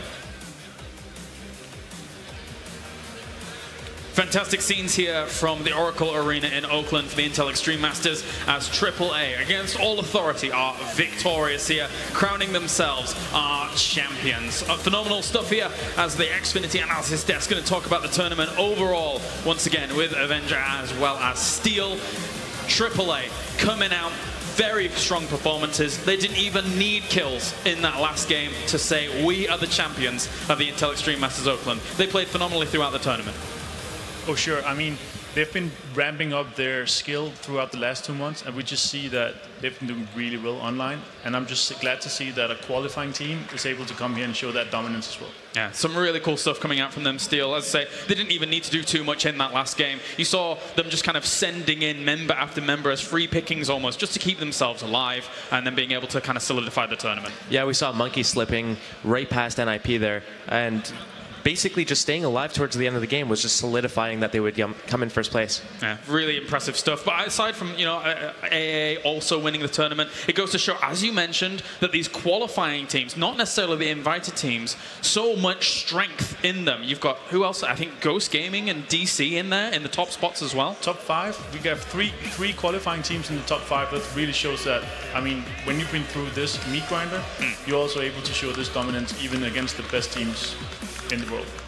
Yeah, and we kind of we thought that was going to be the case when we were talking pre-show. Yeah. Like, what teams do we think are going to do there? Are the qualified teams going to be a little bit more prepared? And it seems like they did have a little bit more preparation. Just playing in the online tournaments and getting through those stages, you do get that experience that really takes you through to the end. Yeah, and that gives AAA $60,000 in total. And looking at how the points stood there, even after Game 7, they were still at 1,490 points. So effectively, they didn't need any points from that last game. That's how strong they were. They could just quit from the beginning. Whatever, it's fine. We'll go drop somewhere else. Let's go up to the spawn island and have a little party there. But it didn't matter. AAA, strong stuff throughout. Of course, some other things that we got here going on. Is this AAA once again? Yeah.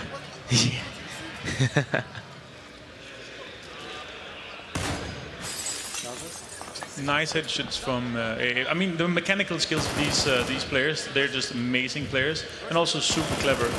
And they've been playing in all tournaments. Yeah. All online tournaments, and they've been showing the dominance and ramping up this dominance. Yeah. There was this moment, of course, in Game 7, I believe it was. Yeah, against FaZe at the end here. And this is just perfect positioning from them, just getting really aggressive and locking down this choke point. AAA just playing really aggressively all tournament long, actually. And you know, it reflects in their kill score. They have, I think, 38 kills over the entire tournament.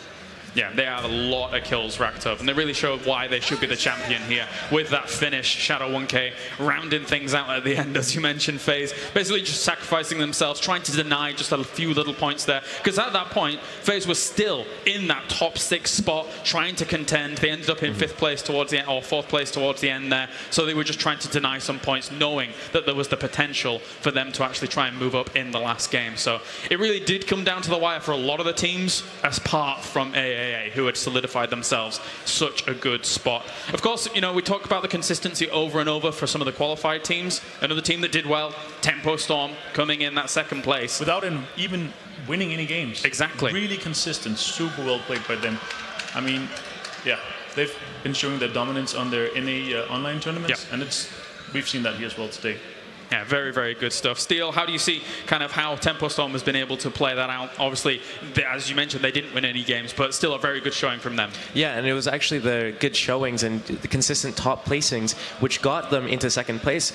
We can see they are 10 points ahead of 3rd place. And yeah, that's 1 kill, and they were 30 points ahead of 4th place, which is 3 kills. But we can see that their kill score, compared to everyone else in the top 7, they have about 5 kills less than like the next team over. Like, they haven't been killing a lot of players. They were doing it strictly from top placements. Yeah, very impressive stuff. Very impressive stuff by our top teams. And not all of it ends here by any means, by any stretch of the imagination. In fact, this is just the beginning, really, of PlayerUnknown Battlegrounds esports. Of course, there's been a lot of online play going on, and, you know, teams like AA have been able to prove themselves on that stage. But what does it mean to them now to be able to prove it here in a LAN setting with everybody here, the world watching out there as well?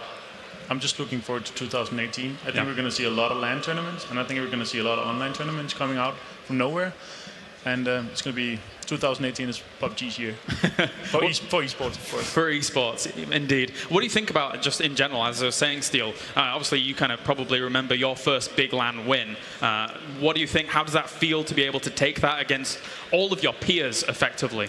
I haven't really been able to do anything on the skill. I mean, like right now, you have 80 players here. You have this in a stadium. You have cameras on you. You have all this just happening. This is just like such a surreal moment. Yeah. And comparing me to this, you can't. I'm still a pro player. Still got to ask anyway. Yeah. But I do like what PlayerUnknown said earlier. It's, improvement, and we're going to constantly just make everything better.